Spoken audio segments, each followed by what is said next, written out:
Yavaş hasta. Mehmet Salim, böyle çok bir मतलब ya.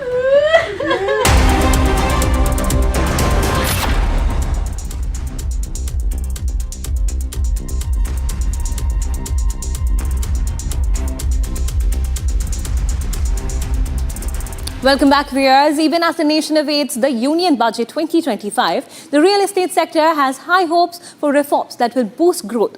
Let's hear from Niranjan Hiranandani, founder of Hiranandani Group, on his top expectations from the budget. Here's a special report. So, as the Union Budget is also knocking on the door, what are your top 3 expectations this time from Finance Minister? Well, dil mange more. But what can I tell you? The first and main thing is, of course, the focus on affordable housing. I think she needs to do something. Also, the figure of 45 lakhs of affordable housing cap is just not is a misnomer. They need to make it to 1 crore at least. Second, I think something needs to be done in terms of interest. The interest of RBI is not directly under her control, but she's working on it through the PMAY scheme. But she needs to do something in order to reduce interest rates on home loans, especially the long-term effect of all these things. And I think that is extremely important to do. Right. The interest deduction on home loans is still stuck at 2 lakhs of rupees since last 12 years. I think that with inflation needs to go up at least to 5 lakhs of rupees. Okay. And I think the issue in terms of structuring for the purposes of capital gains tax was done last year in order to see that those actors are put parameters passu with the stock market. But having said that, I think we need to look at what the tax rates are to individuals also. Right. That's extremely important. You can't have tax rates at 37% plus and think that the market is okay, because then, you know, your cash money in the economy is continuing to grow. 16 lakh crores during Correct. the time of demonetization and 35 lakh crores today. I mean, if you keep the tax rate high, I think you need to restructure the individual tax rates now. Sir, last year's promise of building 3 crore houses under PMAY is massive. Do you think it will be more streamlined in the budget 2025? Because execution is still a question. It's still a concern. Well, in affordable housing, there's always going to be a challenge. Getting land, getting approvals, these are state subjects, so that is a problem. But on the delivery of the money, for the purposes of this, the structure is very sound and honest and transparent and clear. So the implementation will be easy because the earlier PMAY scheme, which went on for a longer period of time, will do it. So my view is, at least in the urban areas, there's no problem to get the thing done, and I think we'll do it. But I think there's going to be another surprise. The surprise will be elimination of slums in Mumbai. The state government is very strong on the subject. The central government is also looking at it strongly. And I think there will be a strong announcement of the government saying that they're going to invest into the slum redevelopment, similar to what has happened in Dharavi. The state government will probably take it up, and you will be surprised. The target is 5 to 7 years, eliminate all slums in Mumbai. So you're going to see a beautiful Mumbai in 5 to 7 years. Sir, with the government's push on smart cities, how do you think Budget 2025 can accelerate the development in these areas, these segment of the decision? See, what happens is,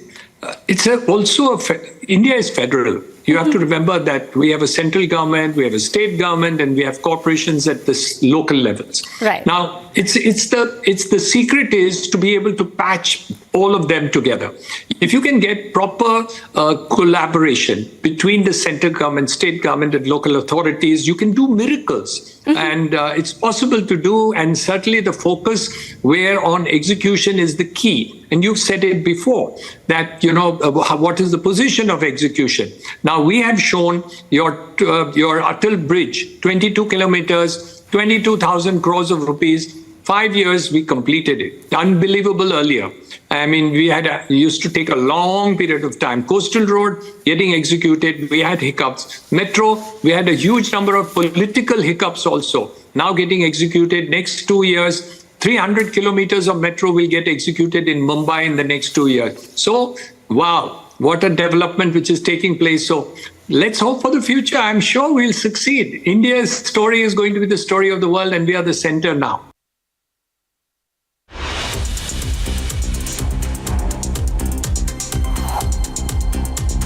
Viewers, it's time for a short break.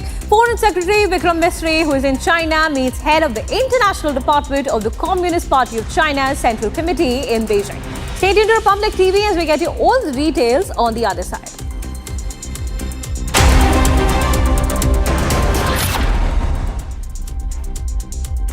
इसको घर पे लगाओगे तो शादी का तो पता नहीं, पर घर पक्का नहीं टूटेगा।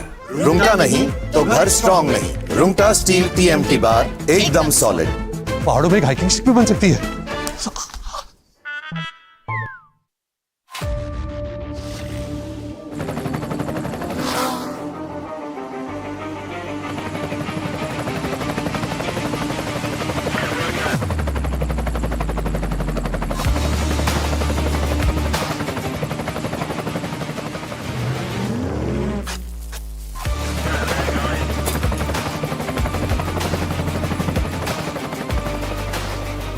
Director, the taste of success.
Welcome back, viewers. Let's take a quick check of stories from the sporting world, where Matthew van der Poel made his 7th victory in the Unicyclo Cross World Cup in Hoogerheide. In another Dutch win, Lucinda Brand won the overall World Cup title in the women's race. Here's a report. Take a look.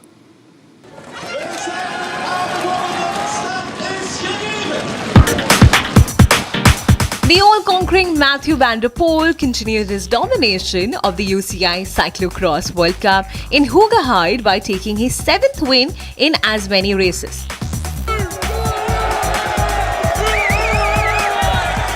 Van der Poel led from start to finish to lay down a marker in the final race before next week's World Championships, where he is hoping to win his 7th world title. Like I said before the start, I prefer these conditions and super fast. So yeah, I'm happy with the feeling, of course, especially after yesterday. I felt good recovered, and yeah, just happy. Belgium's Michael van Thourenhout finished second, being 1 minute 42 seconds behind the Dutchman, and Lars van der Haar another 15 seconds behind in third.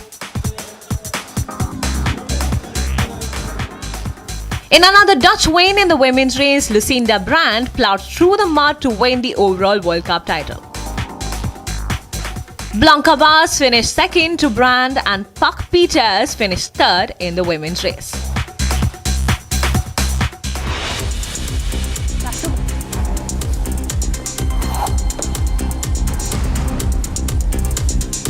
Choreographer Remo D'Souza visited the Mahakumbh Mela and took a holy dip at the Triveni Sangam in Prayagraj. Marking a significant moment during his spiritual journey, taking to his Instagram handle, he shared a video from the spiritual visit.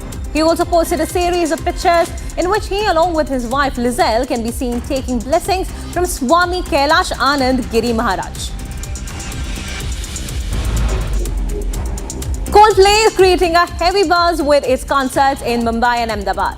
The British band, led by Chris Martin, made history on Saturday when it performed in Ahmedabad's Narendra Modi Stadium. As many in the entertainment industry navigate the devastating California wildfires, some will soon be camping to the cleaner air in the mountains. The annual Sundance Film Festival is underway in Park City, Utah. Sundance runs from January 23rd through February 2nd. There are about 90 features premiering across the 11 days, with screenings starting early in the morning through midnight. Award winners will be announced on January 31st. Oscars host Conan O'Brien says he's still unable to live in his home due to the devastating wildfires in Los Angeles, and that the show's organizers want to be sensitive to what's happened to the residents. Now, thousands of Angelenos had their homes destroyed in wildfires that tore through the Pacific Palisades and Altadena neighborhoods this month.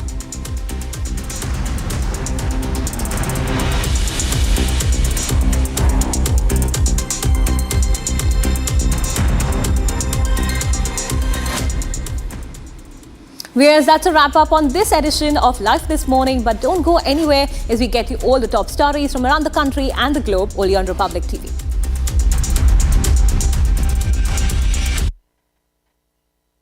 Good morning, viewers. Ahead of the election in the national capital, the BJP is going all out against the Aam Aadmi Party, accusing it of distributing money in the guise of calendars. We are going to bring you more details on that accusation as we go live and breaking at 9 a.m.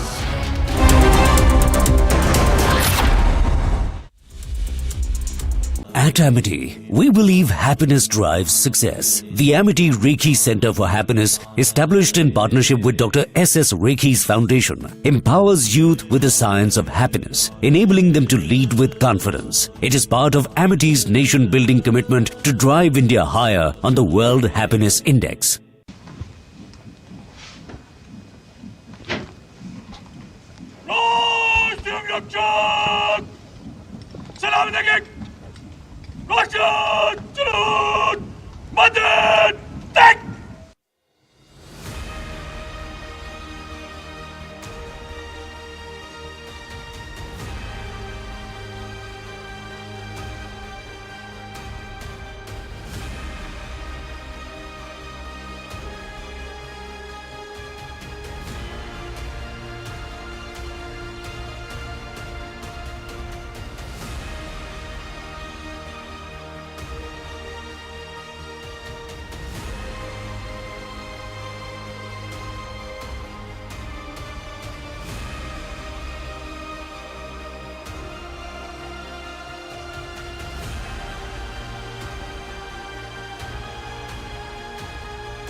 From Asia's largest news headquarters,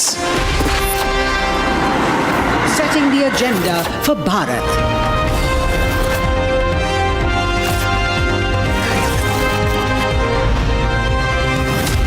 You're watching Republic.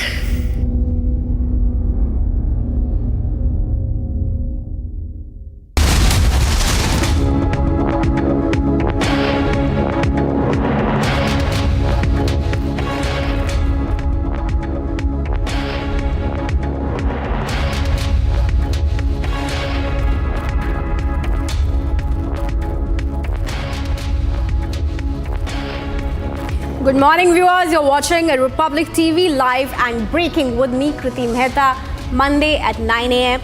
And now, in big news story that will remain our focus through the day, Uttarakhand will become the first state to implement the Uniform Civil Code today. All formalities have been done and a portal will be launched by the Chief Minister.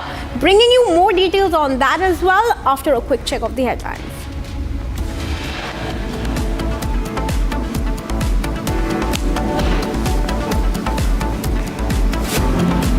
Uttarakhand to implement UCC today. Chief Minister Pushkar Singh Dhami says UCC to be implemented today. All formalities completed.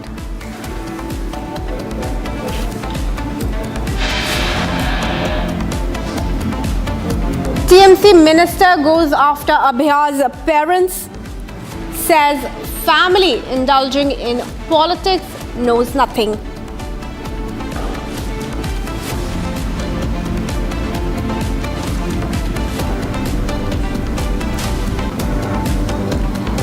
BJP accuses the Aam Aadmi Party of indulging in cash for votes, says AAP distributing money in the guise of calendars.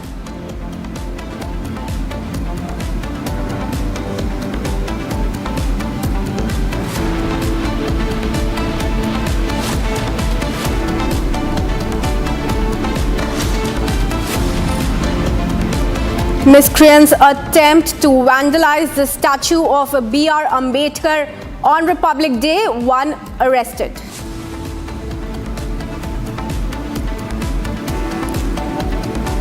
And US President Donald Trump appeals for Gaza clear out, urges Gazans to leave Hamas-controlled territory.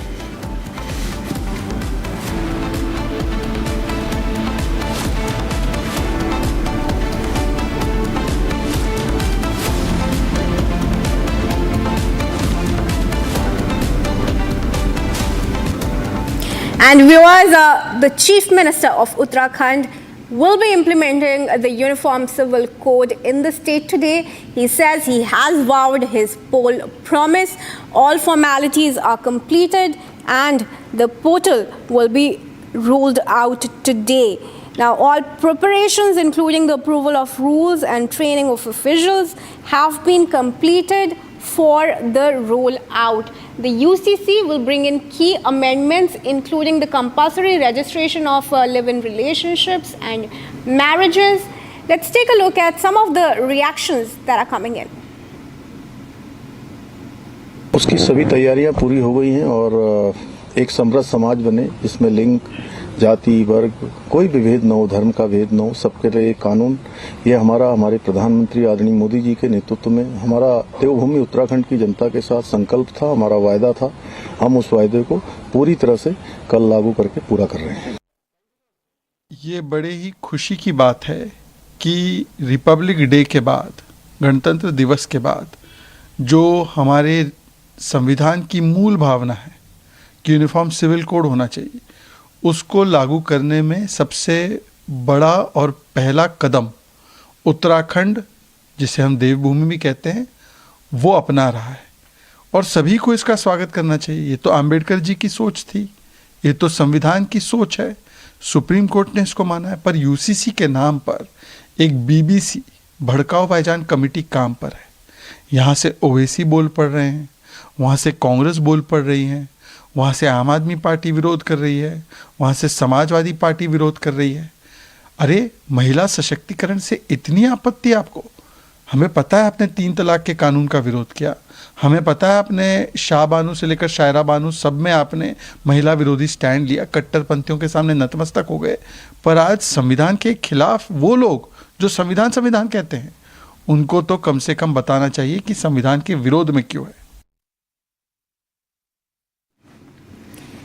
And as UCC is all set to be implemented in Uttarakhand, the AIMIM has once again raised questions on the Uniform Civil Code. AIMIM national spokesperson Waris Pathan says, what kind of UCC is this? This is not true uniformity. You are accepting the Hindu Succession Act and the Hindu Marriage Act, but it is not being applied to tribals, So where is uniformity in this? He also says, this is our country, India.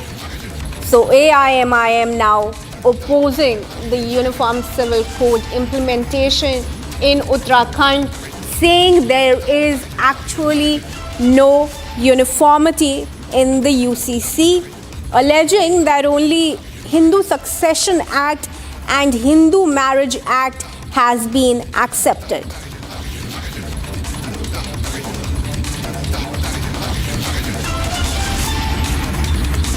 And with that, viewers, let's shift our focus to the national capital.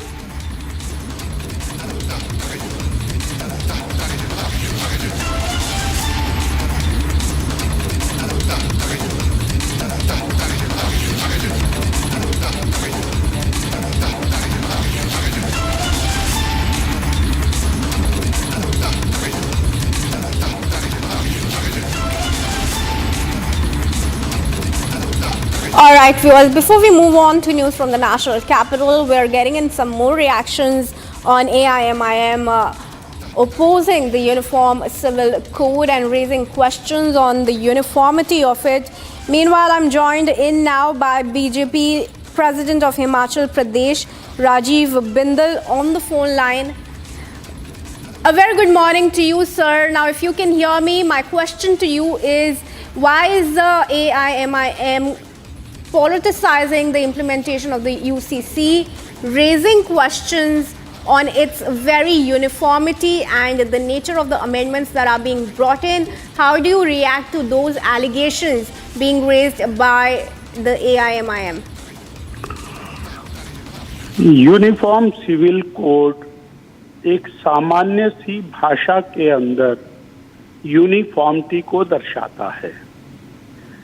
एक देश है, वो भारत है, उसमें रहने वाले सभी नागरिकों के लिए एक कानून होना चाहिए, सभी के लिए एक ही कानून होना चाहिए और उसी कार्य को पूर्ण करने की दिशा में उत्तराखंड ने एक कदम उठाया है और ये कदम सराहनीय है।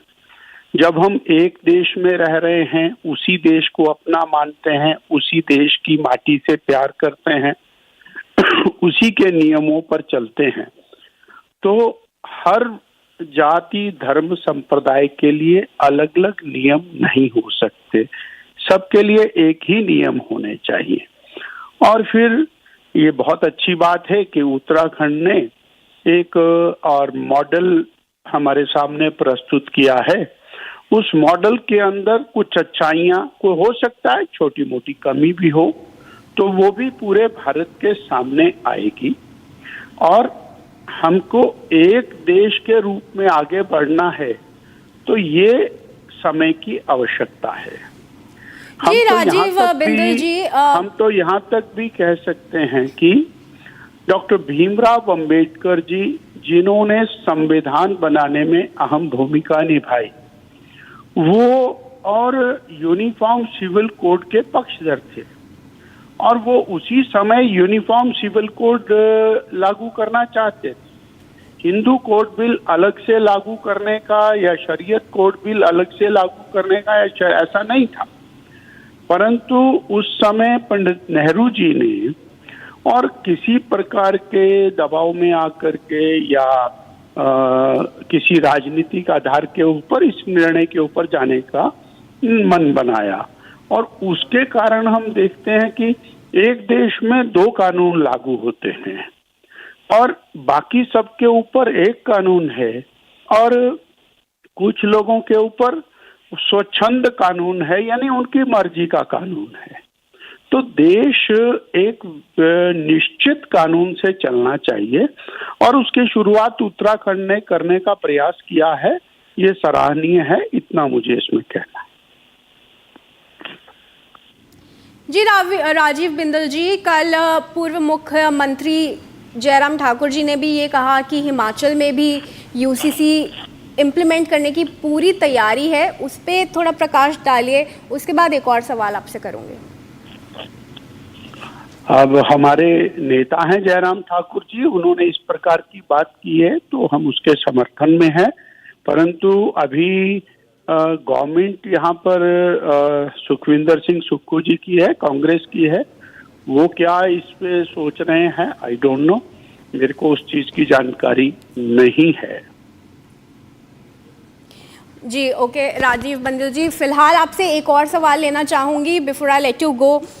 जो AIMIM का एलिगेशन है वो कह रहे हैं कि हिंदू मैरिज एक्ट और हिंदू सक्सेशन एक्ट को ही आगे बढ़ाया गया है UCC में, बट ट्राइबल्स के ऊपर ही अप्लाई नहीं करता, इसका क्या जवाब देंगे? ट्राइबल्स एक अलग प्रकार की अपनी सांस्कृतिक विरासत को लेकर के चल रहे हैं और वो जो सांस्कृतिक विरासत है वो उनके जीवन का आधार है।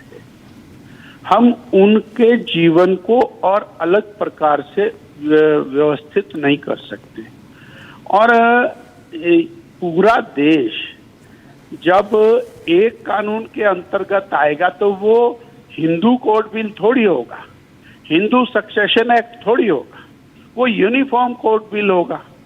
और यही बात हमारा खुल करके कहना है कि पार्लियामेंट्री कमेटी बनती है, उसमें सुझाव नहीं देते, वहां सुझाव दें और उसको जो बेहतर करना है कराएं ना।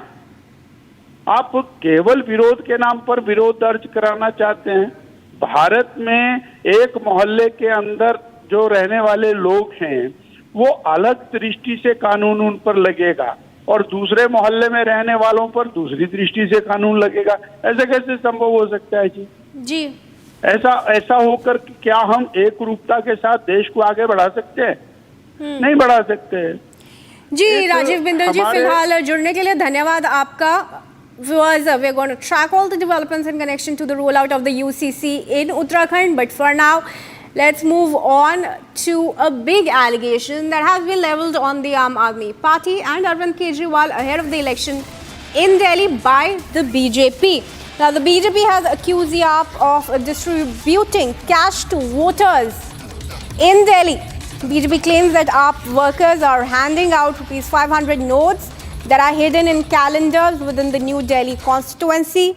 Parvesh Verma, who is a candidate of the BJP, has claimed that this is due to AAP's fear of losing the election, particularly Arvind Kejriwal's position in New Delhi. Let's tell you, viewers, both of them, Parvesh Verma and Aam Aadmi Party, are contenders from the New Delhi seat, and now Verma is intending to report this to the Delhi police. Meanwhile, the Aam Aadmi Party has not yet released any official response to these allegations, but let's listen in to what the BJP had to say.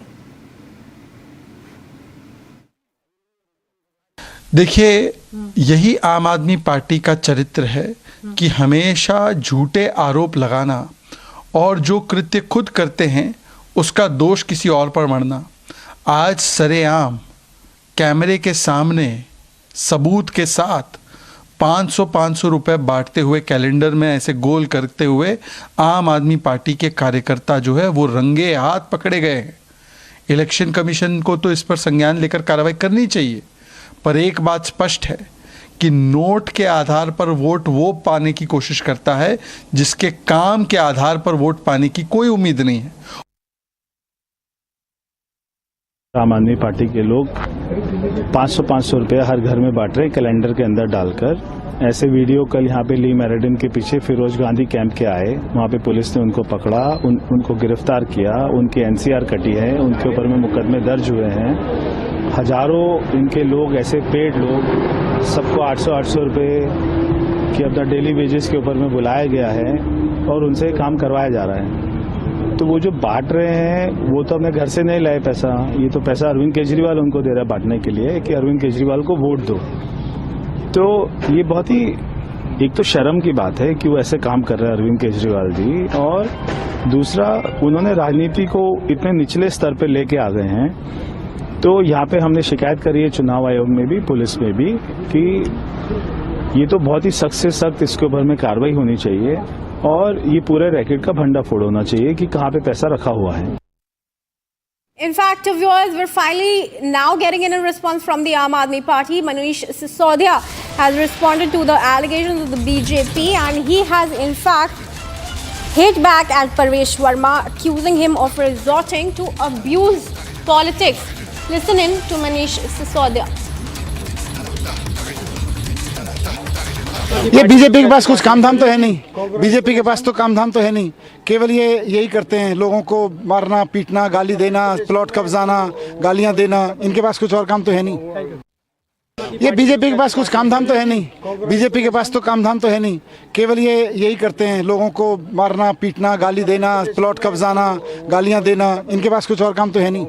Now, Gopi, my colleague, is joining us from the national capital. Gopi, it's an all-out war between the BJP and the Aam Aadmi Party, and we have seen those visuals that have been shared by the BJP of cash being hidden in calendars that are being distributed. Is this a one-off instance, or is this really happening across the New Delhi constituency? Of course, Sisodia has denied that allegation, but what's the truth?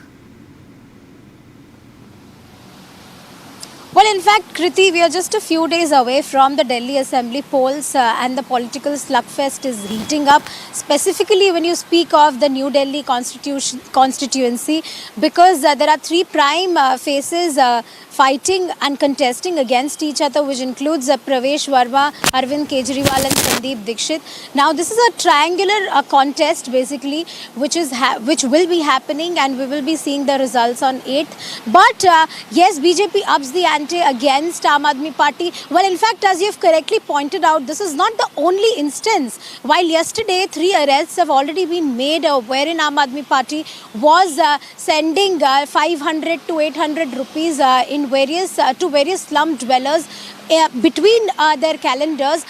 Just 2 days back, there was another tweet on X which was posted by Pravesh Verma, wherein there were a few voters who were getting calls from the Aam Aadmi Party saying that their name has been removed from the voters list, and that BJP is now, if they come to power, they are going to then not implement all the schemes which are being implemented by the Aam Aadmi Party. So yes, a fierce battle at the New Delhi constituency seat, and yes, there is war of words going on between all three parties, which includes Congress, Aam Aadmi Party and BJP. Back to you, Kriti. Okay, thank you for joining us, Gopi. For now, viewers, let's move on to some more news in connection to the election in the national capital itself. Now, let's tell you that yesterday, Union Home Minister Amit Shah held a mega rally for the BJP in Delhi's northeast, and he took that opportunity to fire sharp jibes at the Aam Aadmi Party, including those of misgovernance and corruption, particularly over the Delhi liquor policy. Take a look.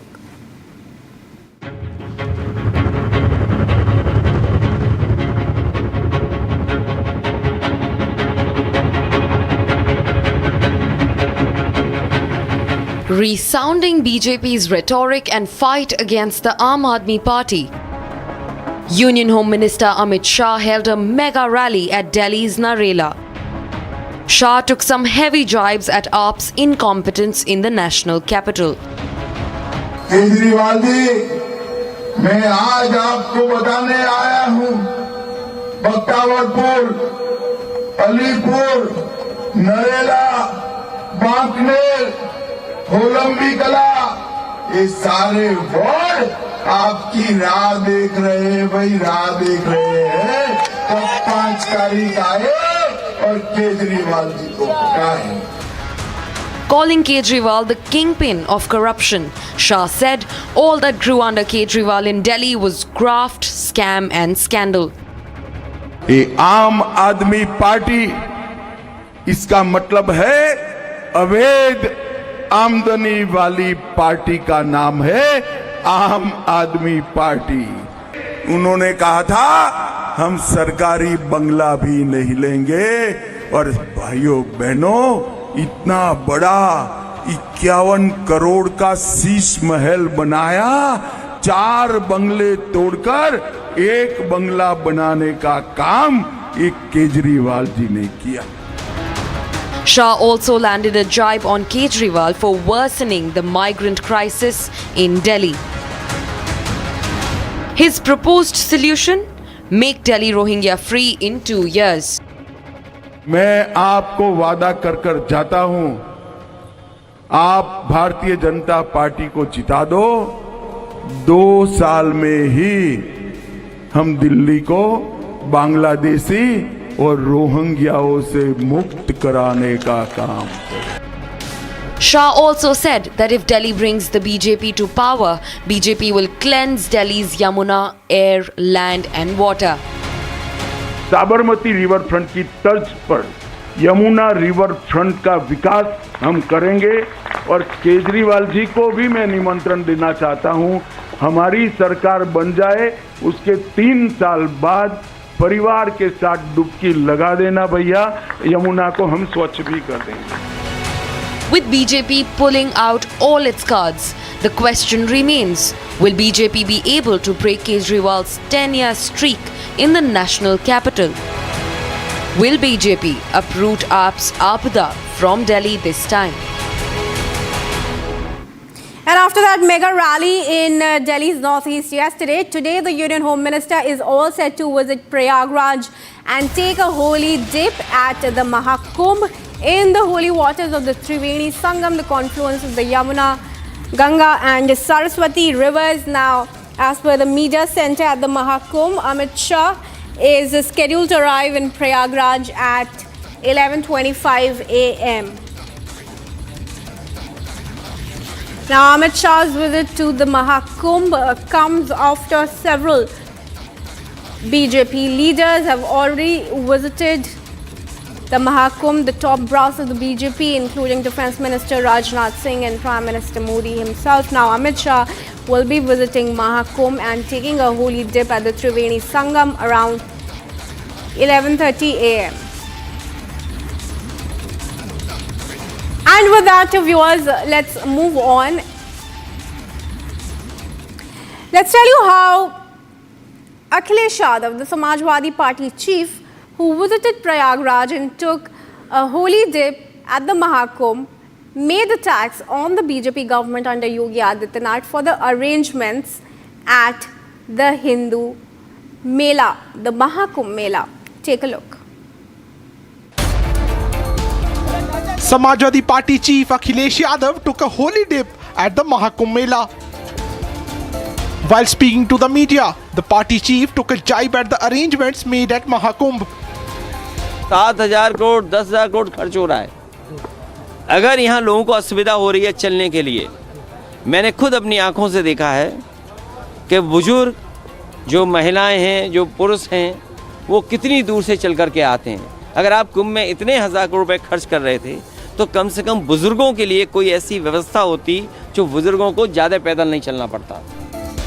In fact, he also took an elitist stand claiming that arrangements for quote-unquote VIP people should be made differently so that everyone knows when they walk into Mahakumbh.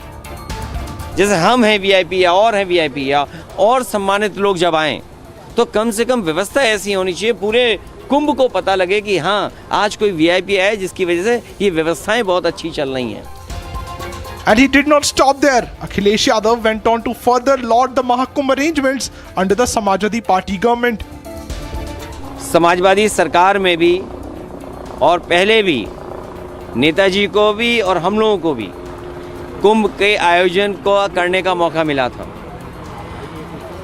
जो उस समय कुंभ हुआ था, कम संसाधन में सरकारें अलग अलग थीं। यूपी में सरकार दूसरी पार्टी की थी, समाजवादी पार्टी की थी, दिल्ली में सरकार दूसरी पार्टी की थी, लेकिन उसके बावजूद भी कम संसाधन में 800 और 1300 करोड़ में वो महाकुंभ या कुंभ से जो 12 साल बाद होता है वो कुंभ कराया गया था। Meanwhile, the BJP also hit back at the Samajwadi Party chief. देखिए, मैं कल कुंभ गई थी, मैंने खुद वहाँ का जायज़ा लिया। मेरे साथ करीबन 70 लोग थे और मैं बता सकती हूँ कि हमें, और महिलाएं थी बहुतायत, मतलब उसमें ज़्यादा नंबर्स में महिलाएं थी क्योंकि वुमेन कमीशन गया था उत्तर प्रदेश का। तो आप समझ ही सकते हैं 28 लोगों की तो टीम ही है ये। पूरी। मुझे किसी प्रकार की और मेरी महिलाओं को आप पूछ सकते हैं, जितने भी लोग थे वहाँ पे किसी प्रकार की समस्या नहीं हुई। मुझे नहीं लगता आज उनको भी किसी प्रकार की समस्या हुई होगी। While politics continue to make rounds over Mahakumbh, the grand event continues to attract crores of pilgrims every day. And viewers, let's tell you some news from the United Kingdom, where a tense confrontation broke out outside the Indian High Commission in London. This was when pro-Khalistani agitators clashed with members of pro-India diaspora members. Take a look at this report to see what happened. As India celebrated its 76th Republic Day, a mob of pro-Khalistani disruptors swarmed the Indian High Commission. However, the pro-India diaspora in the United Kingdom acted swiftly.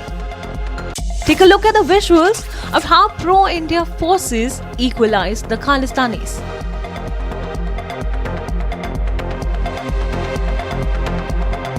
The clash erupted after the pro-Khalistani extremists disrespected the tricolour when the Indian diaspora was celebrating Republic Day. Of late, anti-India elements have been on the rise in the UK. We hope the UK side will take appropriate action against those responsible. Our mission, that is our High Commission in London, remains in touch, in regular communication with our community members for their safety and welfare. In fact, this is not the first instance. Earlier in 2023 too, the pro-Khalistani mobs chanted anti-India slogans and disrespected the tricolour on India's Republic Day.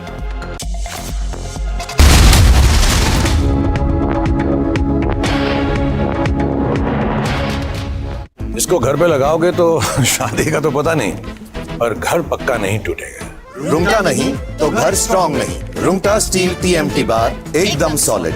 पहाड़ों में एक hiking stick भी बन सकती है।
For joining us on Republic TV, let's get you the news summarized with Note Assist using Galaxy AI on Samsung Galaxy Z Fold 6.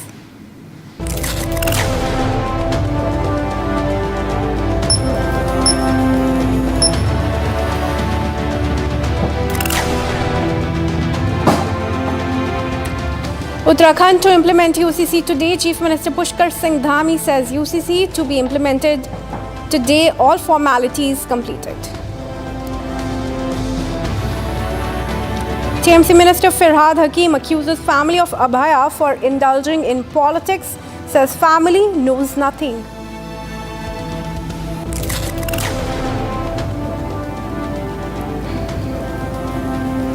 Miscreants attempt to vandalize Ambedkar's statue in Amritsar. BJP says insult to the constitution. Trump orders tariffs and visa restrictions on Colombia in retaliation for not accepting 2 deportation flights.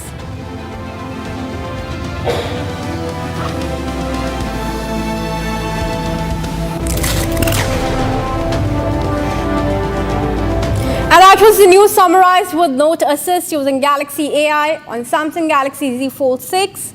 Let's start our big story of the day now.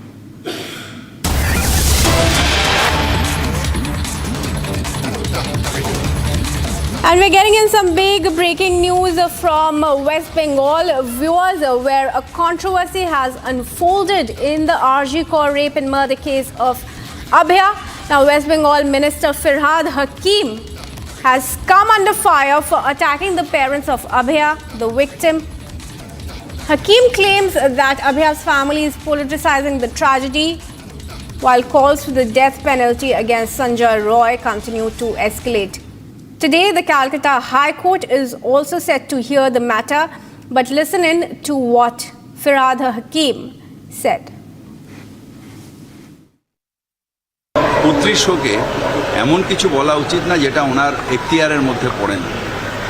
উনি এখন হয়ে গেছেন যাদের পাল্লায় পড়েছেন, এবার ওনারা politics করছেন তাকে নিয়ে, এটা ঠিক না। মুখ্যমন্ত্রী ওনার দয়ায় বা যে দলগুলো রয়েছেন লেফটিস্ট তাদের দয়ায় কিন্তু মুখ্যমন্ত্রী পদে ওখানে বসে নেই। মুখ্যমন্ত্রী বসে আছে, বাংলার মানুষ চেয়েছেন তাই ওই চেয়ারে বসে আছে, কারোর দয়ায় বসে নেই, বাংলার মানুষের সমর্থন নিয়ে বসে আছেন।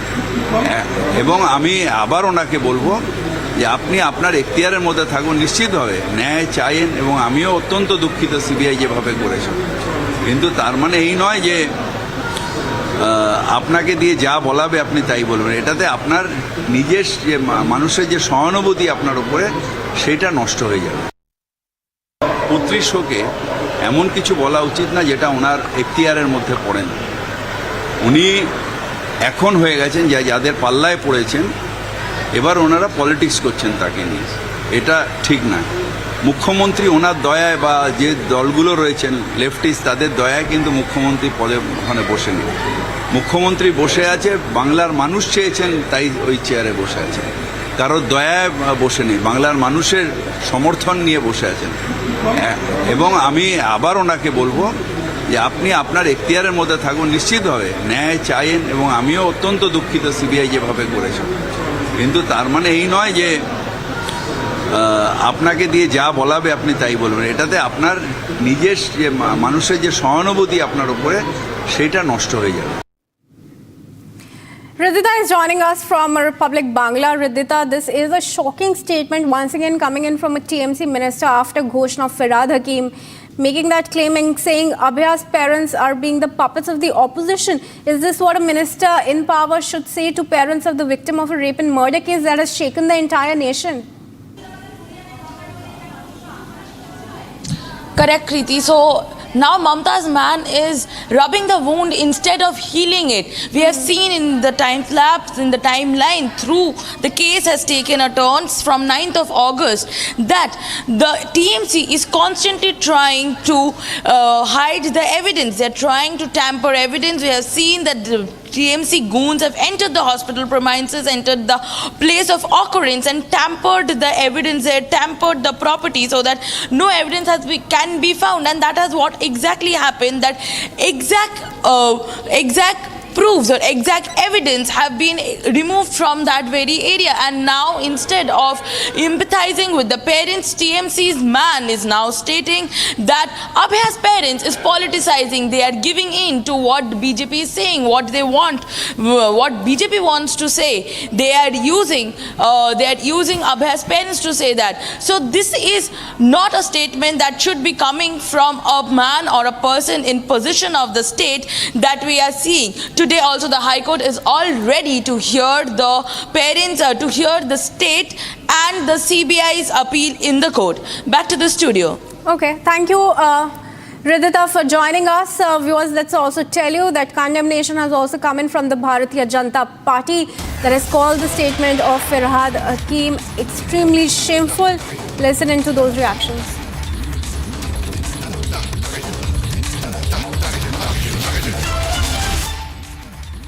शर्म की बात है, टीएमसी कहती है फिरहाद हकीम जो ममता बनर्जी के करीबी है और एक बहुत ही वरिष्ठ नेता है, वो कहते हैं कि आरजी कर विक्टिम के माता पिता राजनीति कर रहे क्योंकि वो न्याय मांग रहे, वो बदनाम कर रहे सीएम को। ये दिखाता है उनकी मानसिकता, बेटी को न्याय दिलाओ नहीं बल्कि केवल और केवल अपराधी बचाओ, सबूत मिटाओ, सच की आवाज दबाओ। हमने देखा है कि शुरुआती दौर में कैसे पुलिस ने सबूत नष्ट करने में मदद की, कैसे हॉस्पिटल अथॉरिटीज ने मदद की, कोर्ट ने भी बोला इसके बारे में। फिर हमने देखा सीबीआई को जब मामला सौंपा गया तो एविडेंस नष्ट कर दिया गया। फिर भी जैसे संदेश खाली में शाहजहां को बचाया गया, वैसे यहां पर अपराधियों को बचाने की पूरी कोशिश टीएमसी की सरकार ने की।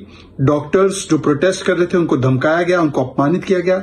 और आज भी जब निर्णय आया कोर्ट से, न्याय पूरा नहीं मिला है और माता पिता अपनी बात रख रहे, तो माता पिता को इस प्रकार से पॉलिटिक्स कर रहे, ये कहना, ये शर्म की बात है।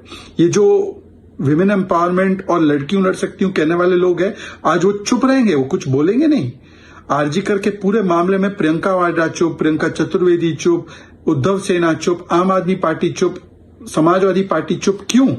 ये इसलिए क्योंकि उनको बेटियों से कोई मतलब नहीं। और तृणमूल कांग्रेस की सरकार ने बता दिया कि उनके लिए बेटी को न्याय दिलाओ नहीं, केवल अपराधी बचाओ ही इंपॉर्टेंट है। इसीलिए आज जब उनको इस्तीफा देना चाहिए, ममता बनर्जी को तो इस्तीफा देना चाहिए था, वो इस्तीफा देने के बदले माता पिता को बदनाम कर रहे हैं। इसके लिए इनको देश और खास करके बंगाल की जनता और प्रोटेस्टिंग डॉक्टर्स कभी माफ नहीं करेंगे। And now let's move on to news on the Saif Ali Khan attack case. Now in the latest, the Mumbai police has reached Kolkata to probe the stabbing case. The police is looking to trace another accused who was a part of the attack. Meanwhile, the fingerprints that are found on the site have not been matched with the accused who is already in custody. One can't help but question if the police is falling short. Take a look at our report. After the attack on Saif Ali Khan, the 19 sets of fingerprints collected from his residence do not match the fingerprints of the accused, Shariful Islam. As of yet, the Mumbai police has taken a U-turn on their declaration of Shariful Islam as the only attacker. They have also sent more samples for further testing. However, the accused person facial recognition test is yet to be conducted. And now the Mumbai police has taken the investigation beyond Maharashtra. A police team has reached Kolkata to look for another link in the case who helped. In fact, Republic also confronted actor Saif Ali Khan's security over the lapses. Saif, would you like to comment on it? Saif, would you like to comment on it, how the incident took place? Just a second, let me just ask one question. Saif, how did the incident took place? Just a second, I'm just asking one question. I want to ask one question. You are the part of the security team. अच्छा मुझे बताइए, आप सैफ की security का हिस्सा उस दिन जब घटना हुई तो आप क्या कर रहे थे उस वक्त? जिस वक्त घटना हुई आप क्या कर रहे थे उस वक्त? जिस वक्त ये घटना हुई आप क्या कर रहे थे उस वक्त? आप सैफ की सिक्योरिटी टीम का हिस्सा है। Well, the mystery over the case continues to get deeper and deeper. It remains to be seen how long will it take for the police to bring the culprit to justice.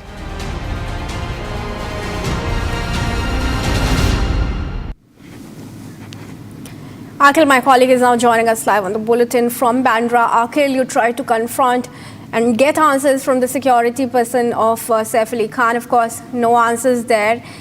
further deepening this entire mystery over the sequence of events. Now, the Mumbai police has headed to Kolkata. What are the leads that the police has picked about the involvement of another accused now? Well, Kriti, if you see at this point in time, the alleged accused person who is in the police custody right now, Shariful Islam. So, Shariful Islam, if you see his identity, he's from Bangladesh, he's a 30-year-old person. And what the police is saying now, that there is an accomplice also of Shariful Islam who may be the part of that entire nefarious plot. Because if you see what has happened, the alleged accused who was using the SIM card and the bank account details, all was mentioned, all was being taken on a different person's name who has been identified as Jahangir Sheikh. Jahangir Sheikh is from West Bengal, but who that person is? So for that, Mumbai police team has sent a team to West Bengal to get to know the details of that person who is the accomplice of Mr. Islam. So at this point in time, once that person will be arrested, once that person will be detained by the Mumbai police, then only things will be clearer that what was the link. That person has only just provided that weapon to that sharp-edged weapon to Saif Ali Khan's alleged accused, or was there something else? Was there any other motive in that direction also? For that, we will have to wait once the Mumbai police does that detain process in West Bengal. Back to you. Akhil, the fact that Shariful had an accomplice, has that been confirmed by him?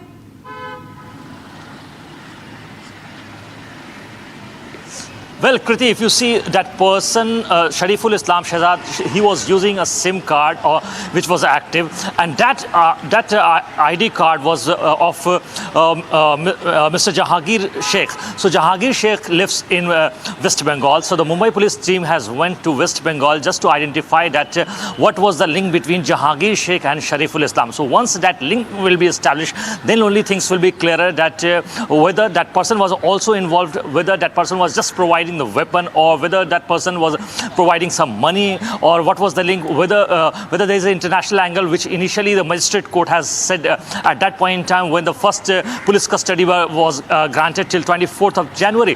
So at this point in time, that person has not been arrested, because if you see all the transactions being done on GPay by Shariful Islam was on that number. So the police has traced that number, which was registered on the name of Jahangir Sheikh, who is from West Bengal. All right, Akhil, let's also talk about the confusion about the fingerprints. 200 fingerprint samples were collected and none of them matched with the accused in custody. That's raising questions on the Mumbai police probe. What more are you picking up in that regard? Well, Kriti, if you see what has happened, that when the incident... In fact, sorry to cut you short there, Akhil, getting in that breaking news in connection to the fingerprints itself. The 19 sets of fingerprints collected from the residence of the actor do not match the fingerprints of Shariful Islam.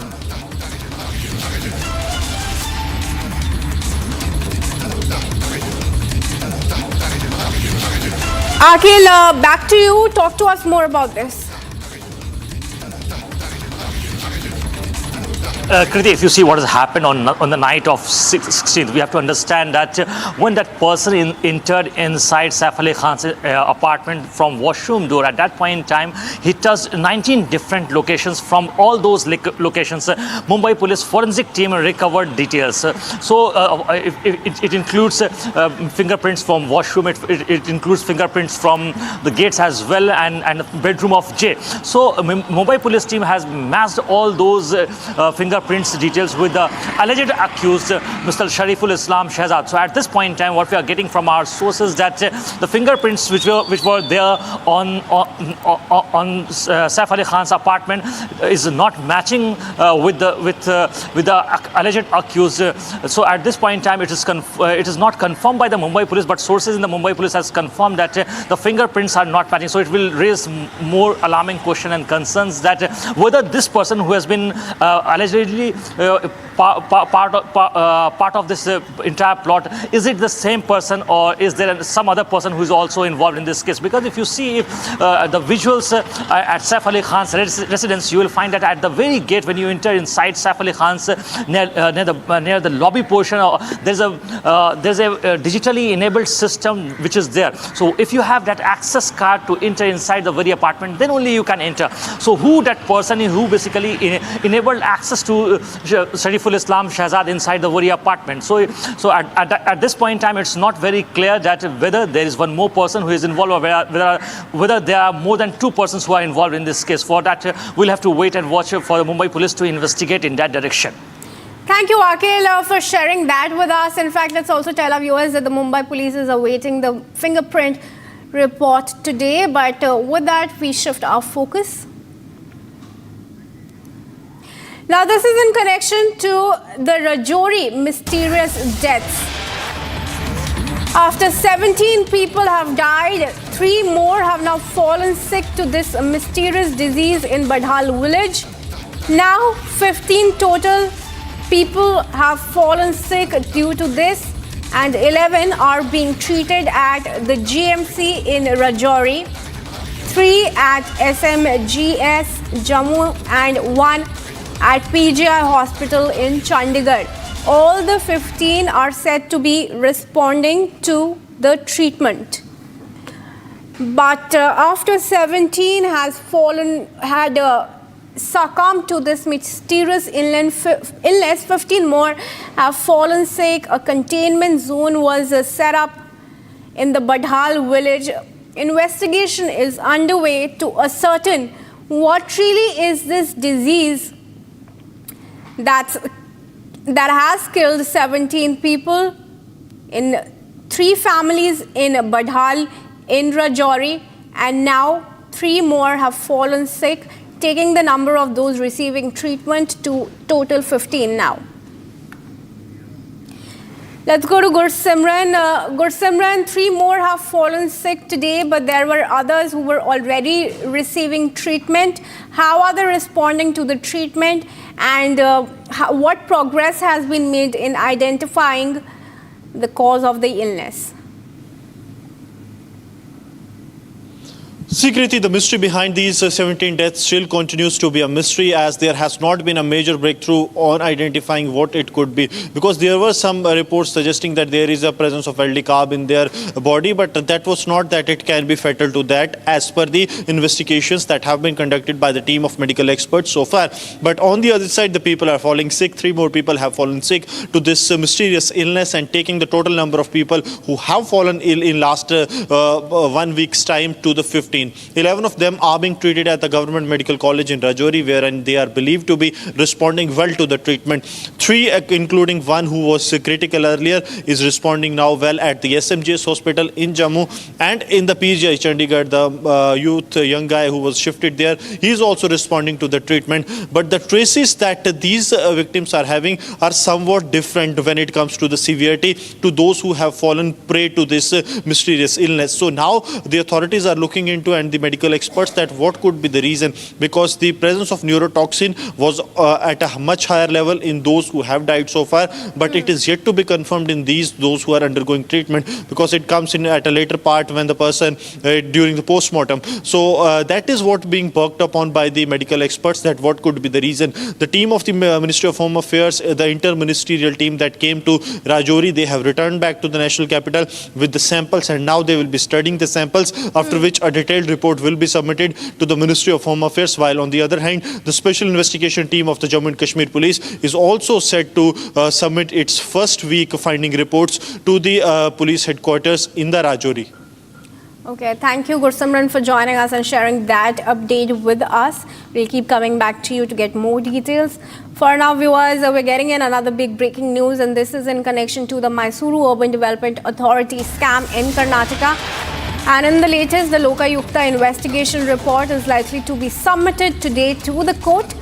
Comprehensive report will be submitted to the court in connection with the corruption case. The report is likely to be filed by Lokayukta ADGP and IGP following the court's directive to submit it by January 27. Now, the Lokayukta Superintendent of Police Udhesh has already submitted a preliminary report to the ADGP. It highlights crucial aspects of the scam and incorporates statements from over 25 individuals filed under Section 17A.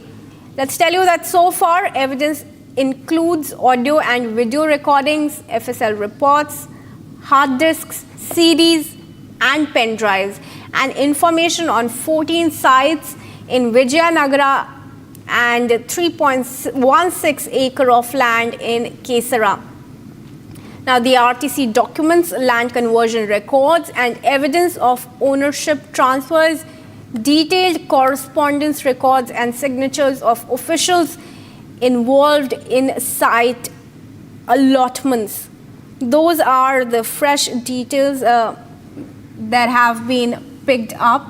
I'm going to try to connect with my colleague from Republic Kannada. But before that, let's tell you that this is a big progress as the comprehensive report in the case will be submitted to the court, and the report will be filed likely by Lokayukta ADGP and IGP following the directive of the court, which had set a deadline of January 27, which is today, for the report to be submitted. Some details have surfaced on the evidence that has been collected. This includes audio, video recordings, FSL reports, pen drives, CDs, hard disks, and information on 14 sites in Vijayanagara and in Kesara. Let's go across to Abhishek, who's now joined us from Republic Kannada. Abhishek, a very good morning to you. Crucial details have been picked up by the Lokayukta in its report that will be submitted to the court. What can we expect in the court as far as the arguments are concerned today? Kruti, as far as we've been concerned with Muda's case, 14 sites which were related to the 3.16 acres of land which is indirectly related to CM Siddaramaya's wife. It is located in Kesare. The Lokayukta have conducted a detailed survey and investigation with respect to the problem which had occurred with respect to Kesare's survey. Now it is said that the Lokayukta SP has already gotten ready with the folder which has to be submitted to the court with respect to the case which is already going on. The Muda scam also said that around 25 individuals were involved in this scam, and a lot of officers who are ranking from IAS to the lower level officers who wanted to favor CM Siddaramaiah had indirectly helped him to get these 14 sites towards his wife's name. The basic data which has been collected are RTC documents, land conversion records, and evidence of ownership transfers. And also a detailed correspondence record have been found, and it has also been submitted, which will be submitted to the court today. However, the court had advised that the Lokayukta submit the report before 27th, and the Lokayukta ADGP is planning to submit the report as of today. So this probe started actually, it goes back around 1994, which involves a couple of commissioners, chairpersons, engineers, and urban planners, along with MLAs and MLCs who are close aides of Siddaramaiah. The statement of Siddaramaiah, Parvati. All right, well, thank you, Abhishek, for joining us and sharing that update with us. It was the report in the Mysuru Urban Development Authority corruption case to be submitted in the court today.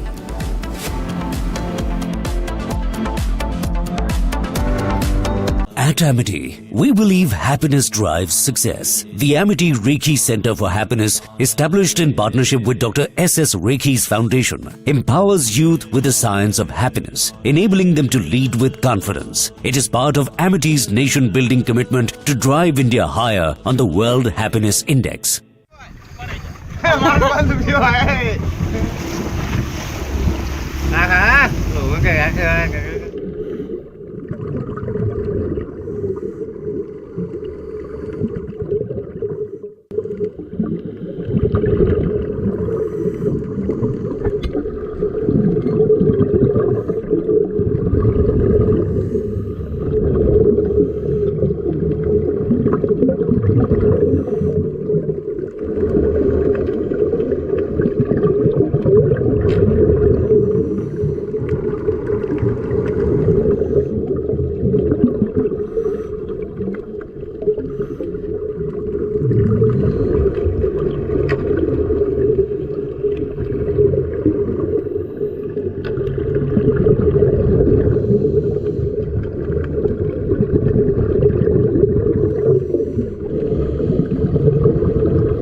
Uttarakhand is all set to become the first Indian state to implement the UCC or the Uniform Civil Code. In fact, the Uttarakhand CM Dhami is all set to unveil the portal later today. We'll get you all the details at 10 a.m. Stay tuned to Republic TV.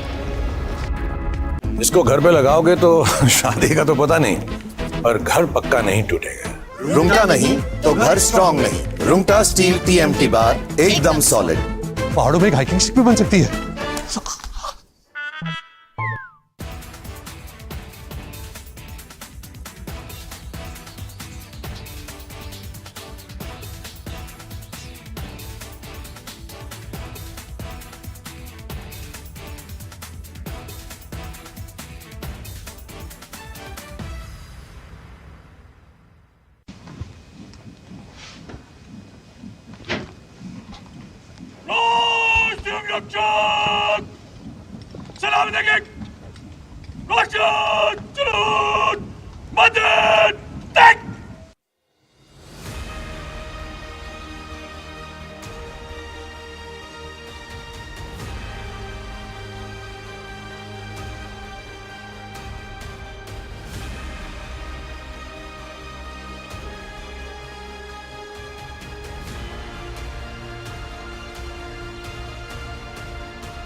There are only 2 words that needs to get translated. Let me help you with real-time translation with interpreter.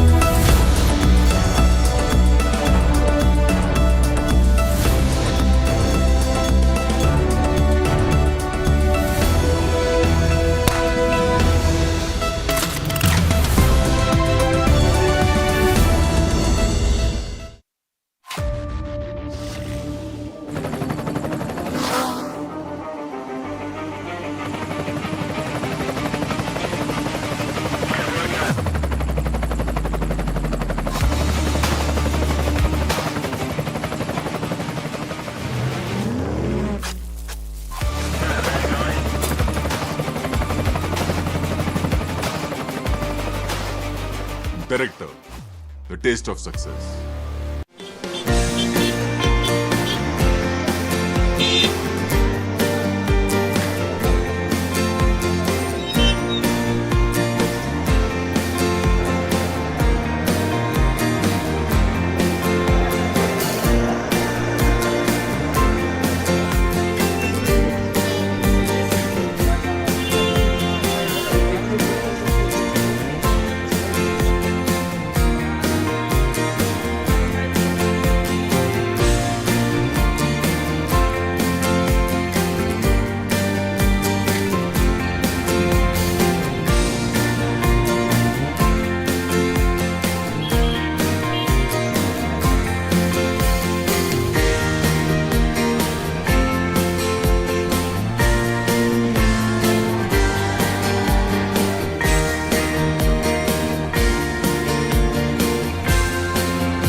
Asia's largest news headquarters,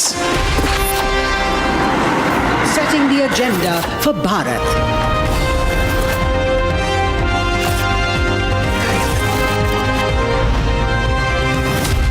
You're watching Republic.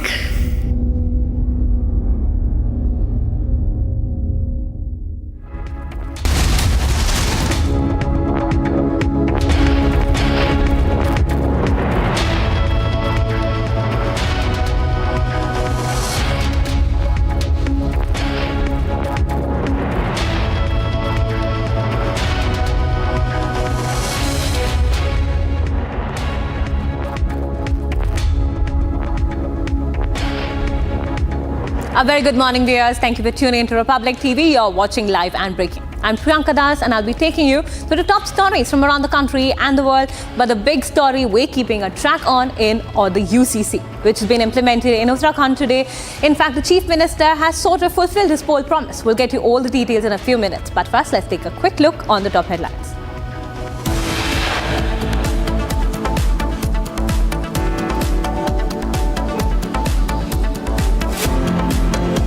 Dhami fulfills UCC promise. Uttarakhand gears up for the implementation. Chief Minister to unveil portal today.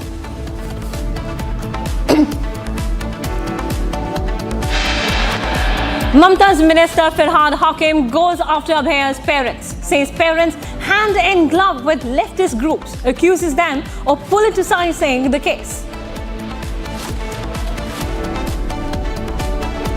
BJP makes a big charge against AAP. Alleges cash being distributed to voters in guise of calendars.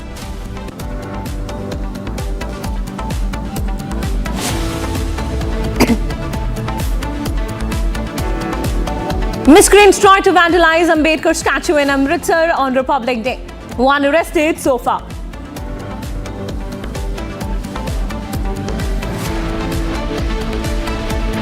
Lokayukta to submit comprehensive Muda report before court today. Trouble mounts for Karnataka CM Siddaramaiah.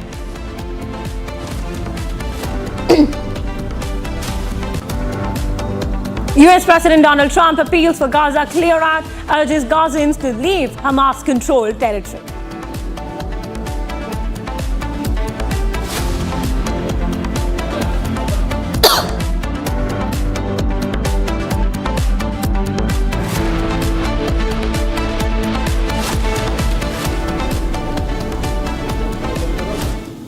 There's a big development coming in for Uttarakhand, as it is all set to become the first Indian state to implement the UCC, or the Uniform Civil Code. Now, do note that the Chief Minister Pushkar Dhami had, as part of his poll promises, also spoke about the UCC implementation, which is starting today. In fact, the CM is all set to also unveil the portal later in the day. Do note that the UCC will focus on the marriage, the live-in relationship, and do note all of the rules pertaining to the UCC will be bound by a single legal framework. The Uttarakhand UCC implementation has come into force effective today. Now, do note that all the preparations, including the approval of rules and training of officials, has been completed for the successful rollout of the UCC. Let's listen in to what the CM of Uttarakhand Dhami had to say. उसकी सभी तैयारियां पूरी हो गई हैं और एक समृद्ध समाज बने जिसमें लिंग, जाति, वर्ग, कोई भी भेद न हो, धर्म का भेद न हो, सबके लिए कानून। ये हमारे प्रधानमंत्री आदरणीय मोदी जी के नेतृत्व में हमारा देवभूमि उत्तराखंड की जनता के साथ संकल्प था, हमारा वायदा था। हम उस वायदे को पूरी तरह से कल लागू करके पूरा कर रहे हैं। ये बड़े ही खुशी की बात है कि रिपब्लिक डे के बाद, गणतंत्र दिवस के बाद, जो हमारे संविधान की मूल भावना है कि यूनिफॉर्म सिविल कोड होना चाहिए, उसको लागू करने में सबसे बड़ा और पहला कदम उत्तराखंड, जिसे हम देवभूमि भी कहते हैं, वो अपना रहा है और सभी को इसका स्वागत करना चाहिए। ये तो अम्बेडकर जी की सोच थी, ये तो संविधान की सोच है, सुप्रीम कोर्ट ने इसको माना है। पर यूसीसी के नाम पर एक बीबीसी भड़काऊ भाईजान कमेटी काम पर है। यहाँ से ओवैसी बोल पड़ रहे हैं, वहाँ से कांग्रेस बोल पड़ रही हैं, वहाँ से आम आदमी पार्टी विरोध कर रही है, वहाँ से समाजवादी पार्टी विरोध कर रही है। अरे महिला सशक्तिकरण से इतनी आपत्ति आपको? हमें पता है आपने 3 तलाक के कानून का विरोध किया, हमें पता है आपने शाह बानू से लेकर शायरा बानू सब में आपने महिला विरोधी स्टैंड लिया, कट्टरपंथियों के सामने नतमस्तक हो गए। पर आज संविधान के खिलाफ वो लोग जो संविधान कहते हैं, उनको तो कम से कम बताना चाहिए कि संविधान के विरोध में क्यों है। Viewers, I'd like to bring in RP Singh, who's joining us live. He is a part of the BJP. A very warm welcome, sir, and thank you for joining us on Republic. So my question really is about, now that Uttarakhand has gone ahead with the UCC implementation starting today, it was also a poll promise. What can we expect on the implementation, sir? Can you just take us through that? Well, it's a secular bill and it needs to be implemented, and the Uttarakhand government is surely going to implement it also after being introduced now.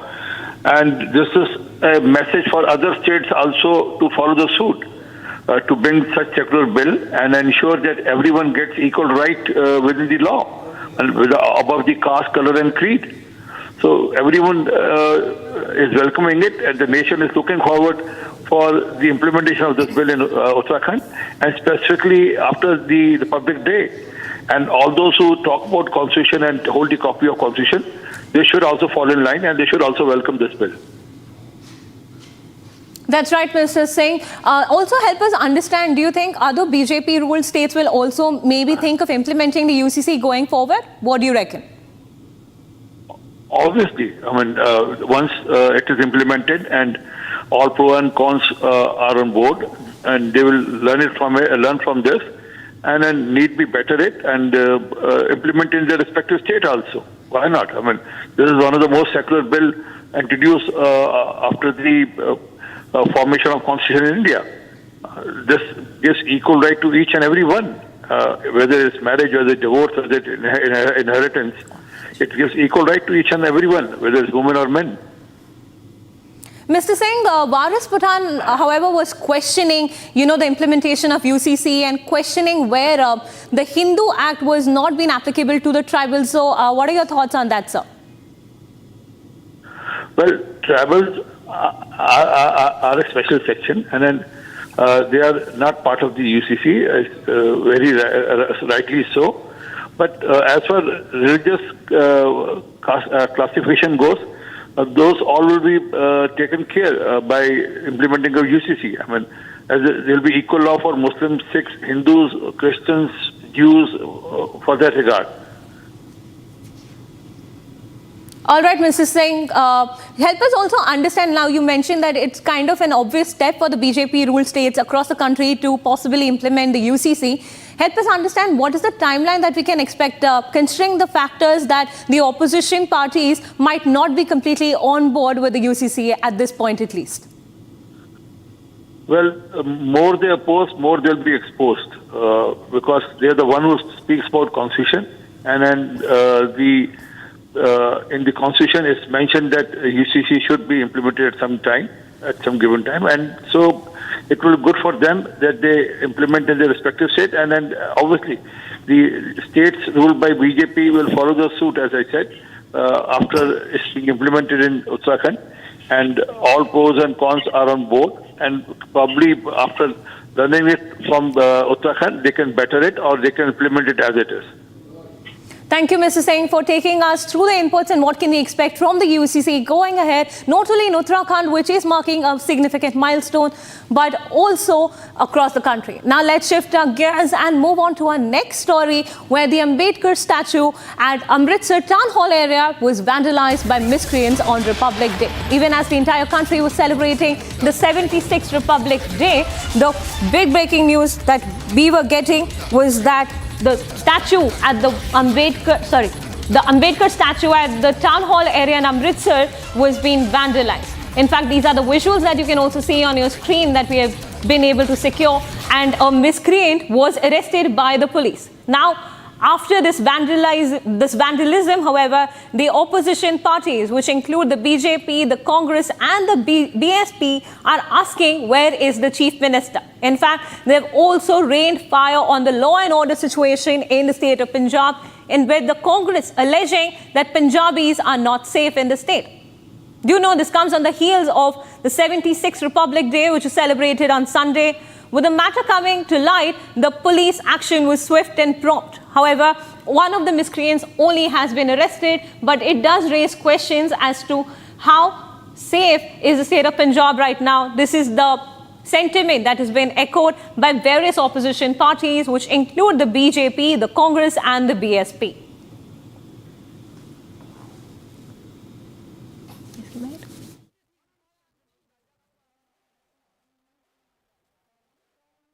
ਕਿ ਜਦੋਂ ਇਤਲਾਹ ਮਿਲੀ ਹੈ ਮੈਨੂੰ ਸ਼ਾਮ ਨੂੰ ਕਿ ਇਸ ਕਿਸਮ ਦੀ ਬਹੁਤ ਹੀ ਸ਼ਰਮਨਾਕ ਘਟਨਾ ਡਾਕਟਰ ਭੀਮ ਰਾਓ ਅੰਬੇਦਕਰ ਸਾਹਿਬ ਦੇ ਬੁੱਤ ਨਾਲ ਉਹ ਵੀ ਗੁਰੂ ਦੀ ਨਗਰੀ ਦੇ ਵਿੱਚ 26 ਜਨਵਰੀ ਵਾਲੇ ਦਿਨ ਜਿੱਦਣ ਕਨਸਟੀਟਿਊਸ਼ਨ ਦੇ ਨਿਰਮਾਤਾ ਜਿਹੜੇ ਤੇ ਉਸ ਚੌਂਕ 'ਚ ਹੋਈ ਹੈ ਜਿਹੜਾ ਬੇਸਿਕਲੀ ਸਾਰਿਆਂ ਨੂੰ ਬਿਜ਼ੀ ਚੌਂਕ ਜਿਹੜਾ ਦਰਬਾਰ ਸਾਹਿਬ ਨੂੰ ਜਾਂਦਾ ਅੱਜ ਦੇ ਦਿਨ ਚੱਪੇ ਚੱਪੇ ਵਿੱਚ ਸਾਰੇ ਦੇਸ਼ ਦੇ ਵਿੱਚ ਪੁਲਿਸ ਫੋਰਸਿਸ ਲੱਗੀਆਂ ਨੇ ਐਂਡ ਵਿਸ਼ੇਸ਼ ਤੌਰ ਸਾਰਿਆਂ ਨਾਲੋਂ ਵੱਧ ਤੁਹਾਨੂੰ ਪਤਾ ਹੈ ਇਤਿਹਾਸਿਕ ਇਹ ਸਾਰਾ ਚੌਂਕ ਹੈ ਸ਼ਰੇਆਮ ਇਸ ਕਿਸਮ ਦਾ ਜਿਹੜਾ ਕੰਮ ਹੈ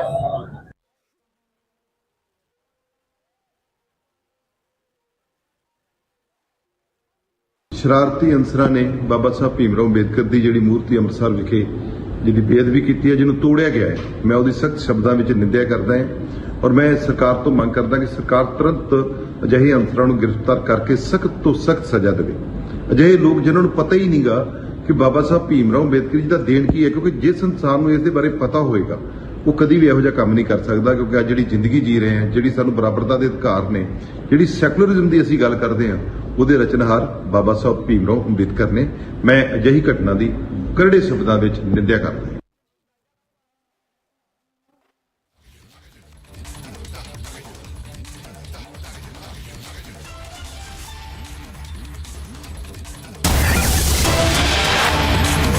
Viewers, we're getting in some more developments where the BJP now has hit out at the Man government and alleged an insult to the Dalit community as well as the constitution in broad daylight. Now, as the statue of Dr. B.R. Ambedkar was vandalized at the town hall area in Amritsar on Sunday, even as the country was celebrating the 76th Republic Day, the BJP now has hit out at the Man government and alleged that it was an act that was an insult to the Dalit community and the very constitution of India as the B.R. Ambedkar statue was vandalized in broad daylight. We're getting in some reactions from the BJP as we speak. Let's listen in.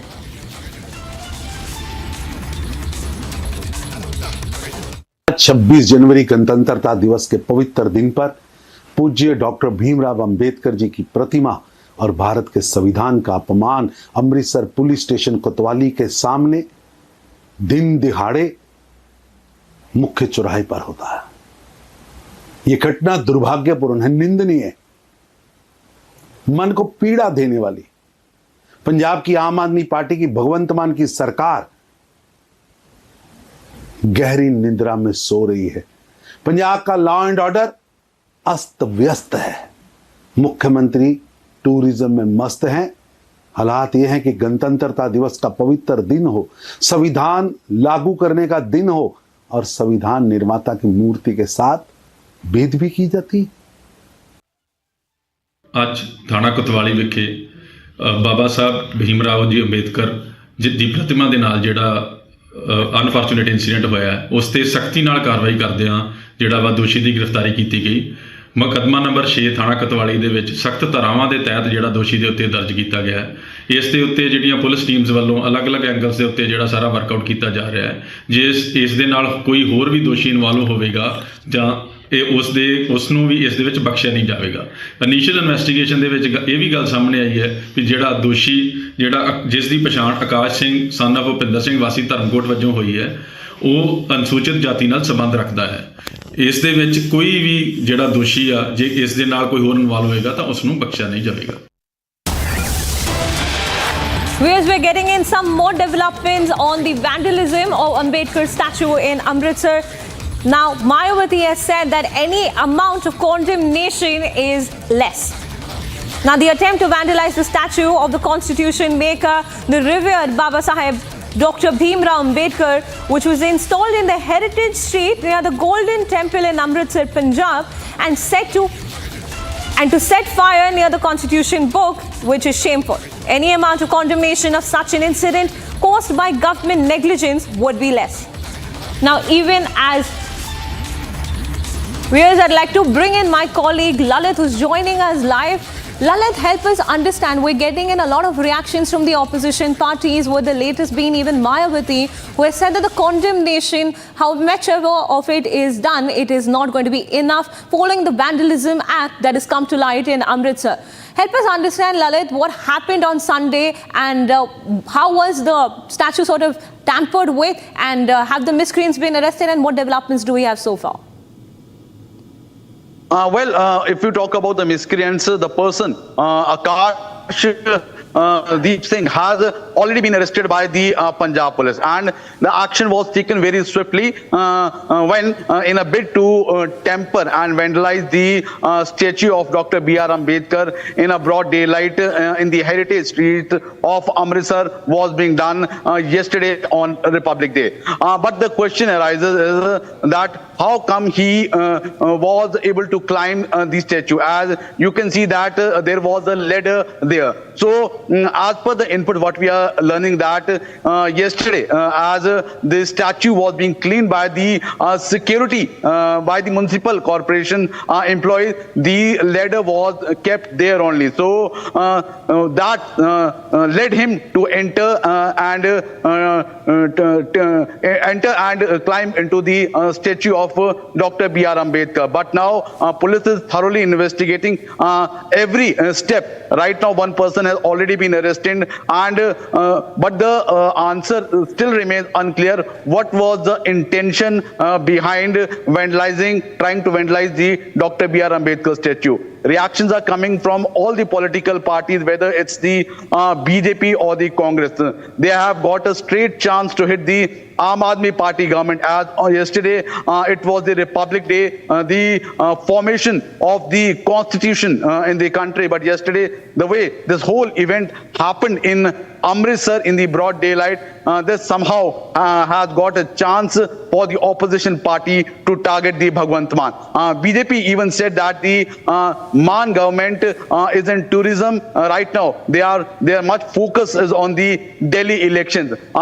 So the law and order situation and the callousness which yesterday was being created in the holy city Amritsar in a broad daylight, that somehow has got a chance to hit the Mann government. But police is thoroughly investigating the matter. One person has already been arrested. And one thing more, the person accused who has been arrested is from Moga, from Dharamkot. And as per the inputs, what we are also learning from the police, that he also belongs to the Dalit community only. So looking into this, a lot of reaction, and especially the opposition parties are condemning this whole act and are targeting the Bhagwant Mann government. Back to the studio.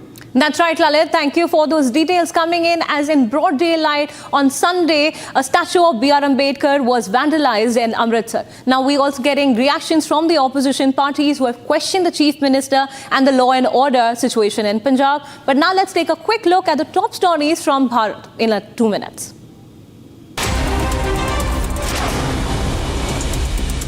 A violent altercation between former MLA Kumbh Singh and Kanpur MLA Umesh Kumar turned into a fighting incident at the latter's office in Uttarakhand. A case was registered on both the leaders, resulting in both of them being arrested. The incident took place when a video surfaced on social media showing Kumbh Singh allegedly firing a pistol at Umesh Kumar's office premises.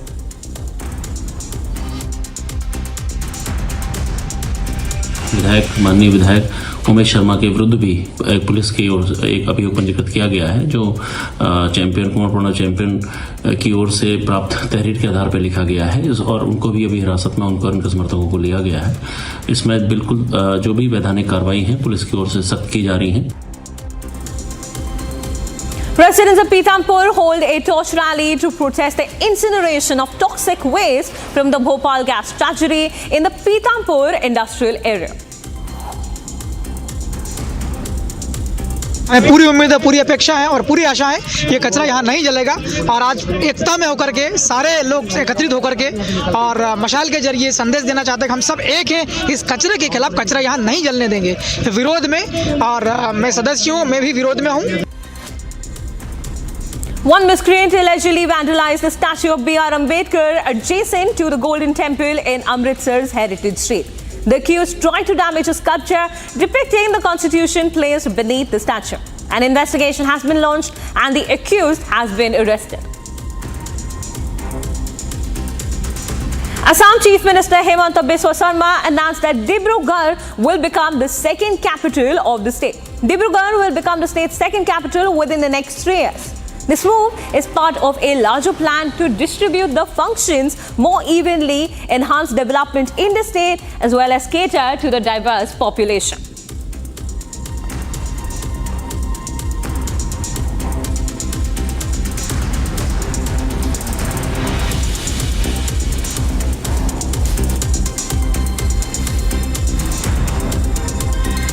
Whereas Telangana CM Revant Reddy has alleged that the centre has insulted the people of Telangana. He said it insulted the people by not considering the names of eminent personalities sent by the state government for the Padma Awards. The centre announced this year's Padma Award recipients' names on the eve of Republic Day. The CM has said he would write to the PM on this matter. Here's a report. Politics over Padma Award has erupted after CM Revant Reddy claimed discrimination against Telangana. The Congress CM has claimed that the centre is doing injustice with people of Telangana. Reddy also alleged that the centre has ignored his recommendations for Padma Awards. He further alleged that centre did not consider the names of eminent personalities from Telangana sent by state government. ఈ అంశాలను ప్రస్తావించిన ప్రధానమంత్రి గారు ఇంకొక అన్యాయం కూడా తెలంగాణకు చేసిండ్రు. మేము పద్మభూషణ్ పద్మశ్రీ అవార్డుల కోసం కూడా తెలంగాణ సమాజానికి ప్రతీకలైన గద్దర్ గారి పేరు, చుక్కా రామయ్య గారి పేరు, అందశ్రీ పేరు, గోరెట్ వెంకన్న పేరు, జయతీర్ తిరుమలరావు గారి పేర్లు, వీటన్నిటినీ రాష్ట్ర ప్రభుత్వం నుంచి మేము ప్రతిపాదన ఇచ్చినాం. కానీ ఏ ఒక్క పేరు కూడా కేంద్ర ప్రభుత్వం పరిగణలోకి తీసుకోలేదు. ఇది మాకు కొంచెం బాధ కలిగించింది. The CM also expressed unhappiness, saying that he will write to PM about the injustice done to the people of Telangana.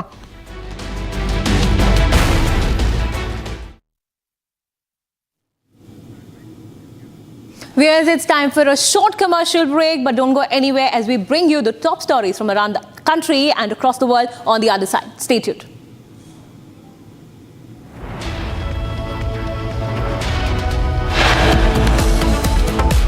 The High Court is all set to hear the appeals made in the Arjikar rape and murder issue by the state and the CBI seeking for Sanjoy Roy's death penalty. Amidst all this, TMC is now targeting Abhaya's parents, stating that they're politicizing the issue.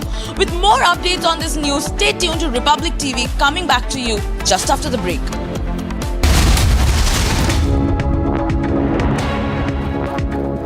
इसको घर पे लगाओगे तो शादी का तो पता नहीं, पर घर पक्का नहीं टूटेगा। रूंगटा नहीं तो घर स्ट्रॉन्ग नहीं। रूंगटा स्टील TMT बार एकदम सॉलिड। पहाड़ों में एक हाइकिंग स्टिक भी बन सकती है।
We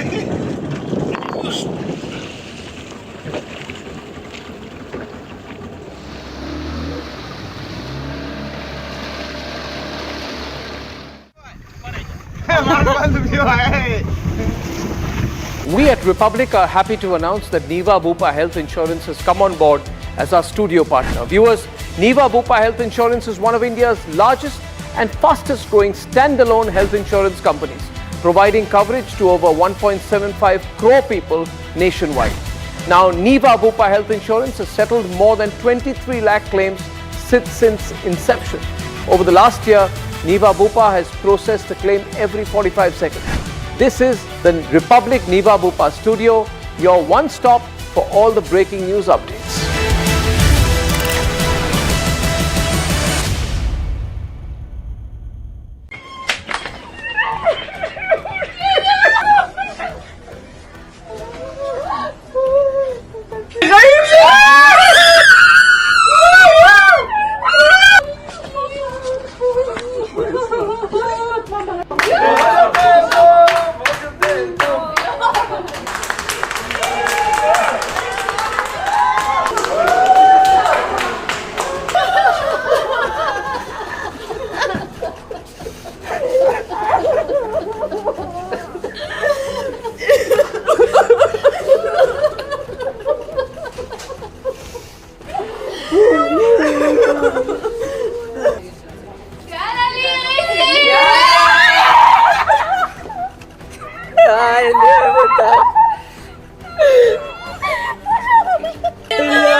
חברה שלך חסתה.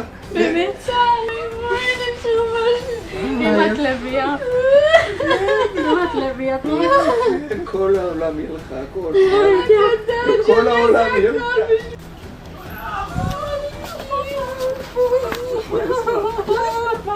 אמן, אמן, אמן, את חזק. מתוקה שלנו, את חזק, כביסה שמחכה לך. וואלה, תתנו.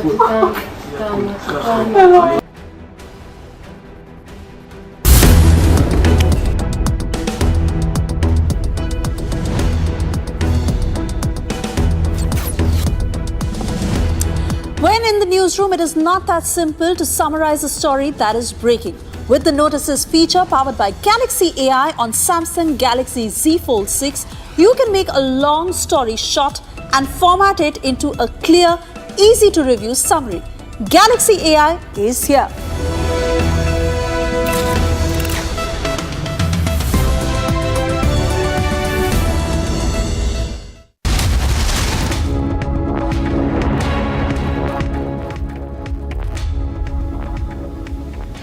A very good morning, viewers. Thank you for joining us on Republic TV. Let's get you the news summarized with Notices using the Galaxy AI on Samsung Galaxy Z Fold 6.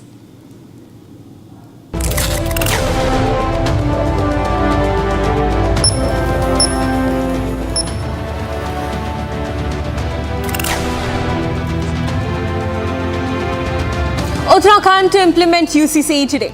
CM Pushkar Singh Dhami says UCCE to be implemented today, all formalities completed. TMC Minister Firhad Hakim accuses family of Abhaya for indulging in politics. Says family knows nothing. Miscreants attempt to vandalize Ambedkar statue in Amritsar. BJP says insult to constitution. Trump orders tariffs, visa restrictions imposed on Colombia in retaliation for not accepting 2 deportation flights.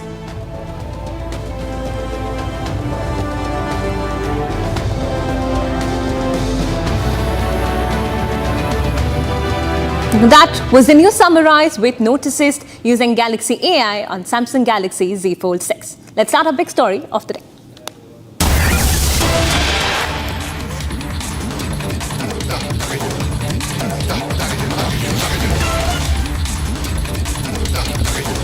A big breaking news coming in. Now the UCC is all set to be implemented in just a few minutes from now.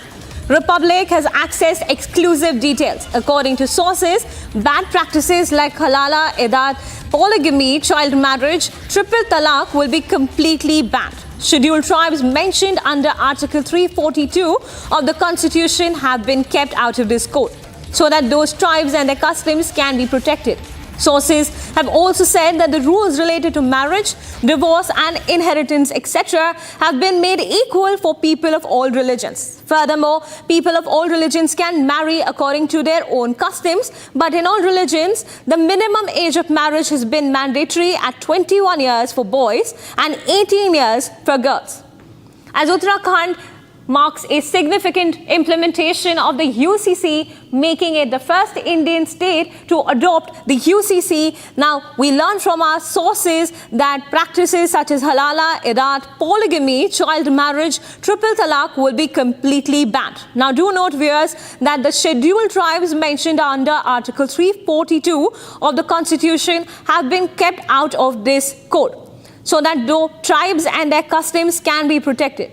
Now, the learned sources also tell us that the rules related to marriage, divorce and inheritance have been made equal for people of all religions. Furthermore, people of all religions can marry according to their own customs, but in all religions, the minimum age of marriage has been mandatory at 21 years for boys and 18 for girls.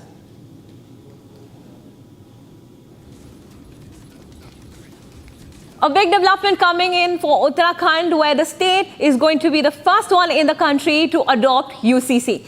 Now, do note that the UCC is all set to be implemented in just a few minutes from now, with Pushkar Singh Dhami, the Uttarakhand CM, all set to also unveil the portal pertaining to the UCC. Now, from our sources on the ground, we have learned that practices like halala, edat, polygamy, child marriage, triple talaq will be completely banned under the UCC.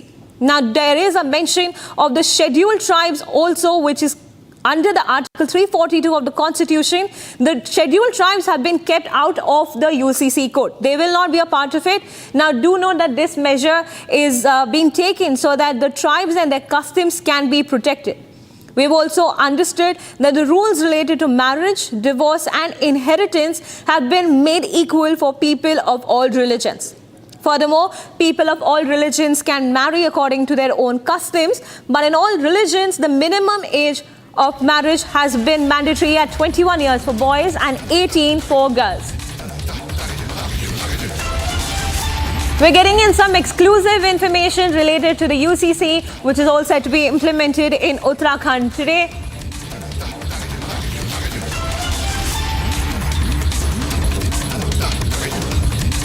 The UCC, which will be implemented in Uttarakhand in just a few minutes, we've gotten the details that the marriage bill age is been set for minimum of 18 years for females and 21 for males. This is across religions, because do note that the UCC is a single legal framework that is going to be adopted in the state of Uttarakhand. In fact, practices such as polygamy, triple talaq, halala have been banned. However, the tribes, or the scheduled tribes rather, as per the Article 342 of the Indian Constitution, have not been included in the UCC as of now. This move is to ensure that the practices and the customs of the tribes is not lost but protected in the state of Uttarakhand. We're getting in a lot of developments on the UCC, which will be implemented in Uttarakhand today. A major step as the poll promise of the current CM of Uttarakhand, which was made earlier on as well. A poll promise coming to fruition, and exclusive details as the state of Uttarakhand goes ahead with the implementation of the Uniform Civil Code. The UCC is a single legal framework pertaining to personal relations such as marriage, divorce, live-in relationship and inheritance, among many others. We're also getting a lot of reactions. Let's listen into them.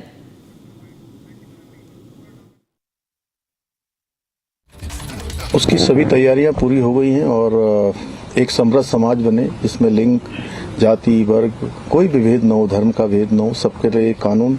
ये हमारे प्रधानमंत्री आदरणीय मोदी जी के नेतृत्व में हमारा देवभूमि उत्तराखंड की जनता के साथ संकल्प था, हमारा वायदा था। हम उस वायदे को पूरी तरह से कल लागू करके पूरा कर रहे हैं। ये बड़े ही खुशी की बात है कि रिपब्लिक डे के बाद, गणतंत्र दिवस के बाद, जो हमारे संविधान की मूल भावना है कि यूनिफॉर्म सिविल कोड होना चाहिए, उसको लागू करने में सबसे बड़ा और पहला कदम उत्तराखंड, जिसे हम देवभूमि भी कहते हैं, वो अपना रहा है और सभी को इसका स्वागत करना चाहिए। ये तो अम्बेडकर जी की सोच थी, ये तो संविधान की सोच है, सुप्रीम कोर्ट ने इसको माना है। पर यूसीसी के नाम पर एक बीबीसी भड़काऊ भाईजान कमेटी काम पर है। यहाँ से ओवैसी बोल पड़ रहे हैं, वहाँ से कांग्रेस बोल पड़ रही हैं, वहाँ से आम आदमी पार्टी विरोध कर रही है, वहाँ से समाजवादी पार्टी विरोध कर रही है। अरे महिला सशक्तिकरण से इतनी आपत्ति आपको? हमें पता है आपने 3 तलाक के कानून का विरोध किया, हमें पता है आपने शाह बानू से लेकर शायरा बानू सब में आपने महिला विरोधी स्टैंड लिया, कट्टरपंथियों के सामने नतमस्तक हो गए। पर आज संविधान के खिलाफ वो लोग जो संविधान कहते हैं, उनको तो कम से कम बताना चाहिए कि संविधान के विरोध में क्यों है। On the UCC front, with the Uttarakhand government all set to adopt the UCC, making it the first Indian state to do so. Now the rules will be notified in the Gazette today itself, and the CM of Uttarakhand is all set to unveil the portal later in the day. Now the Uniform Civil Code is a set of laws that applies uniformly to all citizens, that is irrespective of religion, caste or community, which relates to marriage, divorce, inheritance and adoption.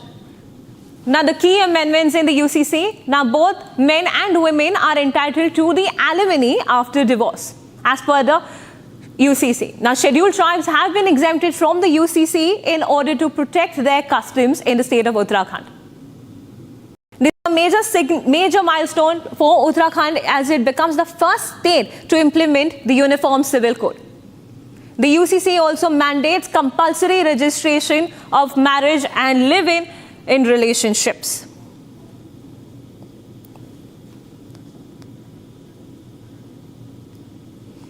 Viewers, we're also getting in from our sources the information related to the UCC that through the UCC, practices such as halala, edat, polygamy, child marriage, triple talaq will be completely banned under the UCC. Now, the scheduled tribes mentioned in Article 342 of the Constitution have been excluded from the UCC so that the customs are protected. Now, by this law, the rules related to marriage, divorce and inheritance have been made equal for people across religions. People of all religions can marry according to their own customs and traditions, but in all religions, the minimum age for marriage has been made mandatory at 21 years for boys and 18 years for girls.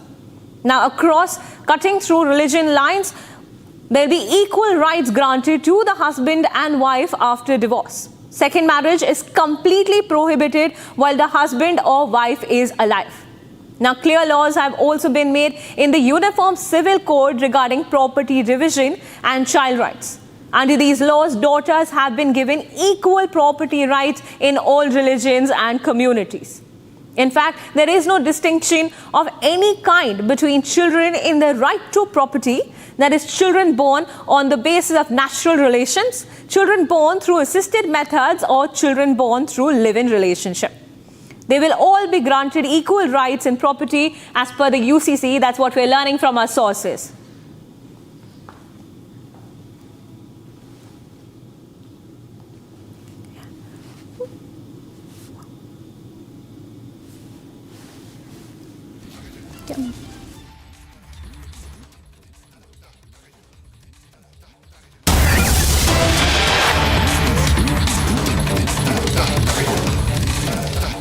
Viewers, we're getting in a breaking news from Karnataka, where the Congress government has stirred up yet another controversy involving the Chief Minister.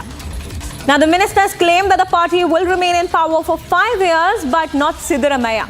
D. Sudhakar, who is the Minister of Planning and Statistics, has said that, here I'm quoting him, "Have you observed the statement of CM Siddaramaiah? He says, we will, not I will. the party will remain in power for 5 years. Controversy yet erupted in the state of Karnataka with a Congress government. The minister D. Sudhakar, who leads the Planning and Statistics Ministry, has stirred up controversy, saying that the party will remain in power for 5 years, but is questioned whether Siddaramaiah, who is the current CM of Karnataka, will continue. Let's listen in to what D. Sudhakar had to say on the whole row.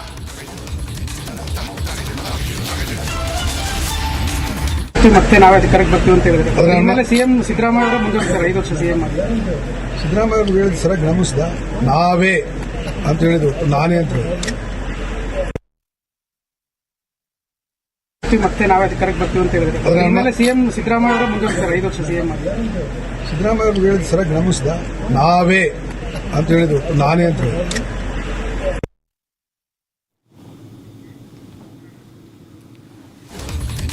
Viewers, I'd like to bring in my colleague Abhishek, who's joining us live from the Kannada newsroom. Abhishek, help us understand what has D. Sudhakar actually said and what it really means for the Congress government in Karnataka. Tell us all about it. A small flashback is AICC Supreme Mallikarjun Kharge had previously said that no ministers or MLAs from the Karnataka state would talk about the controversy that is happening between the CM and the DCM posts. A week after the statement has been made, D. Sudhakar, a minister in the state, he says, Siddaramaiah has very clearly said that we shall continue the government, not I. So this implicates that Siddaramaiah is ready to give out his position as the CM and DCM DK Shivkumar is ready to grab his position as the CM of the state. In spite of Mallikarjun Kharge's verbal orders, D. Sudhakar is very clearly found to have overtaken the orders of Mallikarjun Kharge. And Mallikarjun Kharge had previously said that anyone who is not ready to face the, anyone who is not ready to accept the verbal order issued by Kharge, they will have to face the consequence of the AICC. Now we'll have to wait and watch what Mallikarjun Kharge and AICC will have to do with D. Sudhakar's statement. There is a clear commotion between DCM DK Shivkumar and CM Siddaramaiah regarding who will continue as the CM of the state for the next leftover 2.5 years. The Congress government previously had said that the 50-50 term will be planned. We will be sharing the CM chair as per the AICC's rule. AICC had previously commanded that the first tenure of 2.5 years will be taken over by CM Siddaramaiah and the next 2.5 years will be continued by DK Shivkumar. However, when the position or the time where we are seeing there should be a shuffling happening between the CM seat, the AICC had interfered, saying no one should talk about the changes in the CM seat. Despite of this orders being given, we have seen D. Sudhakar making a statement which has also given rise to another commotion within the party. So AICC and KPCC president will have to take the decision forth as to what they will do with D. Sudhakar's statement. That's right, Abhishek. Definitely something brewing for the Congress party, and it's a wait-and-watch game as to how they respond to Sudhakar's statements questioning the position of the CM Siddaramaiah. Viewers, now let's take a quick look at the top stories from across Bharat in our next segment, where we track the top stories from around the country, Bharat in 5 minutes.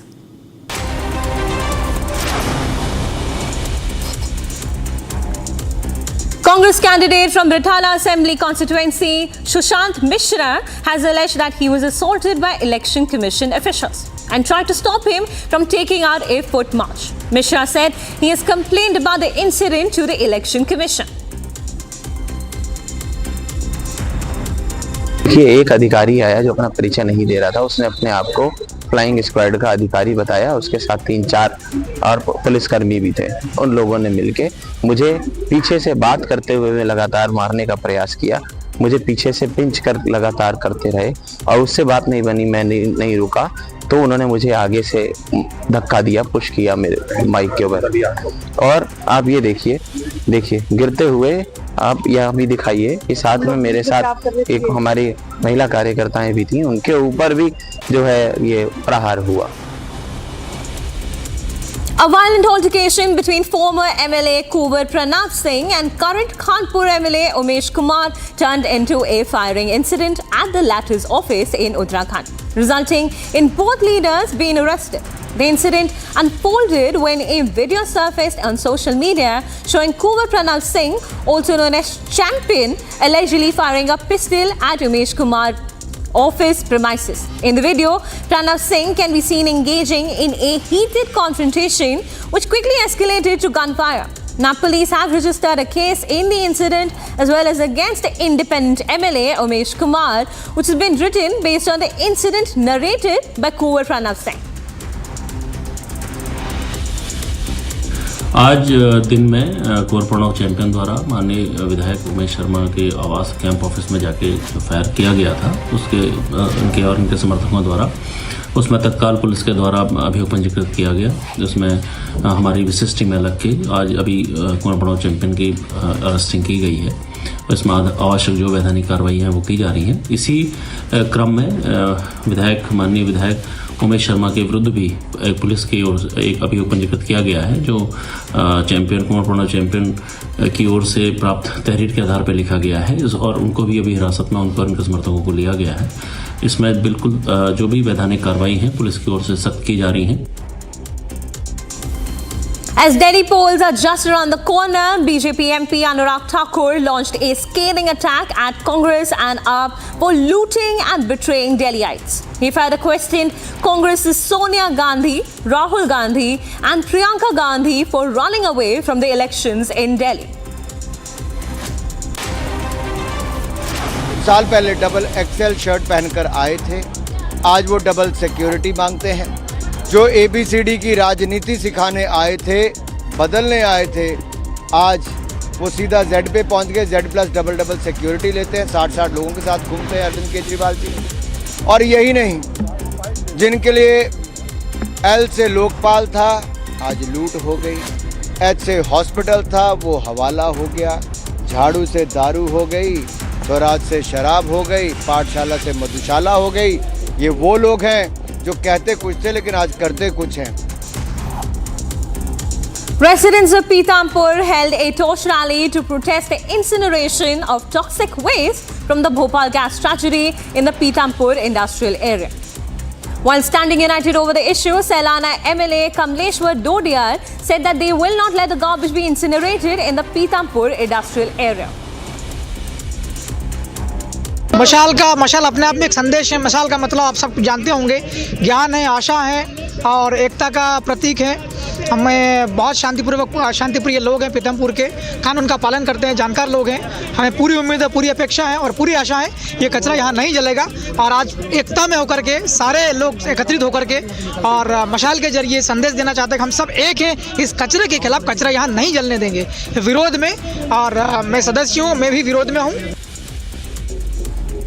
Chief Minister Pushkar Singh Dhami announced that Uttarakhand will become the first state in India to implement the Uniform Civil Code today. All preparations, including the approval of rules and training of officials, have been completed for the rollout. The UCC aims to ensure equal rights and responsibilities for all citizens, bringing uniformity in areas such as marriage, divorce, succession, and live-in relationship. उसकी सभी तैयारियां पूरी हो गई हैं और एक समृद्ध समाज बने, जिसमें लिंग, जाति, वर्ग, कोई भी भेद न हो, धर्म का भेद न हो, सबके लिए कानून।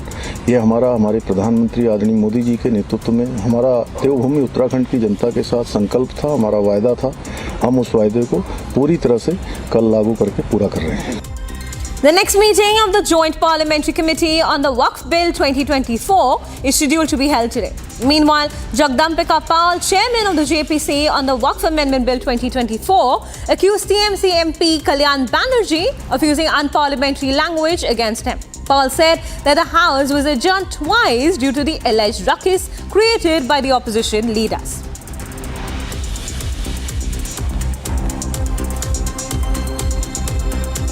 A tense confrontation unfolded outside the Indian High Commission in London. Pro-Khalistani agitators clashed with members of the pro-India diaspora, leading to violent clashes. Watch our report to know more on this. As India celebrated its 76th Republic Day, a mob of pro-Khalistani disruptors swarmed the Indian High Commission. However, the pro-India diaspora in the United Kingdom acted swiftly. Take a look at the visuals of how pro-India forces equalized the Khalistanis.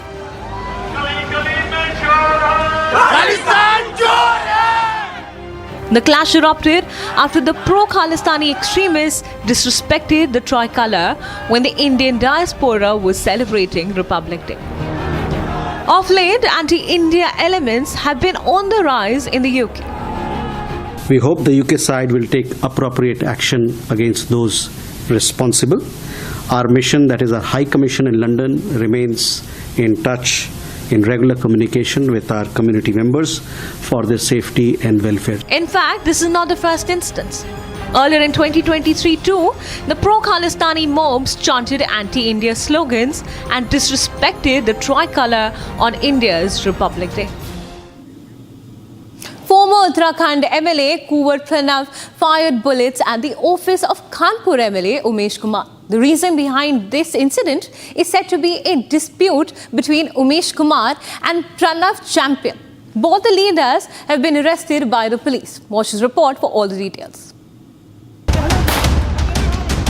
A clash broke out between former MLA Kunwar Pranav Singh and Kanpur MLA Umesh Kumar in Uttarakhand, resulting in a firing incident at the latter's office premises.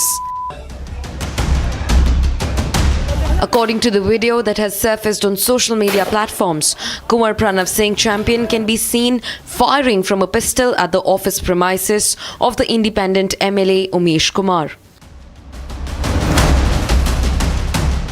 In a retaliatory step, MLA Umesh Kumar with several supporters moved towards the office of the former MLA. However, he was stopped by the police midway. किस तरीके से पागलपना sir पर सवार है जी शहर के बीचों बीच बाहर से बदमाश लाकर उत्तर प्रदेश के लोग लाकर यहाँ के लोगों को लाकर जी गोलीबारी कराई है। जानलेवा हमला ही है। इससे अब और क्या इससे बड़ा हमला हो सकता है कि लगातार आके गोलियां चलाई जाएं। अपने खादर में लक्सर कार्यालय पर बैठक कर रहे थे जी 5 बजे की बैठक है हमारी जी कि भाई हम लोगों को क्या करना चाहिए अपने कार्यकर्ताओं से बात करके। Kunwar Pranav Singh Champion has been arrested by the police and a process is underway to hand him over to Haridwar police.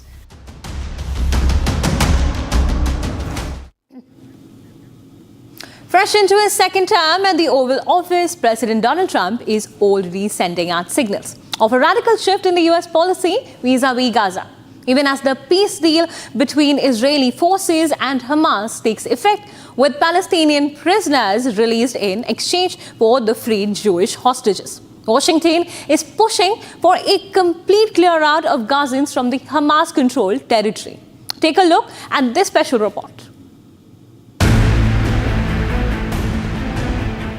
After a flurry of executive orders, barely days into taking office, US President Donald Trump has now moved to reorient Washington's position vis-a-vis Gaza. Trump, who returned to the Oval Office in the back of an emphatic mandate in the presidential poll, wants all Palestinians to vacate Gaza. Expanding on the Gaza plan of the new administration, Trump called on Arab partners Jordan and Egypt to shelter all Palestinians currently inhabiting Hamas-controlled Gaza. Significantly, Trump has led the world in on his new plan at a time when there are concerns around Hamas regaining control of Gaza in light of the peace deal. Trump's plan marks a major departure from the previous Biden administration, which advocated a two-state union. To the leadership of Israel, I say this: humanitarian assistance cannot be a secondary consideration or a bargaining chip. Protecting and saving innocent lives has to be a priority. As we look to the future, the only real solution to the situation is a two-state solution over time.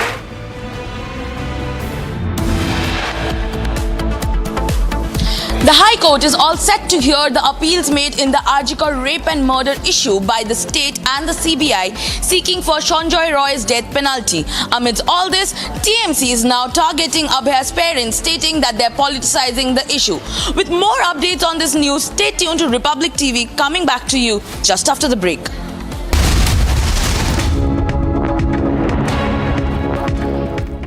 इसको घर पे लगाओगे तो शादी का तो पता नहीं, पर घर पक्का नहीं टूटेगा। रूंगटा नहीं तो घर स्ट्रॉन्ग नहीं। रूंगटा स्टील TMT बार एकदम सॉलिड। पहाड़ों में एक हाइकिंग स्टिक भी बन सकती है।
become the first state to implement the Uniform Civil Code today. Stay tuned to Republic as we tell you what changes will come into effect with the UCC implementation in Uttarakhand.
From Asia's largest news headquarters, setting the agenda for Bharat.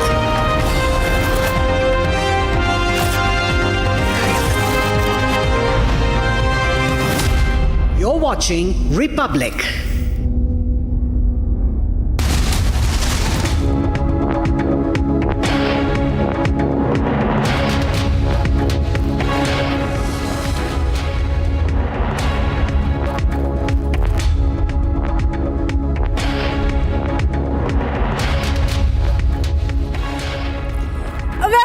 morning to you viewers. You're watching Republic TV live and breaking now at 11 a.m. with me, Preeti Mehta. Our top focus remains on the Uniform Civil Code that's all set to be implemented in Uttarakhand today. We'll bring you more details. Let's first take a quick check of the headlines.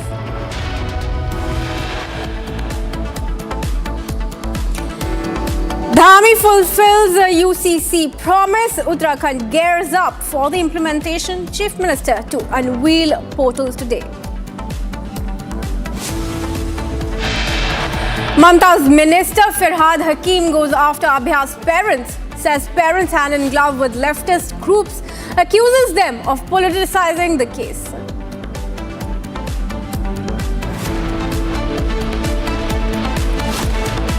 BJP makes a big charge against the Aam Aadmi Party, alleges cash being distributed for votes in guise of calendars. Miscreants made an attempt to vandalize the statue of B.R. Ambedkar in Amritsar on Republic Day. One arrested so far. Lokayukta to submit comprehensive Muda report before the court today. Trouble mounts for Karnataka Chief Minister Siddaramaiah.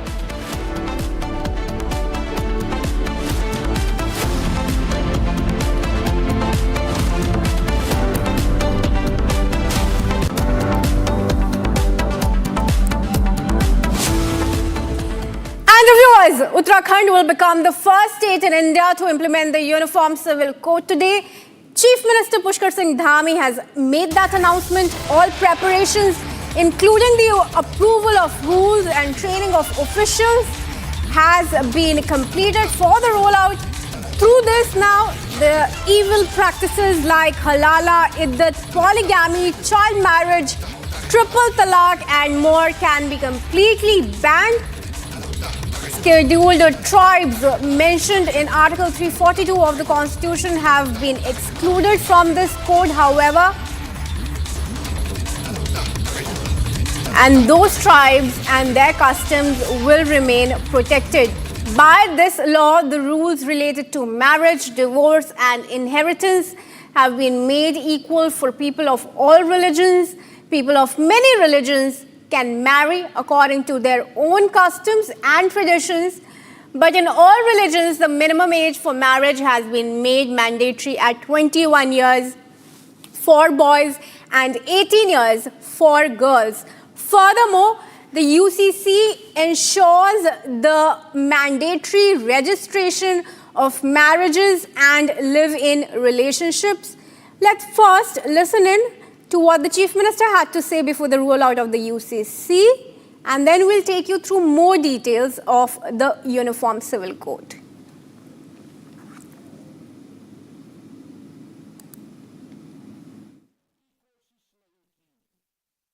उसकी सभी तैयारियां पूरी हो गई हैं और एक समृद्ध समाज बने जिसमें लिंग, जाति, वर्ग, कोई भी भेद न हो, धर्म का भेद न हो, सबके लिए कानून। ये हमारे प्रधानमंत्री आदरणीय मोदी जी के नेतृत्व में हमारा देवभूमि उत्तराखंड की जनता के साथ संकल्प था, हमारा वायदा था। हम उस वायदे को पूरी तरह से कल लागू करके पूरा कर रहे हैं।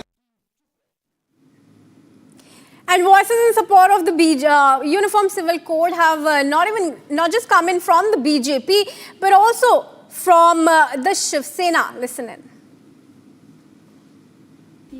पूरे देश की नज़र उस पर टिकी हुई है और पूरा देश उसको स्वागत करने वाला है। अपेक्षा करते हैं कि देश में जो बाकी राज्य हैं वह उत्तराखंड के मॉडल को अपने लागू करेंगे।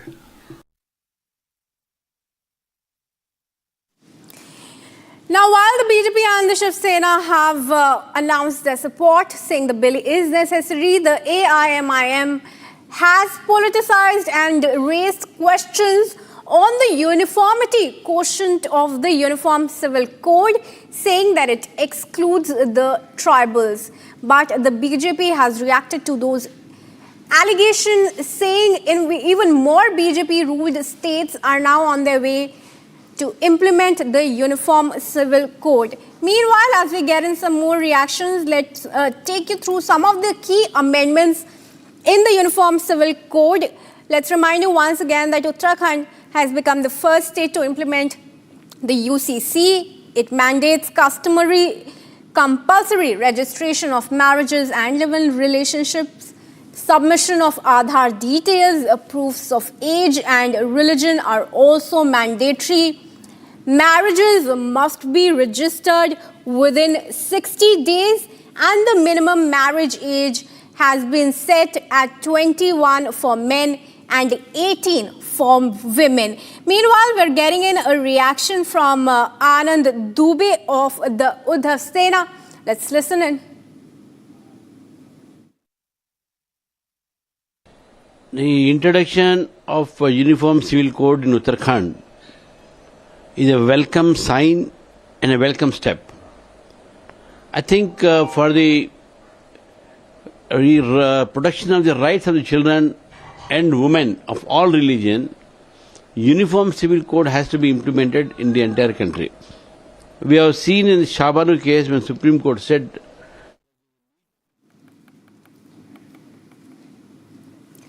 all right, we're trying to get in some more reactions on this. In fact, my colleague Aishwarya Kapoor is joining us on the phone line to get us some more details. Aishwarya, very good morning to you. This is really going to be a historic move in Uttarakhand when the UCC comes into effect. Talk to us about some of the changes that will be effected with the implementation of the Uniform Civil Code.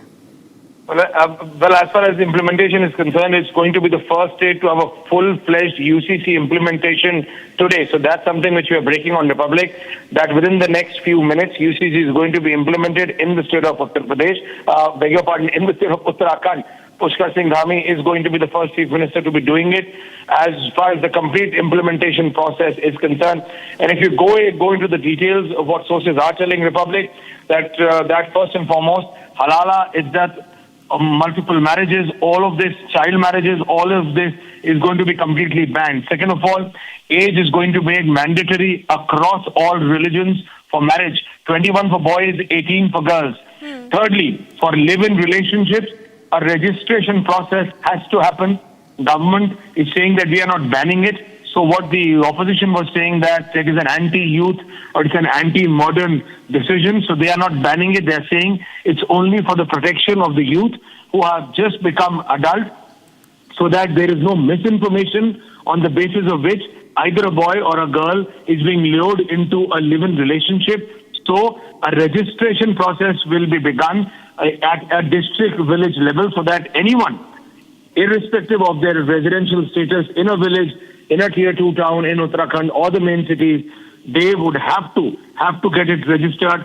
But as far as the law is concerned, it's going to be same for everyone. Uniform Civil Code, as the word stands, as it explains, is going to be uniform for everyone, irrespective Hindu, Muslim, Sikh, Baudh, Jain, for everyone. So it is not discriminatory. It is to get everyone together.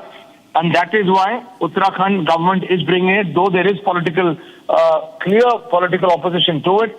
But Pushkar Singh Dhami government seems to be going ahead very, very clearly, and also stating that they are not only going ahead with it, they are going to implement it today itself. So within the next few minutes, that is what we are being told by our sources, that it's going to be implemented in Uttarakhand, though we have the Congress party coming out already in the state of Uttarakhand and saying that they are completely against this implementation, and this is only because Uttarakhand is being used as a test state before the government of India launches it.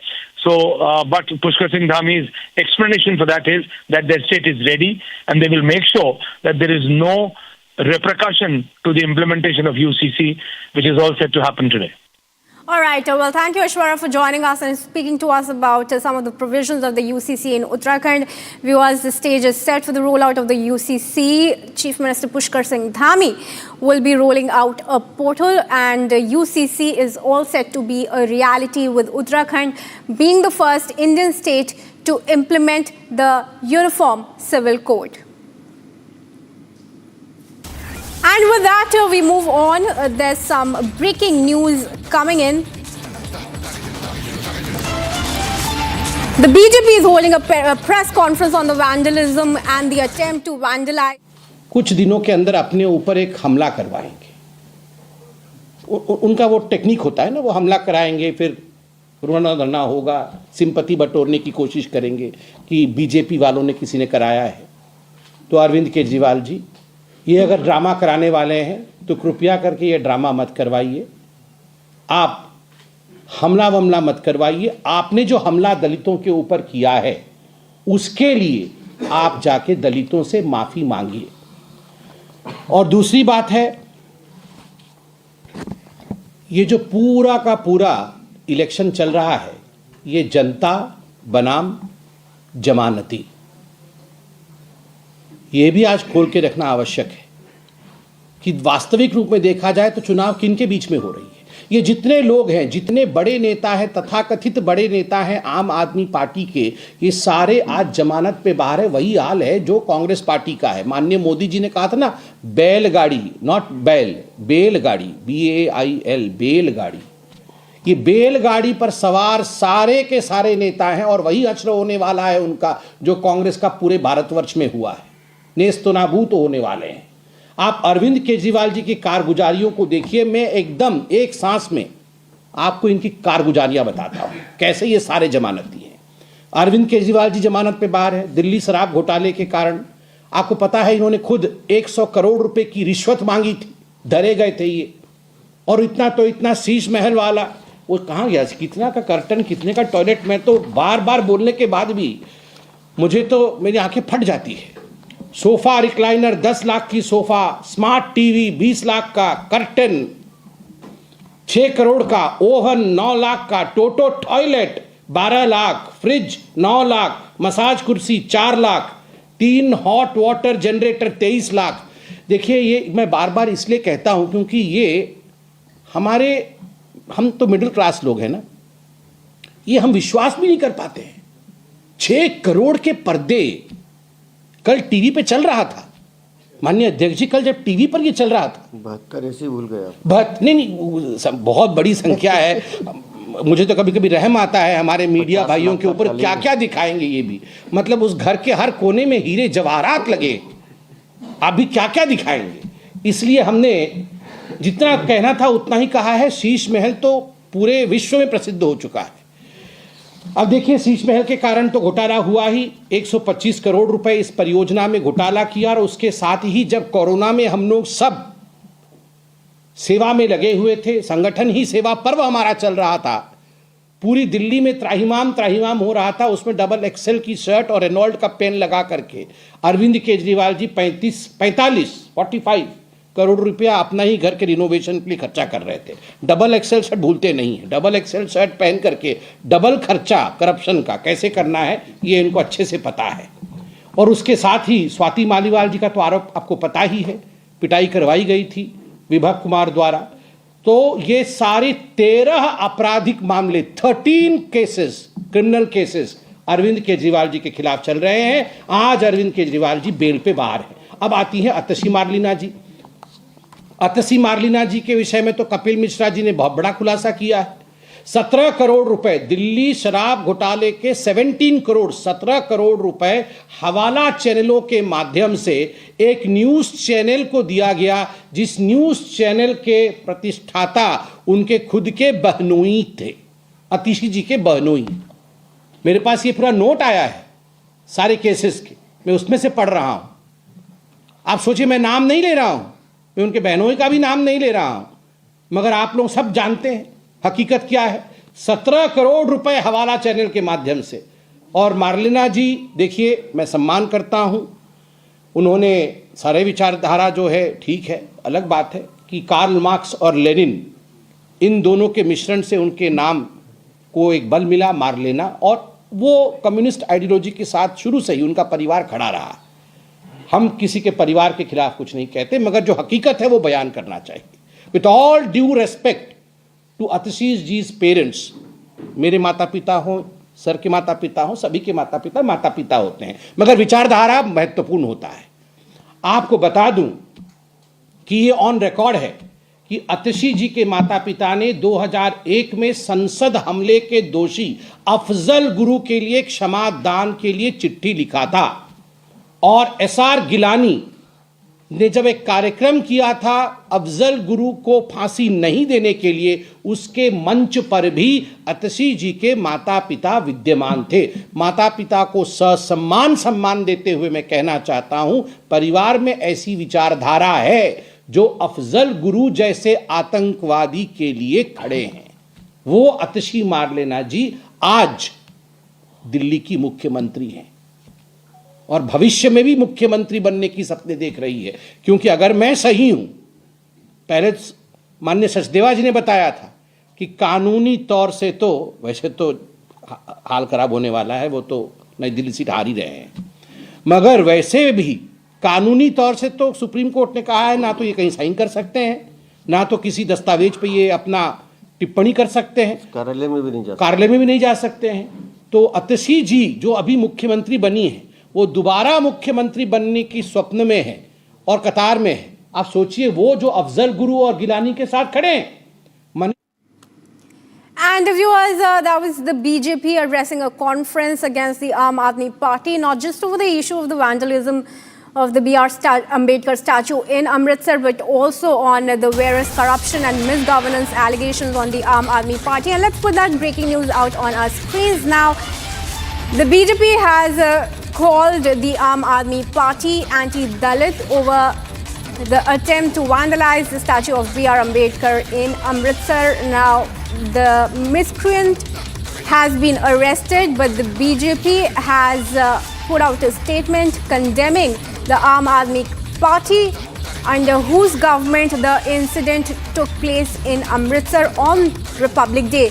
Listen in to how BJP MP Anurag Thakur took on the Aam Aadmi Party. आम आदमी party का चेहरा बेनकाब हो गया।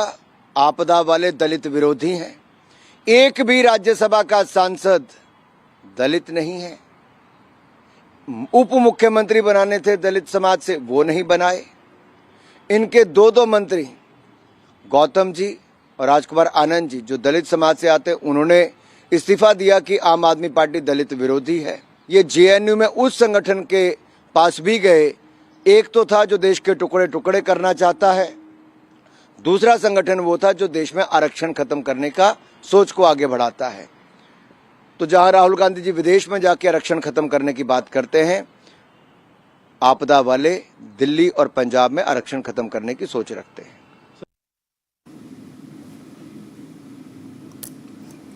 And Lalit, my colleague, is joining us live to get us more details on this. Lalit, a very good morning to you. कोई साधारण बात तो नहीं है कि अंबेडकर जी का स्टैचू रिपब्लिक डे वाले दिन उसे तोड़ने की कोशिश की गई। हालांकि जो मिसक्रेंट था, इसके पीछे उसे पकड़ लिया गया है, बट ऐसा क्यों हो रहा है कि आम आदमी पार्टी के सरकार में ऐसे हादसे हो रहे हैं?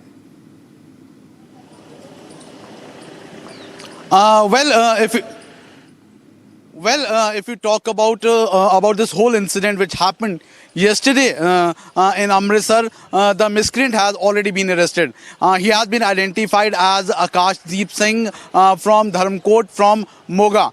But the way this whole incident, this whole episode happened in the broad daylight in the heritage city of Amritsar, it has once again given chance for the opposition to target the Maan government. The way now BJP has got a chance to slam the Aam Aadmi Party government. The BJP leaders are even saying that the whole Aam Aadmi Party government right now is in tourism, as their main focus is for the Delhi elections, and the law and order situation, the callousness which has happened in Punjab, especially in the broad daylight in Amritsar, the way in a bid to vandalize the statue of Dr. B.R. Ambedkar, which happened yesterday afternoon. Now the opposition has got a chance. But if you overall talk about police is thoroughly investigating the matter, as the person who has been arrested in this whole attempt is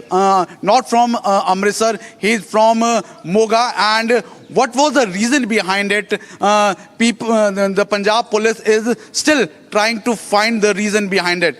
Till now, police is saying that the reason behind is uncertain. But yes, the miscreants has already been arrested, and opposition has got a chance to slam the Aam Aadmi Party government from Punjab and Delhi. Back to the studio. Okay, thank you, Lalit, for joining us and sharing that with us. Meanwhile, viewers, we're also getting some latest responses from the Congress, which has also hit out at the Aam Aadmi Party for not being able to maintain law and order in Punjab. Listen in. कि पंजाब की सारी police Delhi में घूम रही है, यहाँ vote के चक्कर में घूम रही है। कल भी हमको रात को पंजाब पुलिस की 2 गाड़ियाँ मिली। आपकी सारी पुलिस आपने झोंक दी दिल्ली में चुनाव करने के लिए, लोगों को डराने धमकाने के लिए, तो स्वाभाविक है ना कि वहाँ रक्षा सुरक्षा नहीं होगी। और बाबा साहब की स्टैचू को कई बार हमने देखा है कि 26 जनवरी के आसपास कुछ बदमाशी तत्व उनको करते, वहाँ सिक्योरिटी देनी चाहिए थी। अरविंद केजरीवाल को ना बाबा साहब के प्रति कोई सम्मान है, ना जनता के प्रति कोई उनके मन में संवेदनशीलता है। वो केवल और केवल एक वोट जीवी व्यक्ति हैं जो चाहते हैं किसी भी कारण से वो चुनाव जीतें। कि जदों इतला मिली है मैनू शाम नू कि इस किस्म की बहुत ही शर्मनाक घटना डॉक्टर भीमराव अंबेडकर साहब के बुत नाल, वो भी गुरु की नगरी दे विच 26 जनवरी वाले दिन, जिदन कॉन्स्टिट्यूशन के निर्माता जिहड़े ते उस चौंक च होई है जिहड़ा बेसिकली सारिਆਂ ਨੂੰ बिजी चौंक है जिहड़ा दरबार साहब ਨੂੰ जाना। अज दे दिन चप्पे चप्पे विच सारे देश दे विच पुलिस फोर्सेस लगियां ने, एंड विशेष तौर सारिਆਂ ਨੂੰ ਵੱਧ ਤੁਹਾਨੂੰ पता है इतिहासिक ये सारा चौंक है। शरेआम इस किस्म का जिहड़ा काम है।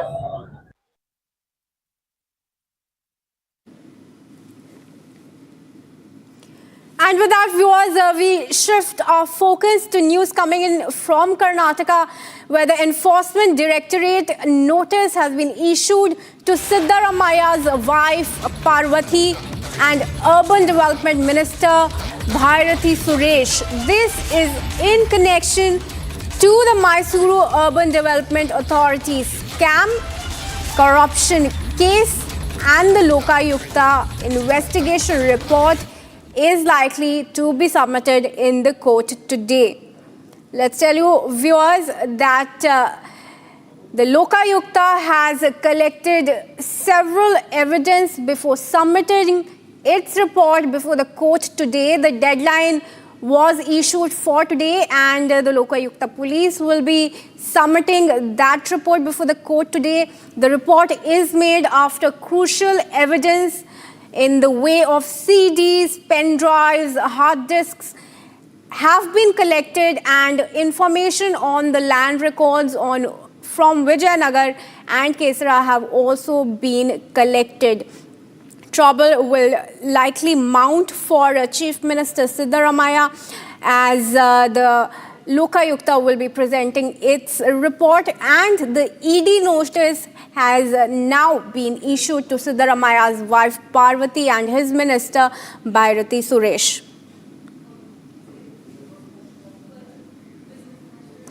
Let's go to Abhishek, my colleague, who's joining us from Republic Kannada to get us more on this.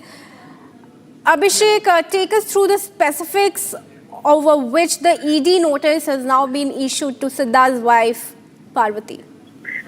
Preeti, so the latest development is Siddaramaya, the Chief Minister of Karnataka's wife Parvati, and a close aide and the Minister of Karnataka, Bhairati Suresh, have received notice from the Enforcement Directorate saying that they will have to attend the investigation today itself.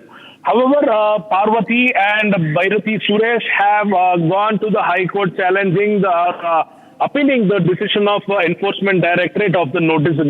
Parvati and Bhairati Suresh have gone to the High Court challenging or appealing the decision of Enforcement Directorate of the notice given to them. A small brief to the history of Muda scam is CM Siddaramaya and close aides are supposed to have taken out around 3.41 acres and 14 sites. The scam starts back from 1994 and it continues for the last 2 decades. Snehamai Krishna had previously inquired and demanded that a CBI probe be continued with respect to CM Siddaramaia's case, as the ministers and various other MLAs and MPs of the Congress party who are close aides of Siddaramaiah would pester the state government if an investigation is conducted by the local body. He also felt that the outcome of the investigation wouldn't be fair enough if the Karnataka state's body continues with its investigation, and hence he had requested the High Court of Karnataka that CBI enters into this matter. All right, well, thank you for joining us with that information. For now, Abhishek, will come back to you as developments in the case come up.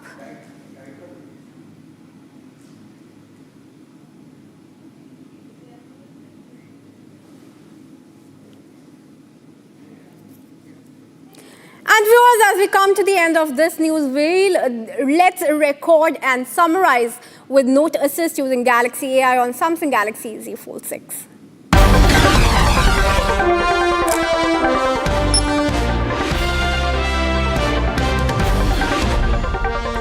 Punjab Chief Minister Bhagwant Mann condemned the attempt to damage a statue of B.R. Ambedkar in Amritsar and said that strict action will be taken in the matter.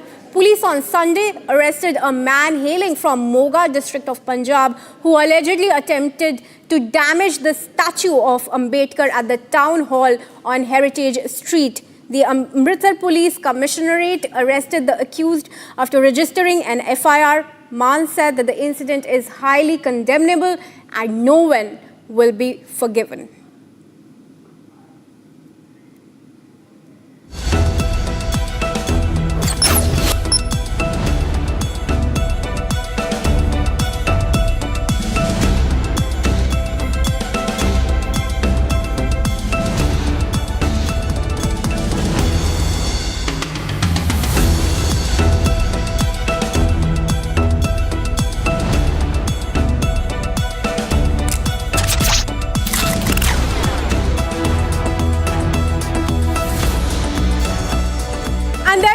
The precise reading of the news in a simplified format using Galaxy AI on Samsung Galaxy Z Fold 6. We will be right back with the headlines in a few minutes.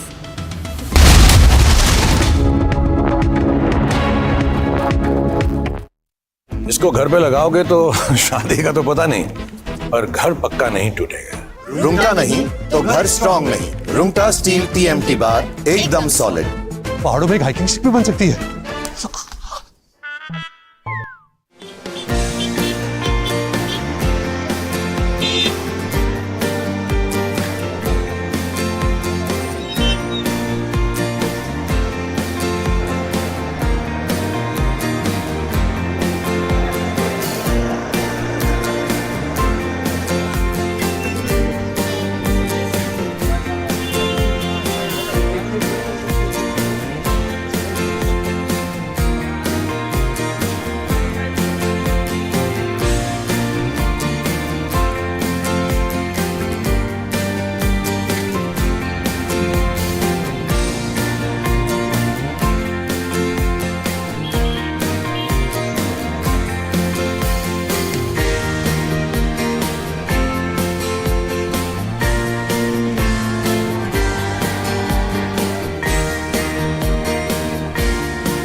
Has reached Bengaluru to attend the biggest tech event of the year, Galaxy Unpacked 2025, where Samsung is set to launch its S25 series.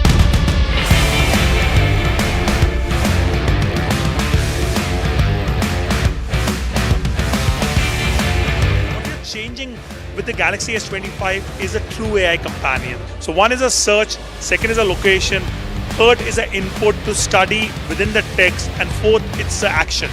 Now that all happens on one click. Now that's the biggest transformation which is coming in.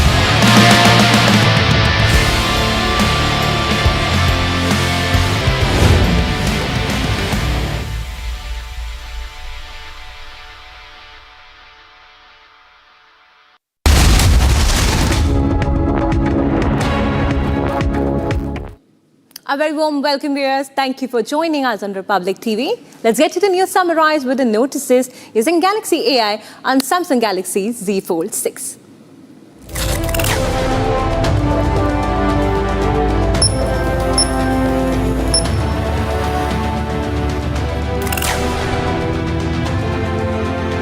Uttarakhand to implement UCC today. CM Pushkar Singh Dhami says UCC to be implemented today, all formalities completed. TMC Minister Firhad Hakim accuses family of Abhaya for indulging in politics. Says family knows nothing. Miscreants attempt to vandalize Ambedkar statue in Amritsar. BJP says insult to the constitution. Trump orders tariffs, visa restrictions imposed on Colombia in retaliation for not accepting 2 deportation flights.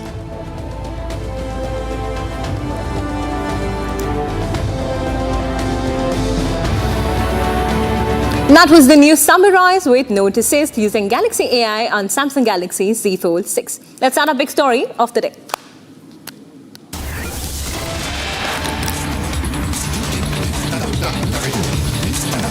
A big breaking news coming.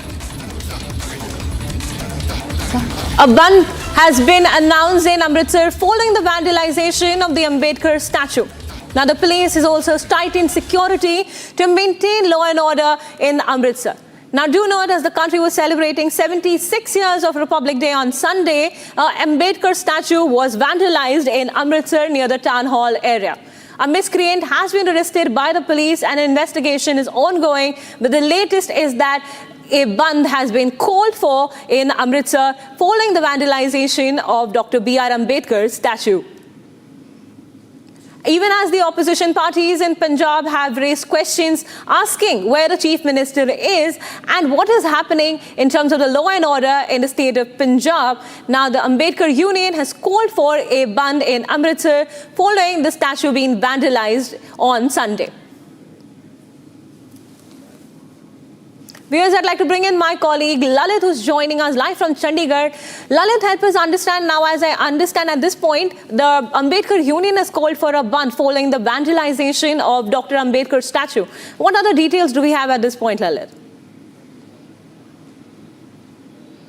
If you talk about the way the whole episode, the whole incident happened yesterday in Amritsar in the broad daylight when the miscreant tried to vandalize the statue of Dr. B.R. Ambedkar in the heritage city of Amritsar. Now, looking into this, as the BJP and the opposition was targeting the Aam Aadmi Party led the Bhagwant Mann government. Now, it seems that now the Bhagwant Mann government can be seen into action and into force. Looking into this now, the cabinet ministers would be arriving at the heritage street where this whole episode happened yesterday around 2. The cabinet ministers includes Harpal Singh Cheema, Mr. Dhaliwal, and the Aam Aadmi Party president Aman Arora. They would be reaching there by 2. But apart from that, if you talk about early in the morning, the Congress leaders, Rajkumar Verka, who has been the chairman of the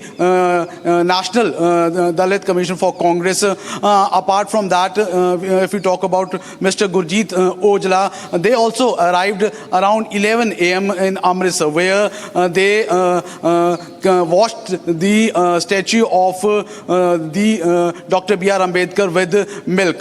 Apart from that, if we talk about the Dalit, especially all across Punjab and all across the country, are very unhappy with this whole episode, what happened yesterday. So looking into this, the Ambedkarite unit of Amritsar have given a call of Bandh. But there's a symbolic, it seems a symbolic Bandh in that way. But yes, the opposition has got a chance, and the way they are slamming the Aam Aadmi party led the Bhagwant Mann government, as saying that it's seen that the Aam Aadmi party is doing tourism, as majority of the Aam Aadmi party government leaders could be seen campaigning for the Aam Aadmi for the Delhi elections for the Aam Aadmi party. So they have slammed Aam Aadmi party. But yes, the whole opposition, whether the BJP, whether the Congress, now they are targeting it, and around 2 looking a chance after the whole episode happened. Now the Aam Aadmi party could be seen into action. Thank you, Lalit. We'll just get back to you. Right now we have Congress leader Jasbir Singh Gill, who's joining us live. A very good morning, Mr. Gill, and thank you for joining us on Republic. I would like to understand now that following the vandalization of Dr. B.R. Ambedkar statue on Sunday in Amritsar, now not only Congress but also the other opposition parties are raising questions about the law and order situation in the state of Punjab and particularly Amritsar as we speak. Could you tell us what's happening there, sir? What are your thoughts? The first thing is the situation. We strongly condemn this vandalizing of Dr. Bhimrao Ambedkar's statue. But the problem is that the law and order situation is in Punjab has hit at the lowest point. There are frequent killings every day. Bombs and grenades are being thrown at the police stations. If police is not safe, how can a common man be safe?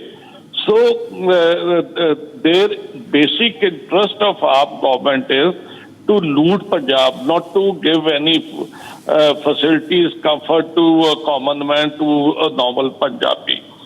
So you can see the design. You know, the Congress for the last 2 months we have been coming up with dharnas condemning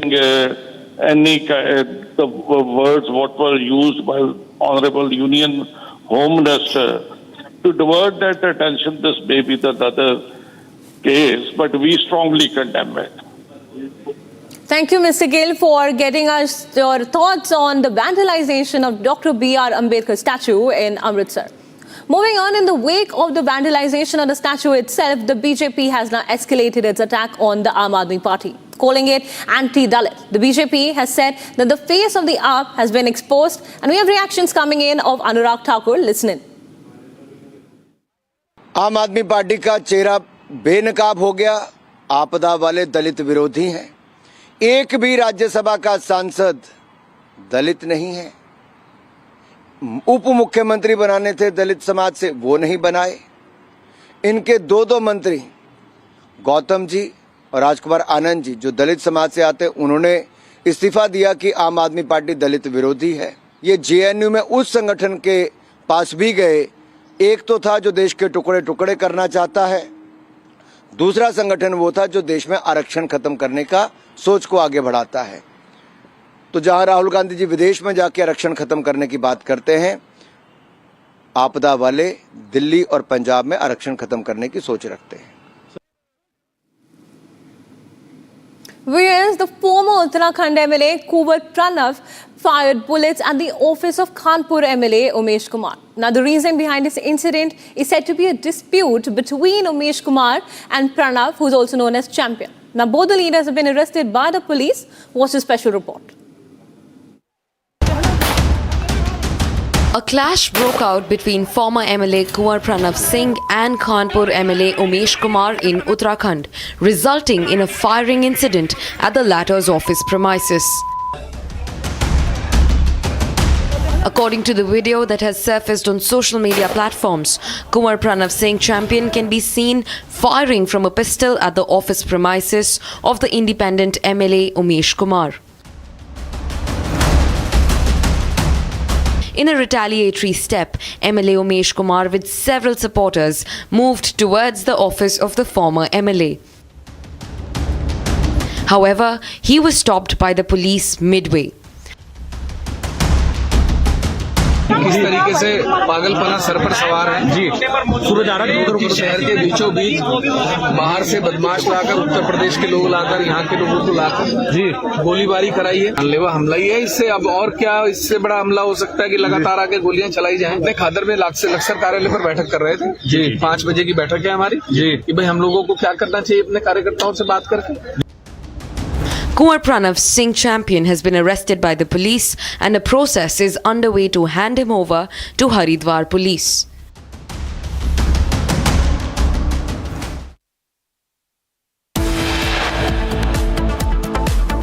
The High Court is all set to hear the appeals made in the Arjikar rape and murder issue by the state and the CBI seeking for Sanjoy Roy's death penalty. Amidst all this, TMC is now targeting Abhaya's parents, stating that they're politicizing the issue.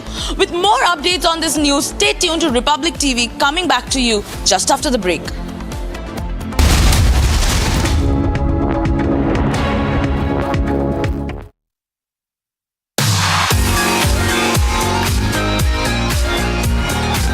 Samsung has once again pushed the limits of mobile gaming with its latest flagship smartphone, the Galaxy S25 Ultra.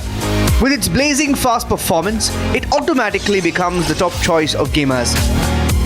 Its large 6.9-inch display is big enough to help you spot your enemies in a battle royale, while arcade games are a visual treat. So whether you're a casual gamer or a competitive player, the Galaxy S25 Ultra is built to perform marvelously. We were playing for a long time, the frame rates were really smooth, and now that I noticed, we almost played for 3 hours and the phone did not heat. There are a lot of new gaming features that have come, the processor is faster. Republic TV spoke to India's best mobile gamers to find out their gaming experience on the Galaxy S25 Ultra. Samsung's top brass also highlighted how the new Galaxy S25 Ultra is set to transform the mobile gaming industry in India. First of all, it's a large immersive screen where consumer can really enjoy the gaming at its best, where our engineers have worked with the Qualcomm engineers to get the customized chip ready.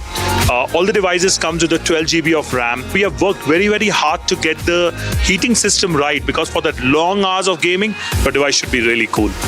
Powered by Qualcomm's latest and greatest Snapdragon 8 Elite chipset and paired with a super fast 12 GB RAM, the Galaxy S25 Ultra breezes through even the most demanding titles with ease. Get ready for ultra smooth gameplay with adaptive 120Hz refresh rates on the stunning AMOLED display, all while maintaining silky performance and minimal lag.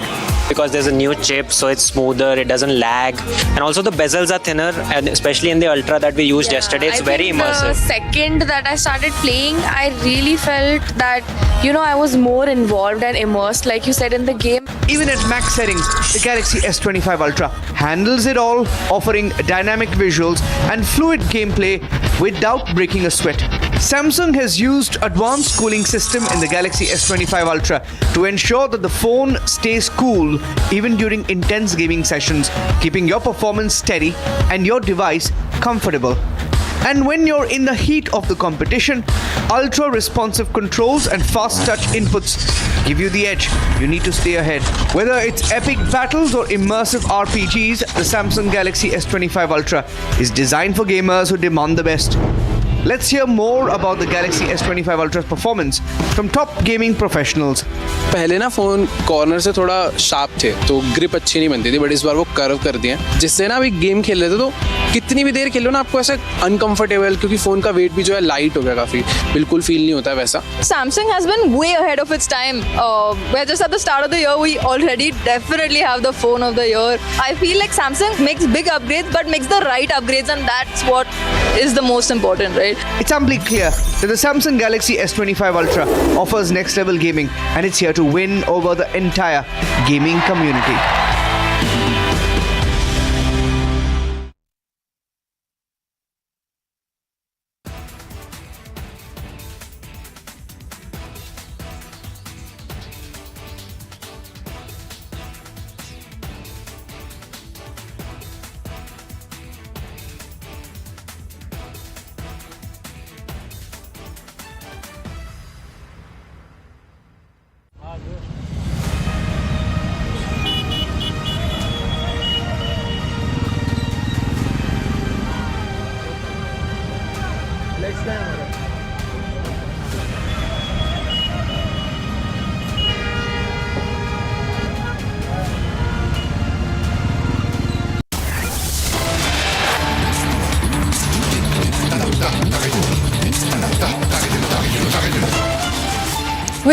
These are the latest developments as Union Home Minister Amit Shah has arrived in Prayagraj. These are the live visuals as you can see. He's been accompanied by the Uttar Pradesh CM Yogi Adityanath.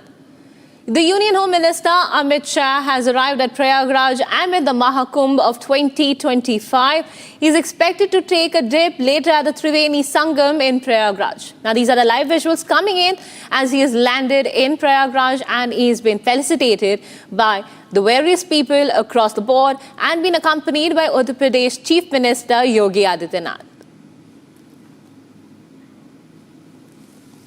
Viewers, these are the live visuals coming in from Prayagraj where Union Home Minister Amit Shah has arrived at Prayagraj. He's slated to take a holy dip in the Triveni Sangam as the Mahakumbh festival is on till the end of February. These are the visuals of him being felicitated and being accompanied by the Uttar Pradesh Chief Minister Yogi Adityanath. Even as the momentum of the Mahakumbh festivities has gained momentum across Prayagraj with devotees coming from across the country and the world to Prayagraj to be a part of this very significant Hindu festival. Now we see that the Union Home Minister Amit Shah has arrived at Prayagraj. These are the live visuals on your screens, viewers. He's also accompanied, as we can see, by the Uttar Pradesh Chief Minister Yogi Adityanath.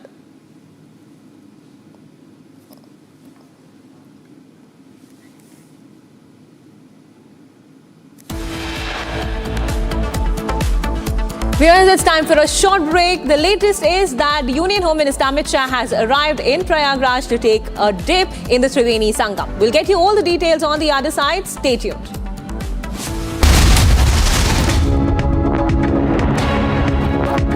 इसको घर पे लगाओगे तो शादी का तो पता नहीं, पर घर पक्का नहीं टूटेगा।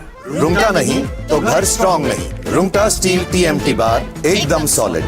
पहाड़ों में एक हाइकिंग स्टिक भी बन सकती है।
$76.5 billion to India's economy by 2028.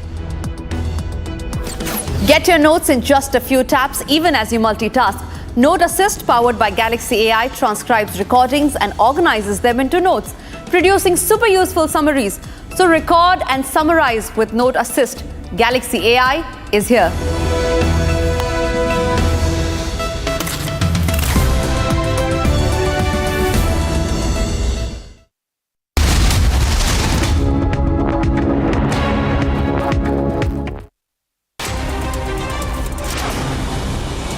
Viewers, here's a quick roundup of the top stories from across the country. Congress candidate from Ritala Assembly constituency, Sushant Mishra, has alleged that he was assaulted by Election Commission officials and tried to stop him from taking out a foot march. Mishra said he has complained about the incident to the Election Commission.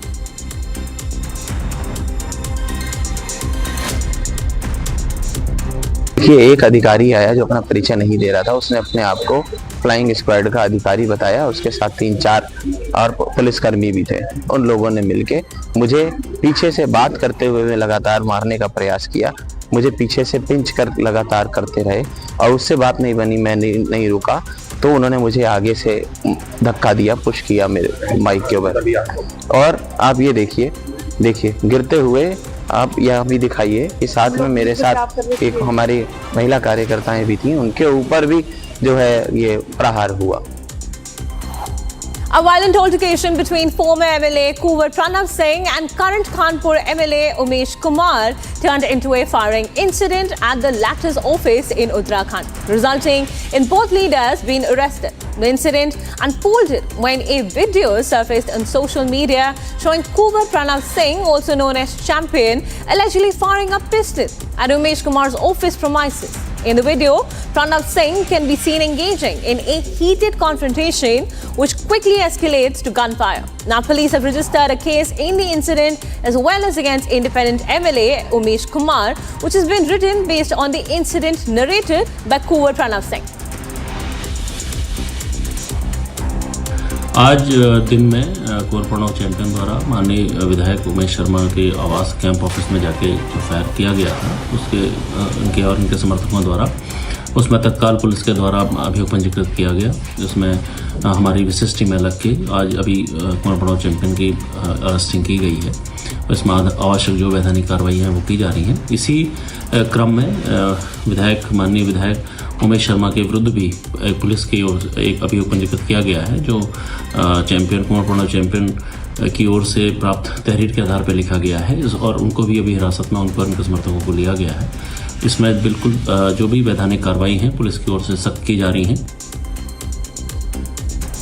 As Delhi polls are just around the corner, BJP MP Anurag Thakur launched a scathing attack at Congress and AAP for looting and betraying Delhiites.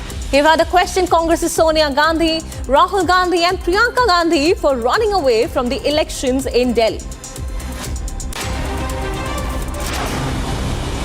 तो आज से कुछ साल पहले double XL shirt पहनकर आए थे, आज वो डबल सिक्योरिटी मांगते हैं। जो ABCD की राजनीति सिखाने आए थे, बदलने आए थे, आज वो सीधा Z पे पहुंच गए। Z प्लस डबल सिक्योरिटी लेते हैं, 60 लोगों के साथ घूमते हैं अरविंद केजरीवाल जी। और यही नहीं, जिनके लिए L से लोकपाल था आज लूट हो गई, H से हॉस्पिटल था वो हवाला हो गया, झाड़ू से दारू हो गई, स्वराज से शराब हो गई, पाठशाला से मधुशाला हो गई। ये वो लोग हैं जो कहते कुछ थे लेकिन आज करते कुछ हैं। Residents of Pithampur held a torch rally to protest the incineration of toxic waste from the Bhopal gas tragedy in the Pithampur industrial area. While standing united over the issue, Sailana MLA Kamleshwar Dodiyar said that they will not let the garbage be incinerated in the Pithampur industrial area.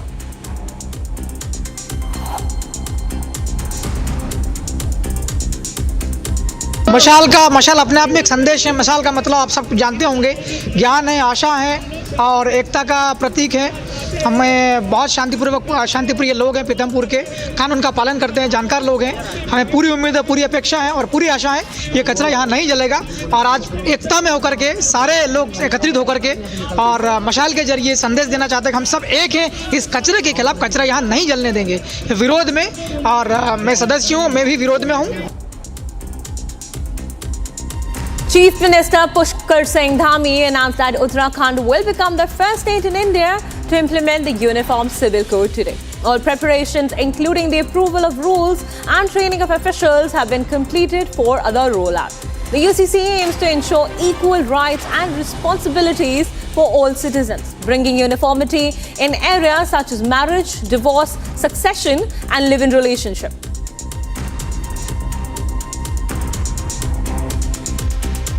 उसकी सभी तैयारियां पूरी हो गई हैं और एक समृद्ध समाज बने जिसमें लिंग, जाति, वर्ग, कोई भी भेद न हो, धर्म का भेद न हो, सबके लिए कानून।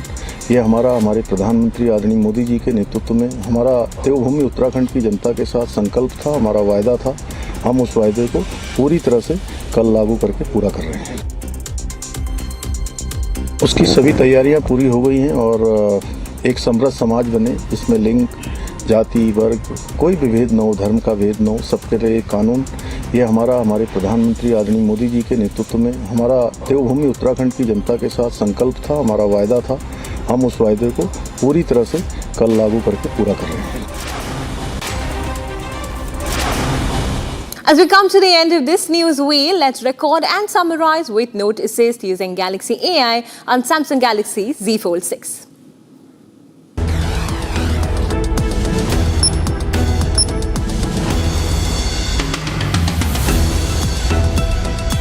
Punjab Chief Minister Bhagwant Mann condemned the attempt to damage a statue of B.R. Ambedkar in Amritsar and said strict action will be taken in the matter.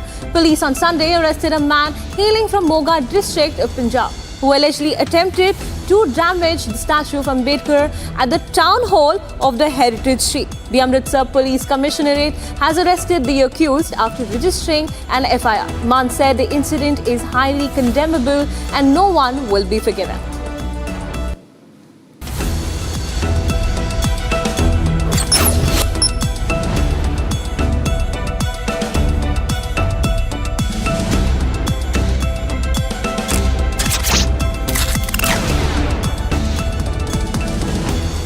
There we have it, the precise reading of the news in a simple format using Galaxy AI on Samsung Galaxy Z Fold 6. We'll be back with the headlines in a few minutes.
Asia's largest news headquarters. Set setting the agenda for Bharat.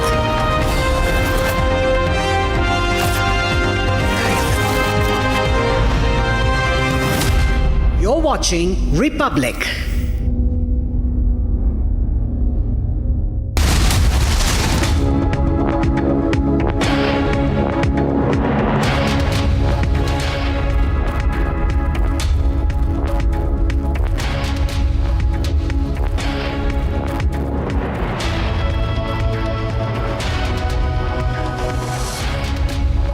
Hello and you're watching Republic TV. I'm Deepak Suresh Kumar. It's a historic day for the state of Uttarakhand, for Dhami's government and also for the people of the state, because today is the day when one of Dhami's key promises, the Uniform Civil Code, will be realized in just a few moments from now. The portal will also be launched. We'll get you all the latest. But first, a quick check on the headlines we are tracking at the moment.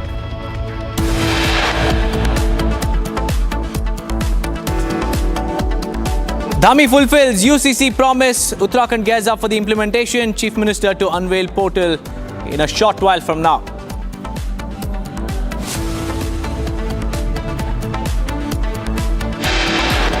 Amtaz Minister Firhad Hakim goes after Abhaya's parents, says parents are hand in glove with leftist groups, accuses them of politicizing the Arjika rape and murder case.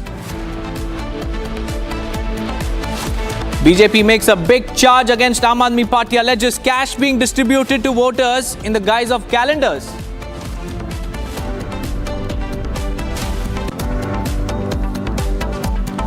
Miscreants try to vandalize Ambedkar statue in Amritsar on Republic Day. One arrested so far, politics erupts. Lokayukta to submit comprehensive Muda report before the court today. Trouble mounts for Karnataka Chief Minister Siddaramaiah and his wife.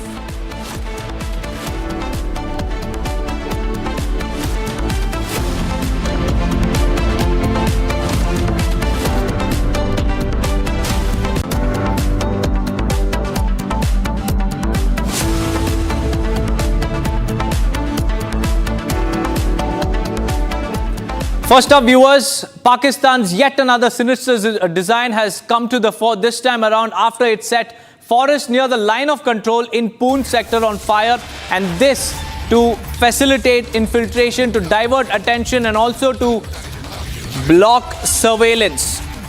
This is a big breaking news that we are tracking from Poonch. In Jammu and Kashmir, multiple mine blasts have been triggered due to the fire from Pakistan, and the incident has been reported in the Balakote forest area along the line of control in Poonch. And the forest believed to be set on fire to help facilitate infiltration of terrorists into the Indian territory, and this is suspected to have been done by Pakistan to trigger landmines on the Indian sides, which are placed as part of the anti-infiltration grid. In fact, Gursimran is joining us live on this broadcast. Gursimran, this is yet another plot by Pakistan to facilitate terror infiltration. Tell us about what's happening along the line of control in Poonch. See, this has been the modus operandi that the Pakistan actually abides by and follows when it comes to the line of control. But what they do is that they set the forest close to the line of control on the fire, because that triggers the landmine that are placed as part of the India's anti-infiltration grid. And once the landmines are triggered, the forest fire, it gets wild in the fire, and then it takes the security forces time not only to contain the fire, but also it gives an opportunity for the Pakistan to push the terrorists into the Indian territory. See, it has come very clean from the Indian Army as well as from the other security forces on record that the terror launch pads are intact and the terrorists are attempting to sneak in into the Indian territory. And we have seen that in the past as well, that these forest fire have been used first to target the India's anti-infiltration grid, and second is to ensure that this is being used by the Pakistan as a diversionary tactics, because infiltration bid that was foiled last year by the Indian Army in the Akhnur sector, the similar modus operandi was followed by the Pakistan. When the forest was set on the fire, fire. The Indian army attempted to douse the fire. Their attention went there. On the other side, the Pakistan attempted to push a group of 3 terrorists into the Indian territory, but they were they were neutralized by the security forces. But once again, this has come into fore in the Balakot sector of the Poonch, where now the attempts are being made to douse the fire in the internal areas, while on the line of control, the fire is still there, and we have seen the smoke flames that are coming out in the forward area of Balakot sector in the Mender area of Poonch.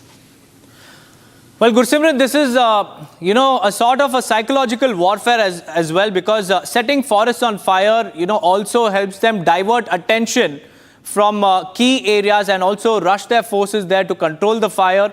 But Pakistan's, infiltration attempts in the past as well have been foiled. And one clear message that was given by Rajnath Singh and the Union Home Minister is that terror will not succeed in creating panic and also unrest in the Indian territory. Yes, it has been amply clear, because see, this has become a modus operandi of the Pakistani forces, because they have been regularly doing this. So keeping that in view, the forces are on the alert. The incident has come into fore because it was yesterday only when this fire came into being. The security forces are maintaining a high level of alertness, because Rajouri Poonch is the area that has been prone to the terror threats, because there have been multiple terror incidents. The Pakistani terrorists that have infiltrated into the Indian territory, they are still inside. So there lies a high possibility that the Pakistan will try to push as many as terrorists during the winters into the Indian territory, so that they can start getting on to what they have been doing in past couple of days. That with the onset of summers, they will try to intensify the terror attacks, because if you go date by date in the last 2 to 3 years trend, you will see that the Pakistan's terror attacks, they start somewhere close to March and April in the Jammu region, and then they go on till October, November. So Pakistan has been using this time to back up their terrorists into the Indian territory,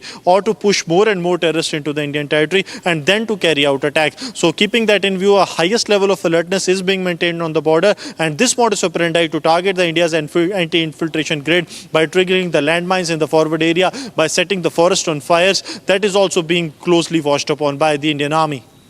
Also, Gursimran, this is, one of the attempts to disrupt surveillance, because once you set the forest on fire, the smoke which emanates from this particular, region when it's on fire disrupts the surveillance systems as far as the imaging is concerned, because there are a lot of thermal cameras as well that have been set up. In fact, stay on with me, Gursimran. I have Major General A.K. Sivach also joining us live on this broadcast. Major General, a very, very good afternoon to you.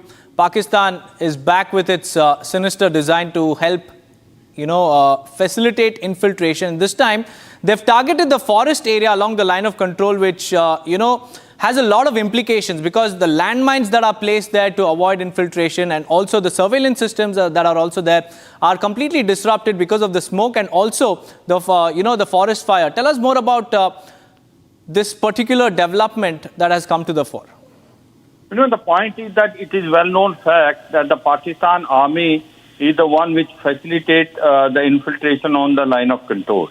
Now, the point is that they know that Indian counter-infiltration grid is very, very strong and robust.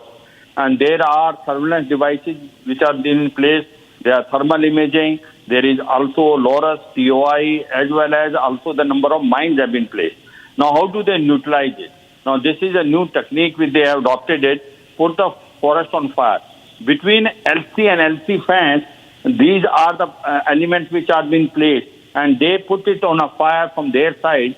Once the fire catch on, you find all these, elements and devices which are there, they get neutralized. Either the mines which get blasted off, as well as also those thermal imaging and other surveillance devices, they get burned. So this is a trick of the Pakistan army, and the only way to make sure that Pakistan do not get involved in this dirty trick, that you should able to target that post which is facilitating all this activity. That's the only way. But we used to, I commanded a brigade in Machal sector in Kupwara, and we used to do the same thing. The moment that post is trying to help them in infiltration, we used to target that post, and that's the only way the Pakistan can be taught lesson.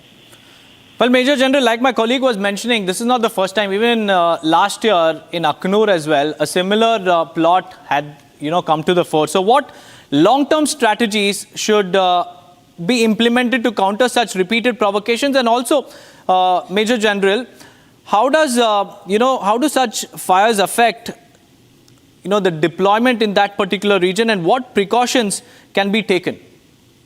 You asked 2-3 questions. First of all, one thing is very clear. You are saying that how do we ensure that all these devices which are placed, they do not get disrupted by the fire which put. You see, these are very sensitive. These are the thermal imaging devices.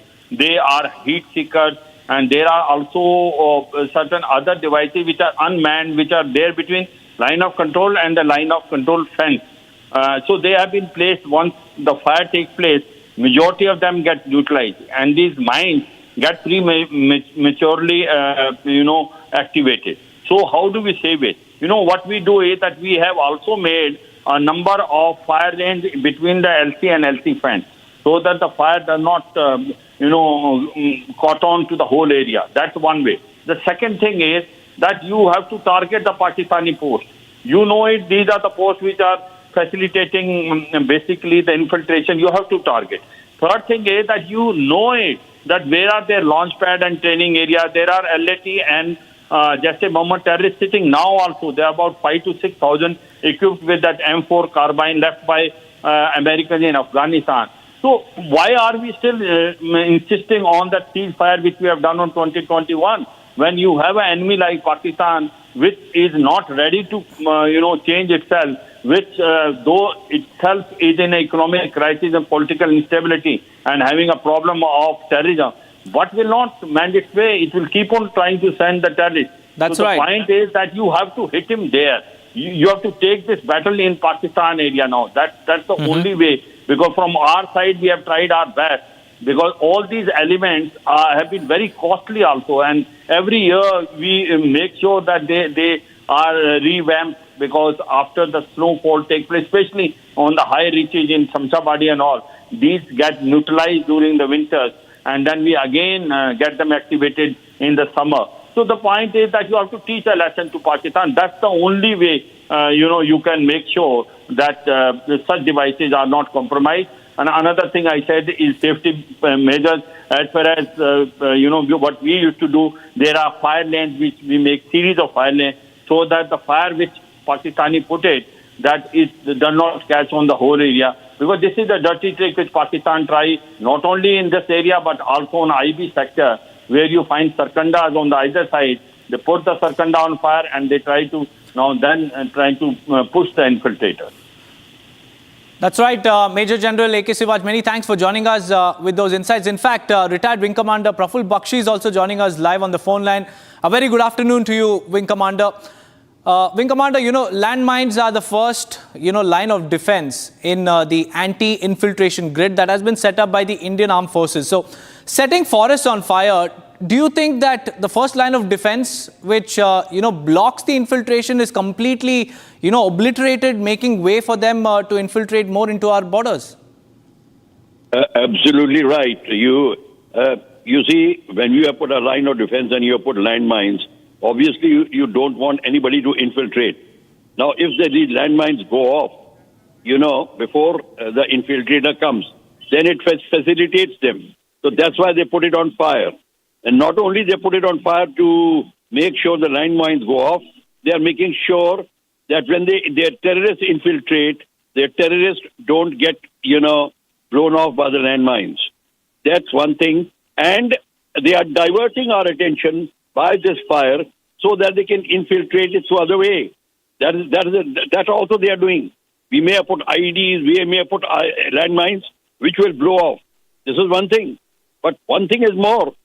All this thing is happening is, this is not only happening in isolation. The supporting cells which are there in that area are helping the Pakistanis and their army supported infiltrators. That aspect we have to also watch out. And secondly, if we have to do something, we have to now be more aggressive. Talking and negotiation, diplomacy, it doesn't work here. Put Pakistan under pressure, some other sector. Not only Kashmir. Why are you all centered around Kashmir? What is something opposite Sindh, something opposite other places? When they can do such a thing here, what stops you from doing other places? Make it on the sea coast. Make another penetration in the sea coast. Then Pakistan will understand this is not a very easy game to play. So this aspect is there. We have to wait and watch. They've started in Punch. They'll start elsewhere. They'll do that. They got our attention out here, and then elsewhere they'll start doing it. So we have to watch out for them. Our surveillance activities, aerial surveillance activities, have to increase and become more efficient. And as I told you, sleeper cells are the main supporters which are supporting all these activities. Let us not fool ourselves and become ostrich. Ki nahi, sabko theek ho gaya. Nothing is like that. We have to watch out for that.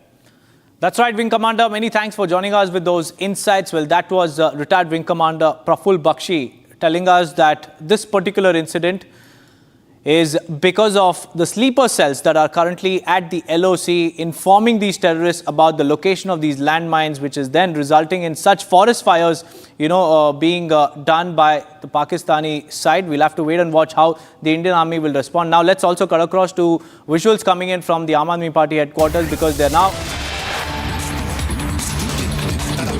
दूसरी guarantee है महिला सम्मान योजना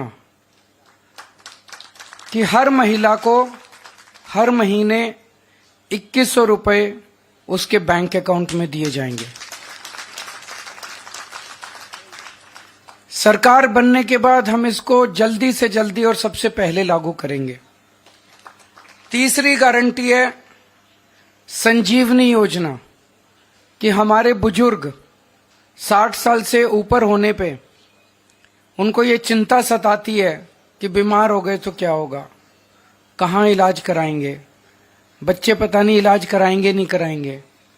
तो मैं उन सभी बुजुर्गों को ये आश्वासन देना चाहता हूं कि आपका बेटा जब तक जिंदा है आपका मैं अच्छे से अच्छा इलाज कराऊंगा, चाहे उसे ये सरकारी अस्पताल में कराना पड़े चाहे प्राइवेट इलाज अस्पताल में कराना पड़े, उसका सारा खर्चा दिल्ली सरकार देगी। चौथी गारंटी है पानी के गलत बिल आने की, कि एक साल पहले तक दिल्ली में सबके 0 पानी के बिल आते थे। फिर इन्होंने हम सबको एक एक करके षड्यंत्र करके फर्जी केस में जेल भेज दिया। पीछे से इन्होंने पता नहीं क्या षड्यंत्र रचा।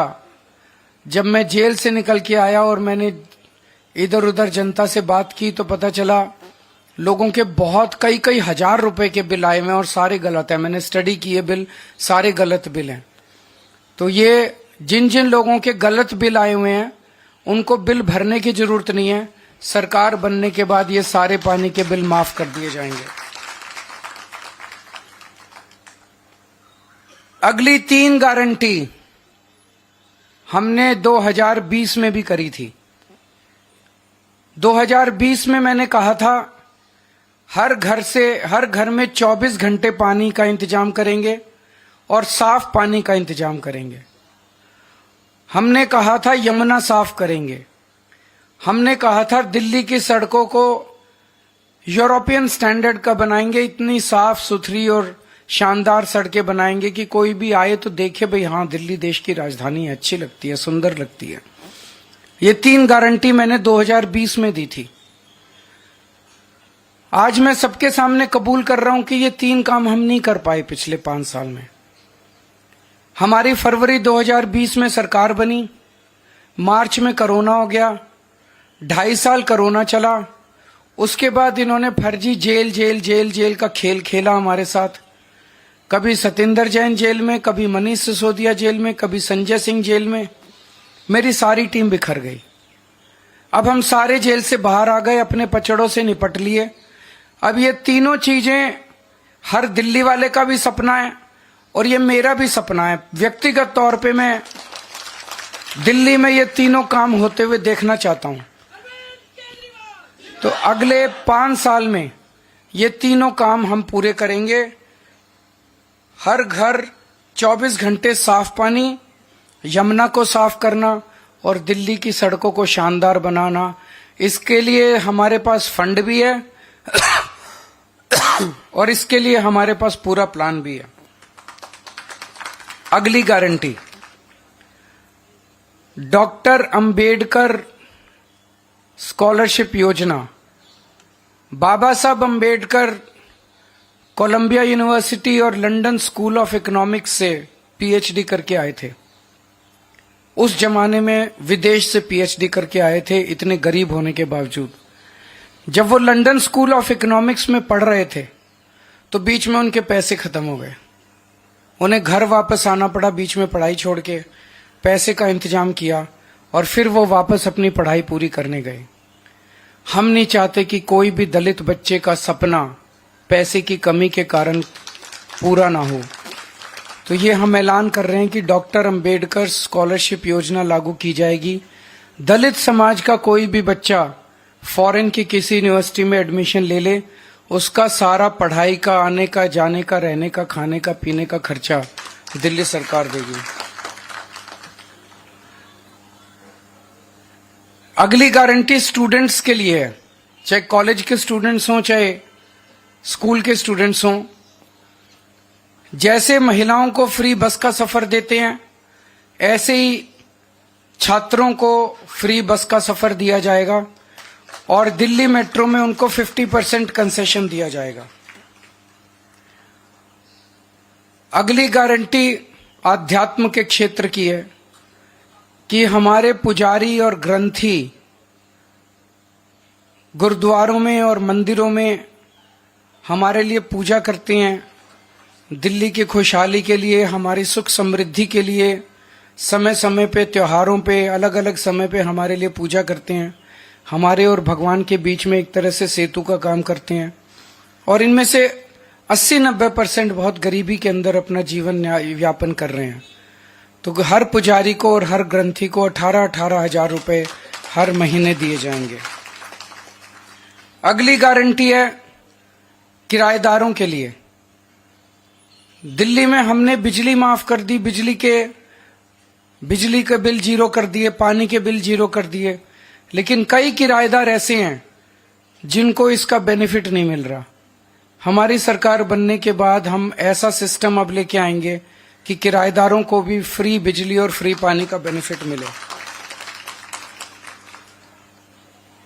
कई जगह सीवर ओवरफ्लो कर रहे हैं, अगली गारंटी सीवर की है। कई जगह सीवर चौक हैं। मेरे पीछे से इन्होंने इतना गंदा काम करा, इतना गंदा, जब मैं जेल में था कई जगह सीमेंट के कट्टे डाल दिए सीवर में, कई जगह बड़े बड़े बोल्डर डाल दिए सीमेंट में ताकि जनता को तकलीफ हो और जनता केजरीवाल से नाराज हो जाए। वोट लेने के लिए इन्होंने जनता को परेशान करने में कोई कसर नहीं छोड़ी। अब जहां जहां सीवर ब्लॉक हैं, जहां जहां सीवर ओवरफ्लो कर रहे हैं, इनको तो सरकार बनने के 15 दिन के अंदर ही ठीक करा देंगे। लेकिन जो पूरी दिल्ली में सीवर की लाइनें पुरानी हो गई हैं, उनको हम बहुत युद्ध स्तर के ऊपर अगले कुछ महीनों में, साल 1.5 साल के अंदर हम दिल्ली की सारी पुरानी सीवर की लाइनों को चेंज करा देंगे, नई सीवर की लाइन। अगली है राशन कार्ड की गारंटी। कई सालों से दिल्ली के राशन कार्ड नहीं खुले, कई गरीब लोगों को राशन कार्ड का फायदा नहीं मिल रहा, राशन का, फ्री राशन का। तो राशन कार्ड खोले जाएंगे ताकि गरीबों को फ्री राशन का फायदा मिल सके, अपने नए राशन कार्ड बनवा सकें। अगली गारंटी है ऑटो वाले भाइयों के लिए, टैक्सी वाले भाइयों के लिए और ई रिक्शा वाले भाइयों के लिए कि उनकी बेटी की शादी के लिए 1 लाख रुपए का दिल्ली सरकार की तरफ से।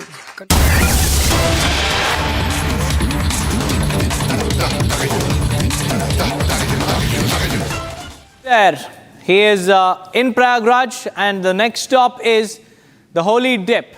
The Union Home Minister Amit Shah was received by Yogi Adityanath, Brajesh Pathak, Keshav Prasad Maurya, the Deputy Chief Ministers.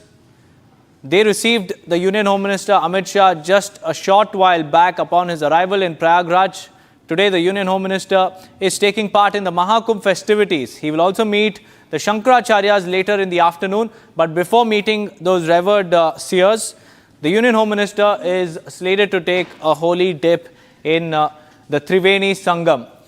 Just yesterday, we told you about the Union Home Minister's schedule, and a day before that, we showed you visuals of Yogi Adityanath also taking a holy dip along with his cabinet colleagues at the Triveni Sangam. And these are the live pictures coming in from Prayagraj, where the Union Home Minister Amit Shah will also be taking a holy dip. Joining us live on the phone line is our senior executive editor, Aishwarya Kapoor. Aishwarya Kapoor, this is the Union Home Minister Amit Shah in Mahakumbh festivities. He's arrived there to take a holy dip.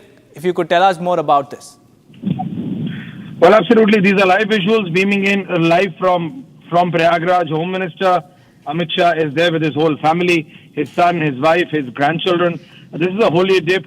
After 144 years, such a constellation timing has come that this is a Mahakumbh. Kumbh happens every 12 years, and this is a Mahakumbh, keeping in mind the celestial positions of the Navgraha.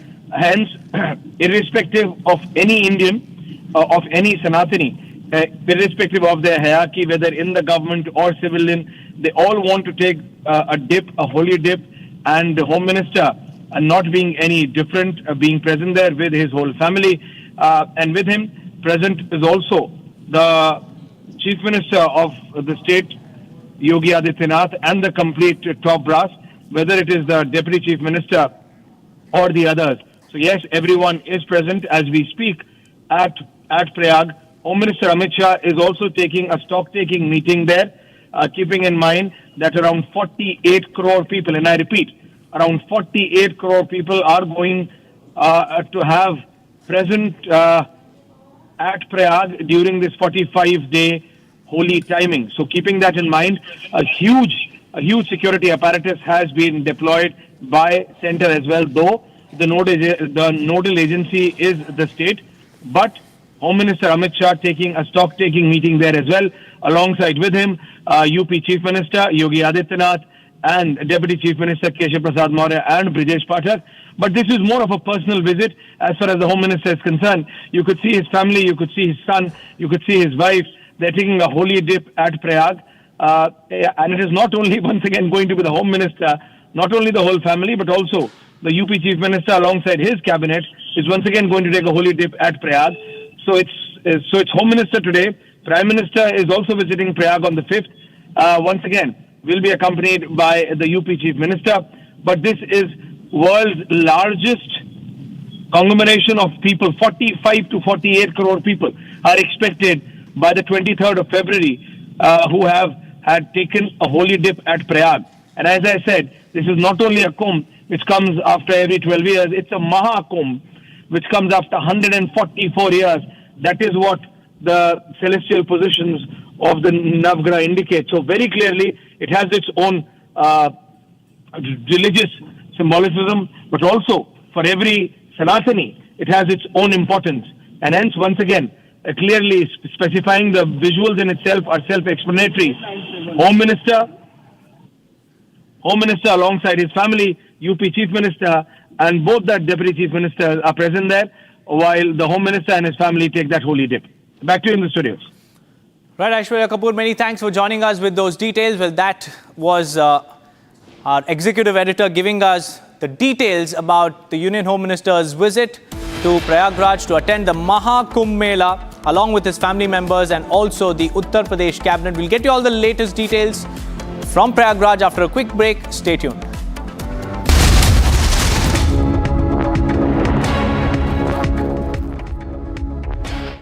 इसको घर पे लगाओगे तो शादी का तो पता नहीं, पर घर पक्का नहीं टूटेगा। रूंगटा नहीं तो घर स्ट्रॉन्ग नहीं। रूंगटा स्टील TMT बार एकदम सॉलिड। पहाड़ों में एक हाइकिंग स्टिक भी बन सकती है।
Thank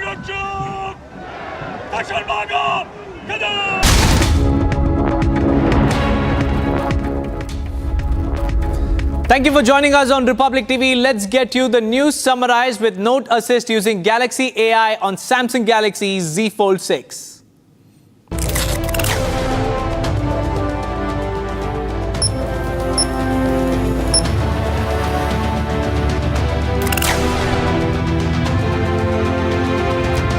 Another sinister plot by Pakistan exposed, multiple mine blast triggered due to fire from Pakistani side. AIMIM and Congress doubt UCC implementation in Uttarakhand. AIMIM questions exclusion of tribals. Congress says people's rights being snatched.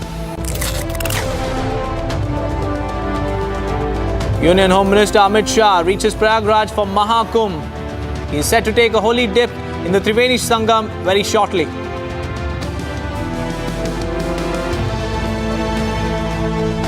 Calcutta High Court hears pleas by CBI Bengal government today in Arjika rape and murder case.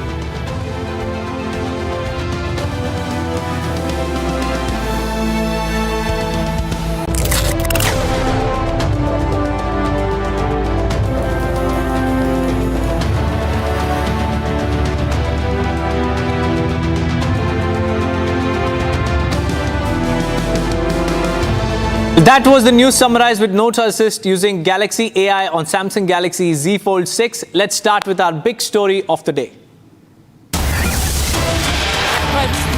News coming in from the Calcutta High Court. The Calcutta High Court has begun the hearing for admission of two separate appeals, one by the West Bengal government and the other by the CBI, challenging a trial court order which sentenced the RG Kaur hospital rape murder convict Sanjay Roy to life imprisonment till death. Now, the CBI has claimed that unlike the state government, it has the right to challenge the trial court order on grounds of inadequacy of sentence. Since it was investigation, it was the investigation and prosecution agency in this case. So, a development coming in from the court, RG Kaur case. Calcutta High Court has begun hearing. Remember, the Shialda court had sentenced Sanjay Roy to life imprisonment. There was massive outrage after that as there are demands for death penalty. My colleague Ridhita joins us live on the broadcast for more. Ridhita, well, this is, of course, an important update coming in. Tell us more details, please.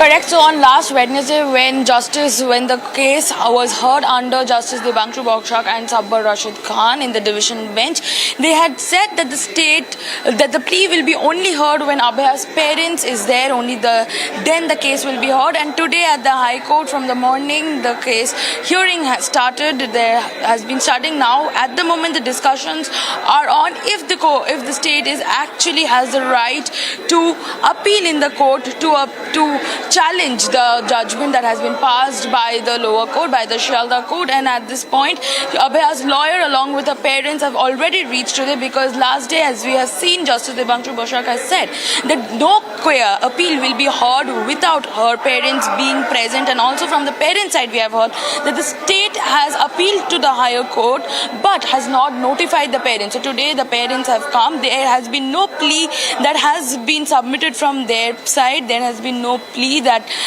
they are filing today, but then they are participating in this twin appeal that is made by both CBI and the state seeking for Sanjay Roy's death penalty. Back to the studio. Right.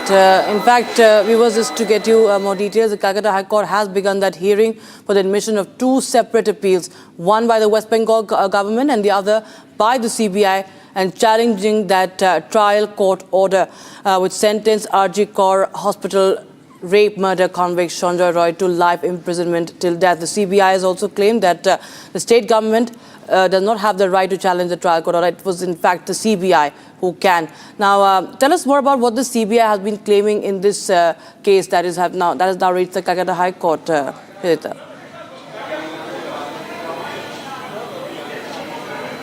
Correct, Rakshita. On Wednesday, there was a heated argument that led out in the division bench when the case was being heard. So, the CBI had pointed this one case of the Patna High Court of Lalu Prasad Yadav, and they stated that the state does not have any authority to come up and appeal in the higher court. It is only the investigative agencies who have been investing can come up and appeal in the higher court. So, but the state in defense has said that it is the state which has filed the first FIR, and therefore they hold all the rights to come up and appeal. So today, after that, CBI has come up.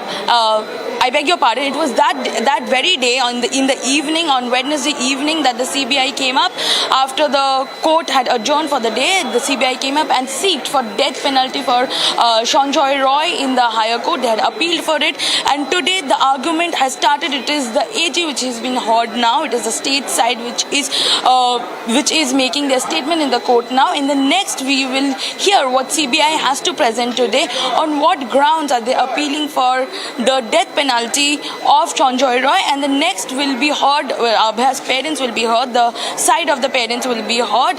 If only they are looking out for a death sentence, a death penalty for Sanjay Roy, because repetitively we have been hearing her parents stating that it is not only Sanjay who is involved, but there are other people also involved, and they do not want one person to be hanged to death, but they want every other culprit to be sentenced to death. That is all that we are gathering at this moment from the High Court. Right, Back to you. in fact, stay on with us, because there is another controversial statement coming in from Firhad Hakim. Now, he has come under fire for attacking the parents of Abhaya, a victim at the center of the highly charged case. Now, Hakim says that Abhaya's family is politicizing this tragedy. They're politicizing the rape and murder of her own daughter, while calls for the death penalty against Sanjay Roy continue to escalate. Listen to Firhad Hakim. পুত্রীর শোকে এমন কিছু বলা উচিত না যেটা ওনার এখতিয়ারের মধ্যে পড়ে না।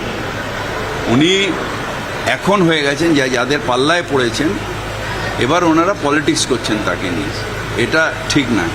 মুখ্যমন্ত্রী ওনার দয়ায় বা যে দলগুলো রয়েছেন লেফটিস্ট, তাদের দয়ায় কিন্তু মুখ্যমন্ত্রী পদে ওখানে বসে নেই। মুখ্যমন্ত্রী বসে আছে, বাংলার মানুষ চেয়েছেন তাই ওই চেয়ারে বসে আছেন। কারোর দয়ায় বসে নেই, বাংলার মানুষের সমর্থন নিয়ে বসে আছেন। এবং আমি আবার ওনাকে বলবো যে আপনি আপনার এখতিয়ারের মধ্যে থাকুন, নিশ্চিতভাবে ন্যায় চাইেন, এবং আমিও অত্যন্ত দুঃখিত সিবিআই যেভাবে করেছে। কিন্তু তার মানে এই নয় যে আপনাকে দিয়ে যা বলাবে আপনি তাই বলবেন, এটাতে আপনার নিজের। All right, we have live visuals coming in right now. Viewers, Amit Shah, the Home Minister, is in Prayagraj right now to take a holy dip at the Triveni Sangam shortly. He is sitting by the side of UPG Minister Yogi Adityanath, along with the other spiritual leaders, along with the other saints and peers, and he's having a chat with them. And we believe it's a light-hearted chat. Both of them have smiles on their face, and they're smiling and laughing. And Amit Shah will soon be taking the holy dip. We've seen several other union ministers taking the holy dip. We've seen Rajnath Singh recently taking the holy dip at Prayagraj. Yogi Adityanath, along with his 54 cabinet members, taking the holy dip. In fact, it was Akhilesh Yadav also yesterday who had taken the holy dip. Of course, he continues to politicize the Mahakumbh. And now we have Amit Shah's visuals coming in from Mahakumbh, and he is received by the UPG Minister Yogi Adityanath. And he soon will be taking the holy dip at the Triveni Sangam. My colleague Ritu is joining us live on the broadcast from Prayagraj. Ritu, बहुत ही जल्द हम देखने वाले हैं कि अमित शाह जो हैं वो डुबकी लगाने वाले हैं त्रिवेणी संगम में। बहुत जल्द महाकुंभ मेले में जाने वाले हैं। इस वक्त जो हमारे साथ सामने तस्वीर आ रही है, योगी आदित्यनाथ के साथ वो एक कुछ बातें कर रहे हैं साधु संतों के साथ।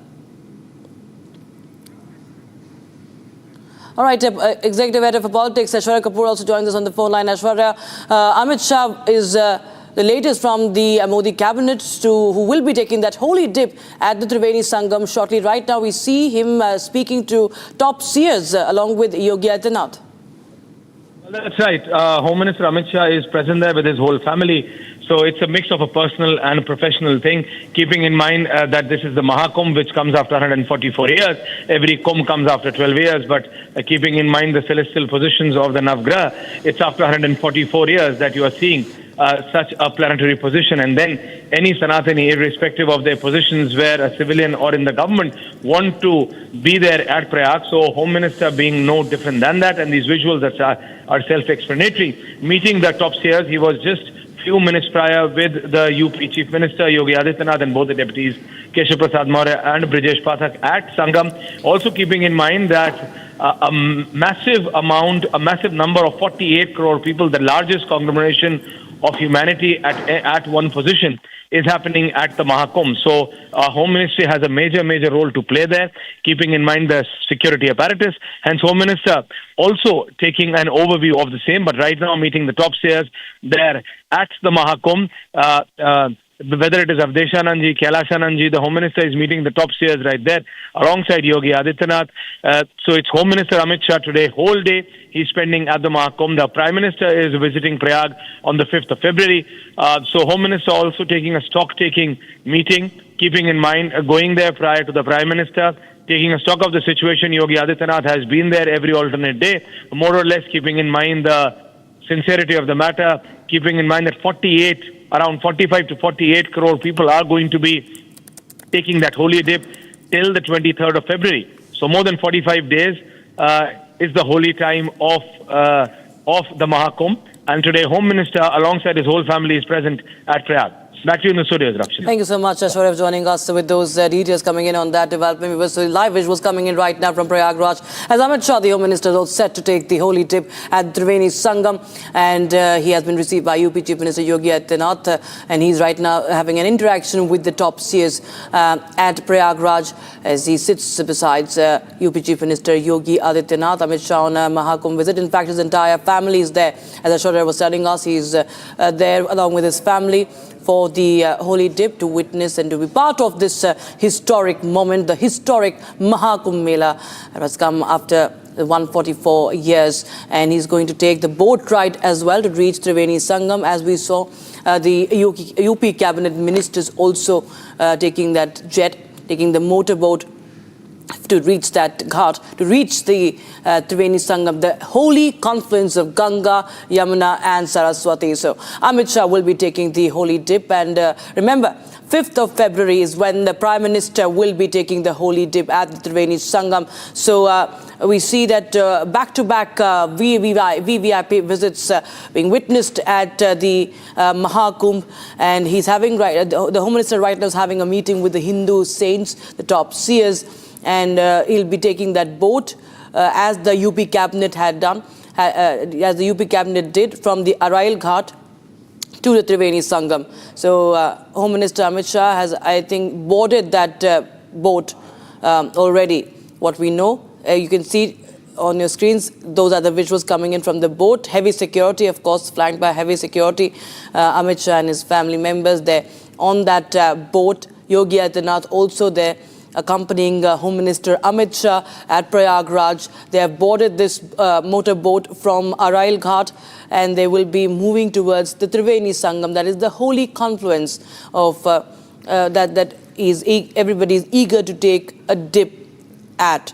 And Amit Shah is also expected to meet several saints. He has met the Shankaracharyas of Puri, of Dwarka. In fact, he had also posted on social media platform X ahead of his visit that Mahakumbh is a unique symbol of the continuous flow of Sanatan culture, showcases this life philosophy of Sanatan Dharma rooted in harmony, and that he's eager to take a dip at Sangam and receive the blessings of saints at these great festivals of unity and integrity in the holy city of Prayagraj. And he's scheduled to bathe there at the Triveni Sangam and meet the Shankaracharyas. Also, Ritu is joining us from Prayagraj. Ritu, हमें बताइए क्या कुछ आज दिनचर्या में रहेगा home minister के? अभी हमें विजुअल्स जो आ रहे हैं, इस वक्त हम जो दृश्य देख रहे हैं, मोटर बोट के अराइल घाट से जो है त्रिवेणी संगम के ओर बढ़ चुके हैं Amit Shah, Yogi Adityanath.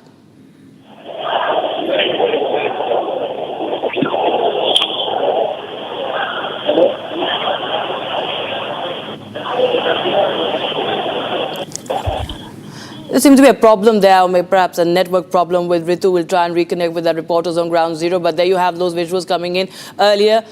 We saw him meeting the top seers. To the right side of screens are the visuals of him and Yogi Adityanath interacting with the top seers. And these right now visuals coming in on your screens are of the Arail Ghat, where you can see that motor boat, and around him are the other boats with the heavy security, of course, of the Home Minister.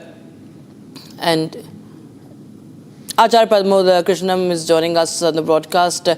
आचार्य जी, हम देख रहे हैं कि कुछ दिन पहले राजनाथ जी भी आए थे, योगी आदित्यनाथ अपने तमाम सारे पूरे कैबिनेट के साथ डुबकी लगाते हुए दिखे, और आज होम मिनिस्टर अमित शाह सब परिवार महाकुंभ में मौजूद हैं, और जो त्रिवेणी संगम में है वो जल्द ही वहाँ पर डुबकी लगाने वाले हैं। साधु संतों के साथ भी उनका इंटरैक्शन रहा है। और देखिए रक्षिता, कुंभ जो है वो भारतीय संस्कृति, सभ्यता और संस्कारों का मिलन है। कुंभ भारत की एकता का प्रतीक है। कुंभ सनातन के तमाम विभिन्न विचारधाराएं, मतांतर, पंथ, संप्रदाय और समाजों को मिटाने के एक तरह से उनकी पहचान सिर्फ सनातनी के रूप में होती है। वहाँ सब मिल जाते हैं और वो महाकुंभ बन जाता है। कुंभ जो है केवल एक स्नान मात्र नहीं है, कुंभ सनातन की संस्कृति के गौरव का उत्सव है, और इसमें भारत के गृह मंत्री अमित शाह परिवार सहित श्रद्धा के साथ स्नान करने आते हैं, कुंभ स्नान करने आते हैं। तो मुझे लगता है कि ये भारत के लिए गौरवान्वित करने के क्षण हैं, क्योंकि जितनी भी पहली सरकारें हुई हैं उसमें औपचारिकताएं पूरी की जाती थी, लेकिन पहली बार ऐसा देखने को मिल रहा है कि भारत के प्रधानमंत्री हों या भारत के गृह मंत्री हों या उत्तर प्रदेश के मुख्यमंत्री हों, सभी बड़ी श्रद्धा के साथ इस महापर्व को मना रहे हैं और इस महापर्व में डुबकी लगा रहे हैं।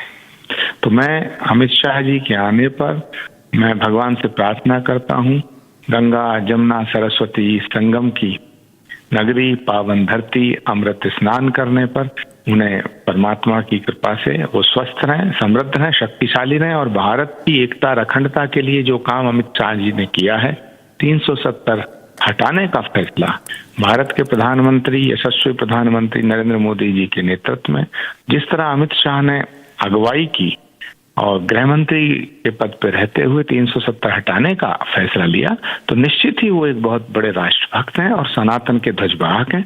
उनके इस कुंभ स्नान करने पर मैं उन्हें हार्दिक शुभकामनाएं और शुभाशीष श्री कल्की धाम की तरफ से देता हूँ। जी, बहुत बहुत धन्यवाद हमारे साथ जुड़ने के लिए। Pramod Krishnam, spiritual leader there, speaking on Amit Shah's visit, and in fact we've seen top ministers of the Modi cabinet have been visiting Mahakumbh. Prime Minister, remember, is all set to visit Mahakumbh on the 5th of February. He'll be taking the holy tip on the 5th of February, and there you have visuals coming in from inside the motorboat. Yogi Adityanath along with Amit Shah flanked by the security personnel. In fact, Yogi Adityanath will also be visiting the Bade Hanuman Mandir as well, as per the reports. He will be visiting the Bade Hanumanji temple and Abhay Wat as well, and he will also be visiting Juna Akhada for a meeting and lunch with Maharaj and the other saints. We'll get you more updates from Ground Zero. Stay tuned, don't go anywhere.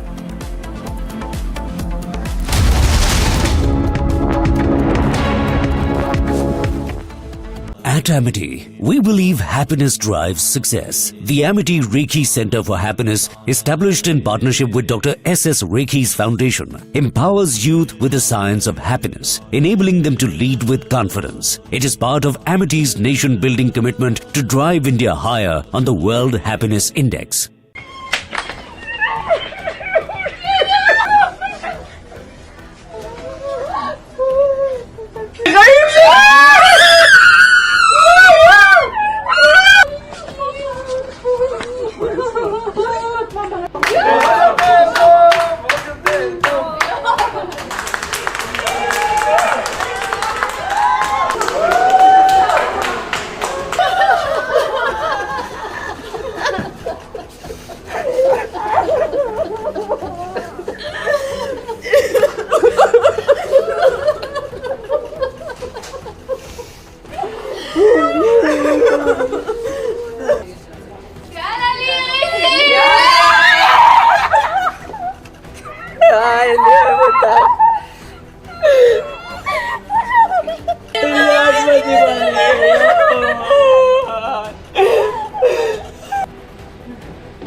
let's create a new avatar and let's see if that works out for us.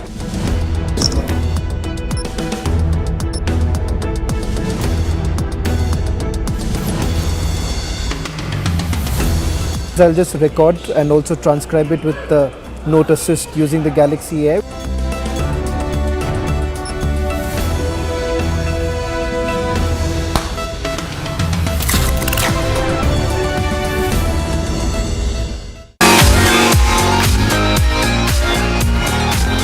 Samsung has once again pushed the limits of mobile gaming with its latest flagship smartphone, the Galaxy S25 Ultra. With its blazing fast performance, it automatically becomes the top choice of gamers. Its large 6.9-inch display is big enough to help you spot your enemies in a battle royale, while arcade games are a visual treat. So whether you're a casual gamer or a competitive player, the Galaxy S25 Ultra is built to perform marvelously. We were playing for a long time, the frame rates were really smooth, and now that I noticed, we've almost played for 3 hours and the phone did not heat. There are a lot of new gaming features that have come, the processor is faster. Republic TV spoke to India's best mobile gamers to find out their gaming experience on the Galaxy S25 Ultra. Samsung's top brass also highlighted how the new Galaxy S25 Ultra is set to transform the mobile gaming industry in India. First of all, it's a large immersive screen where consumer can really enjoy the gaming at its best. Where our engineers have worked with the Qualcomm engineers to get the customized chip ready. All the devices comes with a 12 GB of RAM. We have worked very, very hard to get the heating system right because for that long hours of gaming, your device should be really cool. Powered by Qualcomm's latest and greatest Snapdragon 8 Elite chipset and paired with a super fast 12 GB RAM, the Galaxy S25 Ultra breezes through even the most demanding titles with ease. Get ready for ultra smooth gameplay with adaptive 120Hz refresh rates on the stunning AMOLED display, all while maintaining silky performance and minimal lag. Because there's a new chip, so it's smoother, it doesn't lag, and also the bezels are thinner, and especially in the Ultra that we used yesterday, it's very immersive. The second that I started playing, I really felt that, I was more involved and immersed, like you said, in the game. Even at max settings, the Galaxy S25 Ultra handles it all, offering dynamic visuals and fluid gameplay without breaking a sweat. Samsung has used advanced cooling system in the Galaxy S25 Ultra to ensure that the phone stays cool even during intense gaming sessions, keeping your performance steady and your device comfortable. And when you're in the heat of the competition, ultra-responsive controls and fast-touch inputs give you the edge. You need to stay ahead. Whether it's epic battles or immersive RPGs, the Samsung Galaxy S25 Ultra is designed for gamers who demand the best. Let's hear more about the Galaxy S25 Ultra's performance from top gaming professionals. पहले ना phone corner से थोड़ा sharp थे तो grip अच्छी नहीं बनती थी, बट इस बार वो कर्व कर दिए हैं जिससे ना अभी गेम खेल रहे थे तो कितनी भी देर खेलो ना आपको ऐसे अनकंफर्टेबल, क्योंकि फ़ोन का वेट भी जो है लाइट हो गया काफ़ी, बिल्कुल फील नहीं होता है वैसा. Samsung has been way ahead of its time. We're just at the start of the year, we already definitely have the phone of the year. I feel like Samsung makes big upgrades but makes the right upgrades, and that's what is the most important, right? It's amply clear that the Samsung Galaxy S25 Ultra offers next level gaming, and it's here to win over the entire gaming community.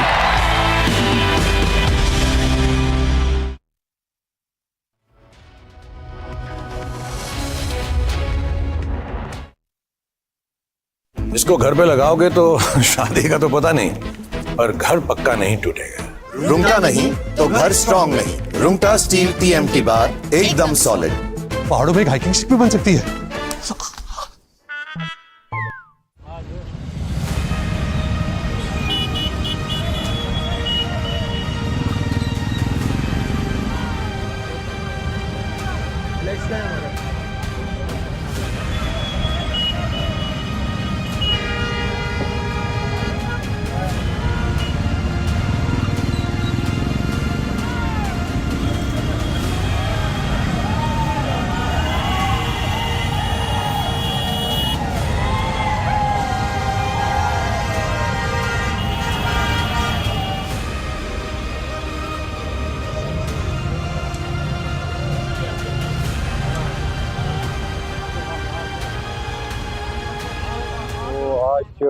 26 जनवरी है तो हमने bike rally जो निकाली है भोजपुर से भलालन तक, तो बहुत ही खुश है, बहुत मज़ा आ रहा है। तो बहुत सारे हमारे नौजवान इसमें पार्टिसिपेट किया, घर से खुद निकले, तो बहुत ही अच्छा फील कर रहे हैं। तो यहाँ पर आज माहौल भी अच्छा है, तो बहुत ही मज़ा आ रहा है।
And we're getting in these latest visuals from Prayagraj, where Amit Shah is there for the holy dip at the Triveni Sangam.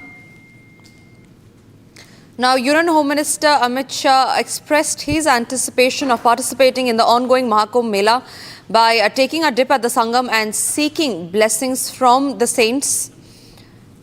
Now, he also took to Twitter and said that Mahakumbh is a symbol of unity and continuous flow of Sanatan culture. He added that Mahakumbh showcases the life philosophy of Sanatan Dharma, which is rooted in harmony. He went on to say that he is eager to take a dip at Sangam and receive the blessings from Saint at his great festival of unity and integrity in the holy city of Prayagraj. Latest visuals of the same on your screen, where Chief Minister Yogi Adityanath is accompanying Union Home Minister Amit Shah, who will be taking a dip at the holy Sangam. Now, Amit Shah is scheduled to bathe at Mahakumbh in Prayagraj in just some moments from now. The Home Minister is also expected to meet several saints in Prayagraj, including the Shankaracharyas of Puri and Dwarka.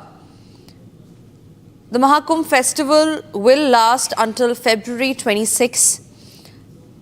Earlier, just days back, we also got in visuals where it was Chief Minister Yogi Adityanath who was taking a dip at the Holy Sangam, and now visuals there on your screen of Union Home Minister Amit Shah, who is there at the Mahakumbh Mela in Prayagraj, where he will be taking a dip at the Holy Sangam. He is meeting several saints now. He also met Chief Minister of Uttar Pradesh, Yogi Adityanath. Now, Amit Shah arrived in Prayagraj for the Mahakumbh Mela, expressing his eagerness to take a dip at the Sangam Ghat and receive blessings from Saint. He called the Mahakumbh a symbol of Sanatan culture and unity. Now, Amit Shah's visit will also include Bade Hanuman Temple and Juna Akhada visit.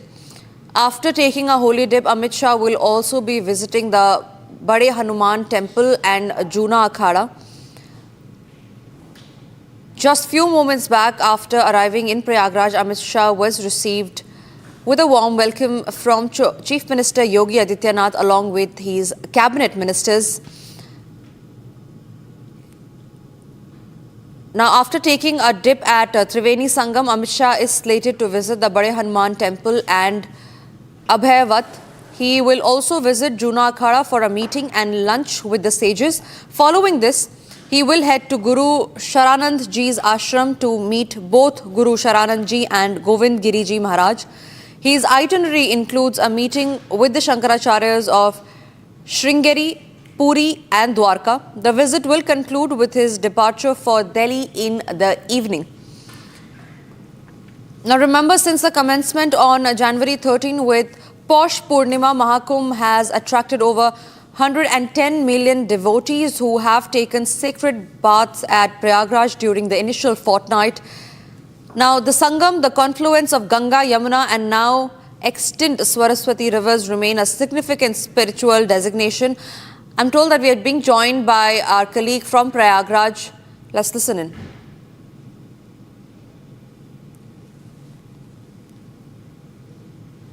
नगरी में उनकी मौजूदगी है और तकरीबन 7.5 घंटे वो रहने वाले हैं यहाँ प्रयागराज में। इसके अलावा आपको बता दें, जूना अखाड़ा में कार्यक्रम को लेकर तैयारी की गई है। वहां पर भी तमाम जो मठाधीश है, महामंडलेश्वर है, शंकराचार्य पहुंचेंगे, वहां पर भी मुलाकात वो गृह मंत्री। All right, we have Vinod Bansal of the VHP who's joining us on the phone line. Vinod Bansal, it's a holy movement for all Sanatanis. Amit Shah, they're taking a dip at the Triveni Sangam. He's being flanked by Chief Minister Yogi Adityanath. Truly, this moment, the Mahakumbh Sangam has come after 144 years. Please talk to us more about it.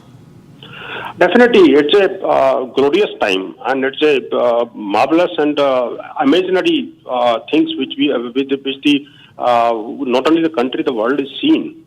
The thing is that कि आप देखिए जिस तरह के arrangement किए गए हैं, अभूतपूर्व, अद्वितीय, मैं कहूँगा कि मतलब एक दिव्य और भव्य नजारा इस समय पूरे संगम नगरी का देखने को मिल रहा है। एक पूरा जिला बसाया गया एक छोटे से समय में, और आप देखिए इतना बड़ा अरेंजमेंट करना कि 1 करोड़ लोग पर डे आकर के चले जाएं, ऐसा दुनिया में आज तक कहीं हुआ है क्या? It has never been happen in the entire world history. और आप देखिए कि वो भी सब लोग जब आने वाले हैं वो अभिभूत होकर जाएं कि देखिए क्या जबरदस्त अरेंजमेंट है, किस तरह का माँ गंगा ने, माँ सरस्वती ने और यमुना ने बुलाया है हमें, और आकर के हम डुबकी लगा के जा रहे हैं। और आप देखिए कि जो लोग अब तक इस पर राजनीति करते थे, उन राजनीतिक लोगों को भी मुझे लगता है कि अब सब लोगों को एक साथ माफी मांग लेनी चाहिए। जो कहते थे कि भाई अगर होली डिप लगाओगे तो आप बीमार हो जाओगे, आप मर जाओगे। कुछ लोग कहते थे कि जो पापी हैं वही जाते हैं। अब रिसेंटली कांग्रेस के एक नेता हैं, वो दलबई तो एकदम दलदल करने लग गए एकदम। वहां पर देखिए कि मक्का को तो प्रेस कर रहे हैं, मक्का में इतना एक्सेप्शनली अरेंजमेंट होता है, लेकिन इसको कभी देखा नहीं उन्होंने। और वो कहते हैं बीमारियां फैल जाएंगी, लोग एक साथ स्नान करेंगे तो क्या होगा, जाने क्या हो जाएगा। ये जो इस तरह की जो माइंडसेट है, मुझे लगता है मल्लिकार्जुन खड़गे जी को इसमें अविलंब माफी मांगनी चाहिए इसको लेकर के। लेकिन खैर ये राजनेता हैं और राजनीतिक दल हैं जो कि वास्तव में अपनी गंदगी फैलाने से बाज नहीं आते, चाहे कुंभ में कितनी पवित्रता बरस रही हो।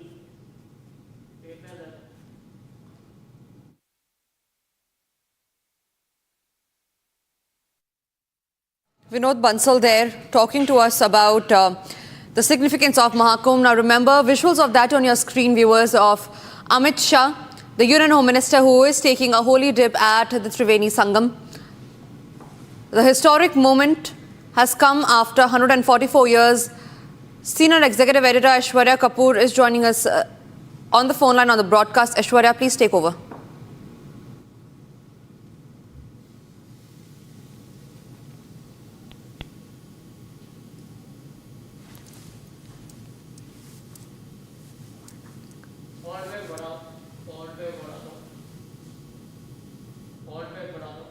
All right, we seem to have lost that connection with Aishwarya, but taking you through the visuals that are there on your screen, Home Minister Amit Shah is in Prayagraj. He is taking part in the Kumbh Mela 2025. He arrived Prayagraj at 11:25 today, where he is taking a holy bath at the Triveni Sangam. Now, after this, Amit Shah's itinerary includes a visit to Bade Hanumanji temple and Abhayavat. Later, the Home Minister will proceed to Juna Akhada, where he will meet the Maharaj and other saints of Akhada and have lunch with them. Now, Amit Shah's schedule also includes visit to Guru Sharanand Ji's ashram, where he will meet Guru Sharanand Ji and Govind Giri Ji Maharaj and conclude his visit with a meeting with the Shankaracharyas of Sringeri, Puri and Dwarka. Just few minutes back, Amit Shah had also tweeted expressing his eagerness to take a holy dip at the Triveni Sangam. He said that Mahakumbh is a unique symbol of uninterrupted flow of Sanatan culture. Kumbh reflects the eternal philosophy of life based on harmony. He said that he was eager to take a dip in the confluence and seek the blessings of the saint in his great festival of unity. I believe I am being joined again by Aishwarya. Aishwarya, it's a historic moment. Amit Shah there taking a dip at the holy Triveni Sangam. Please take over. Well, absolutely. At this point of time, visuals are self-explanatory. Home Minister Amit Shah alongside Kailashanand Ji, Avdeshanand Ji and all the 5 top seers of the country with the Home Minister taking that holy dip at the holy Sangam. It's once in 144 years that such a celestial position happens according to the Sanatan Dharma, and Home Minister not forgetting to take that holy dip alongside his whole family. His whole family is also there, but right now the top 7 seers of the country, including Avdeshanand Ji of Juna Akhada and Kailashanand Ji, in presence of Home Minister Amit Shah, present right there, taking the holy dip, doing the rituals. That is the Achman which is being done by Home Minister Amit Shah. The visuals are self-explanatory. As I just mentioned, the top 7 seers of the country, alongside the Home Minister of the country, at the Triveni Sangam right there. The Home Minister doing the holy Achman right there before he takes that dip. Kailashanand Ji and Avdeshanand Ji present. The top 2 seers alongside the other 5 present. Alongside the Home Minister. The Home Minister has taken a stock-taking meeting prior to this dip with the UP Chief Minister, keeping in mind that in total of 45 to 48 crore devotees are going to be present there till the 23rd of February.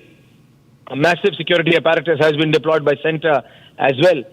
So Home Minister mixing his official visit with the personal one there. His family is also accompanying, keeping in mind that this is once in a lifetime opportunity, keeping in mind that it only comes once in 144 years. I repeat, Kumbh comes every 12 years, and it's only after 12 Kumbhs that a Mahakumbh comes. That is why it is said that only once in 144 years. So it is once in human life that you can be present in a Mahakumbh. So Home Minister not missing, doing the holy Achman alongside the top 7 seers of the country. Now will be taking that dip at the Mahakumbh, at the Sangam, with the top 7 seers of the country. Home Minister Amit Shah. Visuals on our screens, viewers, with Kailashanand Ji, with Avdeshanand Ji of the Juna Akhadas, the top saints present, with Home Minister Amit Shah. His family has also accompanied him. His son, his wife, his grandchildren, everyone is present alongside him there. And Home Minister Amit Shah now moving into a little bit of more deep waters for that dip at Sangam with the top seers. Home Minister Amit Shah taking the holy dip at Sangam, at Mahakumbh, in total of more than 45 to 48 crore. I repeat, 45 to 48 crore people will have taken the holy dip in total till the 23rd of February. The largest conglomeration of people, of humanity at one particular location is the Mahakumbh. And now the seers doing the holy puja with Home Minister Amit Shah at the Mahakumbh. Once again, visuals on your screen, viewers, of Home Minister Amit Shah alongside the top 7 seers of the country, including Avdeshanand Ji of Juna Akhada, in itself is self-explanatory. Now Home Minister Amit Shah moving with the seers towards the banks of Sangam. UP Chief Minister Yogi Adityanath also alongside. So yes, these are the visuals where you can see Home Minister Amit Shah, UP Chief Minister Yogi Adityanath, Avdesh Anand ji, Kailash Anand ji, the top seers of the country. We are being told that Baba Ramdev is also there. Yes, Baba Ramdev is also there. And you could see these visuals of UP Chief Minister Yogi Adityanath and Baba Ramdev right there on the sides, taking that holy dip. Home Minister Amit Shah standing by the sides of Kailash Anandji and Avdesh Anandji right there, present at the Sangam. So these are very different visuals. This is when you see the lighter side, the other side, the spiritual sides of these astute politicians, including that of Home Minister Amit Shah and the top seers present there, UP Chief Minister Yogi Adityanath also. This is Kailash Anandji, Avdesh Anandji, UP Chief Minister Yogi Adityanath, Baba Ramdev, everyone alongside Home Minister Amit Shah, now moving back from the Triveni Sangam. So these are visuals of all the holy saints alongside Home Minister and UP Chief Minister. The Home Minister has just taken that holy dip. Visuals continue. We are beaming live from Sangam. We have our multiple teams present there. And as we say, and as we just mentioned to you, the top seers of the country are present there alongside the Home Minister, who has just taken that holy dip. And as we were just trying to tell our viewers about the symbolism, the spiritual importance of the Mahakumbh. Once in 144 years, viewers, is that we get a chance to take a holy dip at the Mahakumbh. And Home Minister not missing it. Home Minister Amit Shah, after taking a stock-taking meeting with the UP Chief Minister and both the Deputy Chief Ministers of the security apparatus at the Mahakumbh, taking that holy dip at Sangam. And now he has moved on. You could see the media crew traveling alongside the Home Minister, still in knee-deep waters, trying to get those visuals, beaming live viewers of Home Minister Amit Shah from the Mahakumbh. Back to you in the studios. Aishwarya, if you can also take us through what is Amit Shah's itinerary after the holy dip. We believe that he will be meeting the Shankaracharyas and also be visiting the Bade Hanumanji temple in Prayagraj.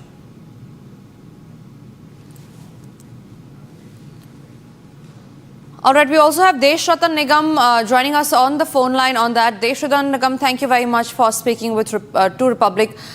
It's a historic moment indeed. Amit Shah is there in Prayagraj. The moment comes after, the Mahakumbh moment comes after 144 years. Amit Shah there taking a holy dip, giving out a message that it is the biggest confluence of Sanatan in Prayagraj. What are your views on the same? Well, in fact, this is the biggest gathering of any religion in the world. And I am also at Prayagraj. And let me tell you, the experience that I have had today, I had a holy dip in the morning. And the experience that it gives, it's beyond words. Everybody mingling, rich, poor, from every nook and corner of the country. Everybody is here. And since Amit Shah is a Sanatani himself, so it is appropriate that he also takes the holy dip. And he'll be meeting the dharmic leaders of Sanatan Dharma and have a dialogue with them and understand and better the issues relating to Sanatan Dharma, the pan-India presence of Sanatan Dharma, and the Dharmacharyas and Gurus have come from all over India. And therefore, it's also very important that we must also realize the relevance and importance of the meeting of Amit Shah with Dharmacharyas and Dharma Gurus, because it goes a long way. Amit Shah may be a politician, but he's also a Sanatani, and India is a Sanatani country. Whatever people may say, whatever the others may say, Sanatan, thy name is secular. And therefore, the word secular which is used is probably taken from Sanatan Dharma only, because the basic nature of Sanatan Dharma is secular. And therefore, I believe it is very important that Amit Shah is meeting the Dharma Gurus and Dharmacharyas after taking holy dip. And the Mahakumbh, which is coming after 144 years, is also very important. And the fervor and the emotions that I have seen in the people out here is beyond words. And I think more people will come. The Pradhan Mantri Modi ji is also coming on 5th, and will be taking holy dip. So it's clearly, and many people will further be coming down here till 26th of February when the last Amritsar will take place. And therefore, you have to be here to feel the vibrancy, energy, and the consciousness that is there in the air in Mahakumbh. Well, absolutely, Deshradhan Nigam. Also would want to know your views on the politics that is ensuing over it. Last time when Chief Minister Yogi Adityanath had taken a holy dip at the Triveni Sangam, it was a Samajwadi Party who had bottled down to abuse politics, and the same has been continuing over Amit Shah's holy dip as well. What do you have to say on that? You know, doing politics, I call them Iftari leaders and Iftari party. And therefore, what is happening today is that they will do politics. For them, the only vote bank is the vote bank of appeasement, nothing else. So probably in order to make their vote bank happy, they are doing. But inside, I believe they themselves have taken the holy dip. So they are maintaining two faces right now, and people know it. People are very smart to see through them. And therefore, that is what I am saying. Sanatan is beyond politics. It is all-inclusive. And these petty leaders have to understand that. Right, Deshradhan Nigam. On that note, thank you very much for speaking to Republic. Ladies and gentlemen, we'll give you a roundup of what has happened throughout the day. Amit Shah today arrived in Prayagraj at around 11 a.m. He also took a dip at the Holy Sangam and will now be meeting the Shankaracharyas. Rakshita, my colleague, joins me live from the newsroom on that. Rakshita, what is Amit Shah's itinerary soon after he's taken a dip at the Holy Sangam? We believe he will be visiting the Bade Hanumanji temple as well.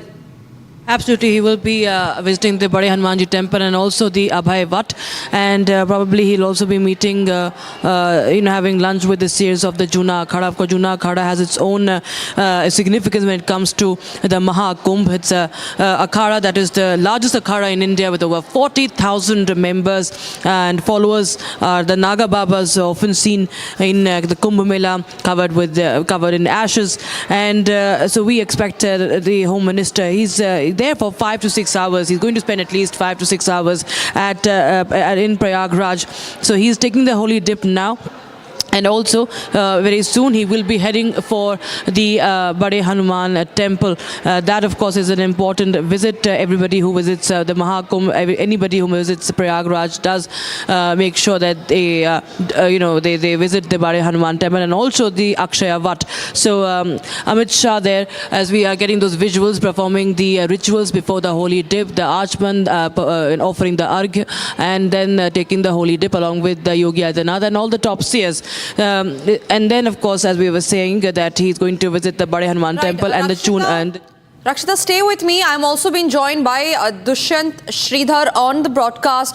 Dushyant Sridhar, quite indeed a very historic moment for all the Sanatanis there. Amit Shah today is taking a holy dip at the Triveni Sangam. He will be meeting the Shankaracharyas as well. Politics over, it is completely condemnable. What are your views on the same? Namaskaram to the viewers of Republic TV. It is indeed a great moment for Bharata Desham and for the humanity that there is such a pious event that is not happening annually, but it is coming after such a long time. And generally, that which happens once in 12 years, this time we are celebrating the Mahakumbh. And it is a very, very proud moment for all of us. This has to do with the importance of Guru, who is Brihaspati. And alongside Brihaspati, we have other important aspects coming into picture, because in Sanatana Dharma, we believe that a river itself is like a mother. So that is why most rivers are referred to in the feminine gender. And we have two important rivers called Ganga and Yamuna, which are seeable to us. And there is one invisible form, which is called the Antarvahini, called Saraswati. So, Prayaga Shabdam means generally where rivers come together. We see a confluence. So, Prayagraj is a beautiful confluence of Ganga, Yamuna and Saraswati, and it is called Triveni.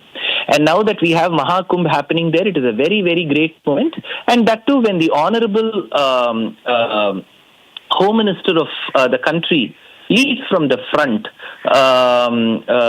stating that people should adhere to their own culture while not demeaning other cultures, but feel very proud about your own culture. I think there should be no politics over it. Rather, people from all political parties should take part in this public moment where people are celebrating something which is very close to their hearts. I don't know why there is politics over it.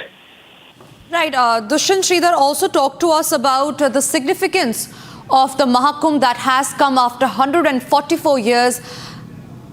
Extremely significant there with Amit Shah after Yogi Adityanath taking a holy dip at the Triveni Sangam. Please talk to us about the significance that that moment has come after 144 years. In Sanatana Dharma, which is also known as Hinduism worldwide, as we understand, we see that Samudra Manthanam, the churning of the ocean, is an important event that is mentioned in the Balakandam of Ramayana, in Srimad Bhagavata Mahapurana, in Sri Vishnu Purana by Parashara Maharshi, as well as in the Adi Parva of Sri Mahabharata by Vyasacharya. So it is very clearly mentioned that this Samudra Manthana, the churning of the ocean that happens externally, because we had Mandara, the mountain that was churned with Vasuki the snake. And we also have the similar process that happens within our mind as well. So we say Matimanthanam avridya yenadau shruti sagarat. So when this manthana happened, this churning happened, there were many, many wish-yielding objects of desire that came out. Kamadhenu, Kalpaka, the creeper. Then we had Chintamani, the stone.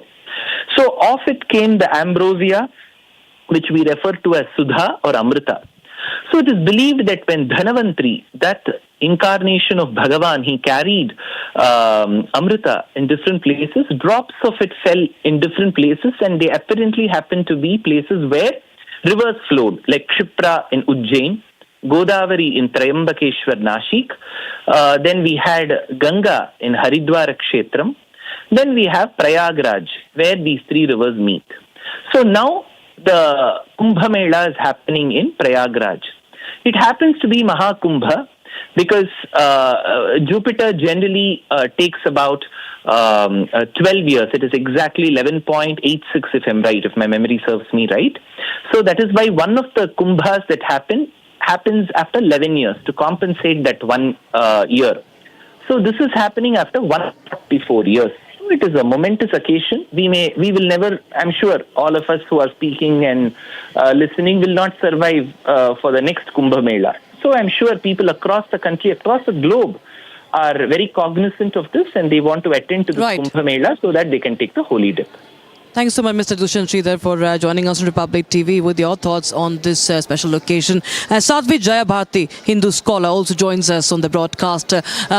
Jayabharati, Sadhvi Bharati, we just see visuals of the Home Minister performing puja, and after the holy dip, as we speak, live visuals coming in of him being blessed by the priests as well. And we have these back-to-back visits of people from all walks of life, lives, Sadhvi Bharati. And we have people from all communities, all castes. It cuts across communities. It's actually shows that it's a confluence of people from different faiths, different systems, different societies, and the leaders, the political leaders, are also displaying that this show of unity and how they embrace Sanatan Dharma. Nobody is stepping back when it comes to displaying their own faith, and that is what is very much visible at the Mahakumbh. Sadhvi.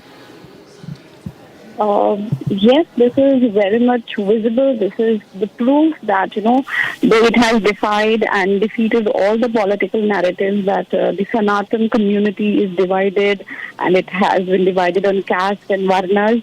So the people who do not understand the scientific, most of the organizational logic of the Varnas have been manipulating it for years. But this Kumbh has very well established and proved that we are one in consciousness, we are one in identity, we are one in faith, we are one in devotion, and we are bound by the same love for the eternal power. And today when we see that, it is cutting not only across people from different caste lines, you could see people from different faiths, different regions of the world are coming and becoming one in consciousness. And that is why it is called as the Sangam. Something that, have different. So when we call it Sangam, Sangam is not only where two rivers or three rivers or some rivers confluence. Sangam is where people from, when we are in the external world, outward, materialistic world, we may have different identities, different professions, different work, different things. But when we come to that consciousness, that awareness of the higher power, we become one because we are same in the soul, we are same in the consciousness. So it is the Sangama, it is the becoming oneness, it is the unity of all different identities that we carry, we shed it off and then we become one in consciousness. And that's the message, that's the core foundation of Sanatana Dharma. And people who are witnessing this confluence of different identities that we, some of our mask over our existence, shedding off, and when people who are witnessing, they should learn and never try to divide the society on caste lines, even for their political gains ever. Because this is how the humanity, the Sanatan consciousness is proving itself today. Yes. Sadhvi Jai Bharti, thank you so much for joining us on Republic TV. We also have Sangeet Ragi, who's an author, and Ms. Ragi, well, we see visuals of Amit Shah, the Home Minister, along with Yogi Adityanath, and Amit Shah's family, his wife also by his side, performing the traditional puja, which is done after the holy dip. And we saw the similar visuals just a few days back when Yogi Adityanath, along with his entire cabinet, were there performing the puja. And we have many other politicians, top ministers coming in. The Prime Minister will be there on the 5th of February. This sends out a very, very, very strong message, not just to the countrymen, but to the entire world, Mr. Sangeet Ragi, that how the country stands united, how the country is not hesitant to, in fact, display, their faith or embrace their faith. And also, as we were just speaking to Sadhvi Jai Bharti, this also exemplifies how the Sanatan stands united, and Sangam is a testimony of that. Rightly said. Where is the caste? Where is the untouchability? Where is the divide between upper caste and the lower caste? Everyone is, dipping into the river, the holy river. And I call it the regeneration of Bharat and regeneration of Sanatana that has taken place in the last 10 years of Narendra Modi regime. Because the message has come from the top, from the Prime Minister, from the Home Minister and the Chief Minister, that they are not ashamed of calling themselves as a Sanatani Hindu. More importantly, you will find that I have visited Prayag for 3 days during this Kumbh, and I could see the sea of the people coming in.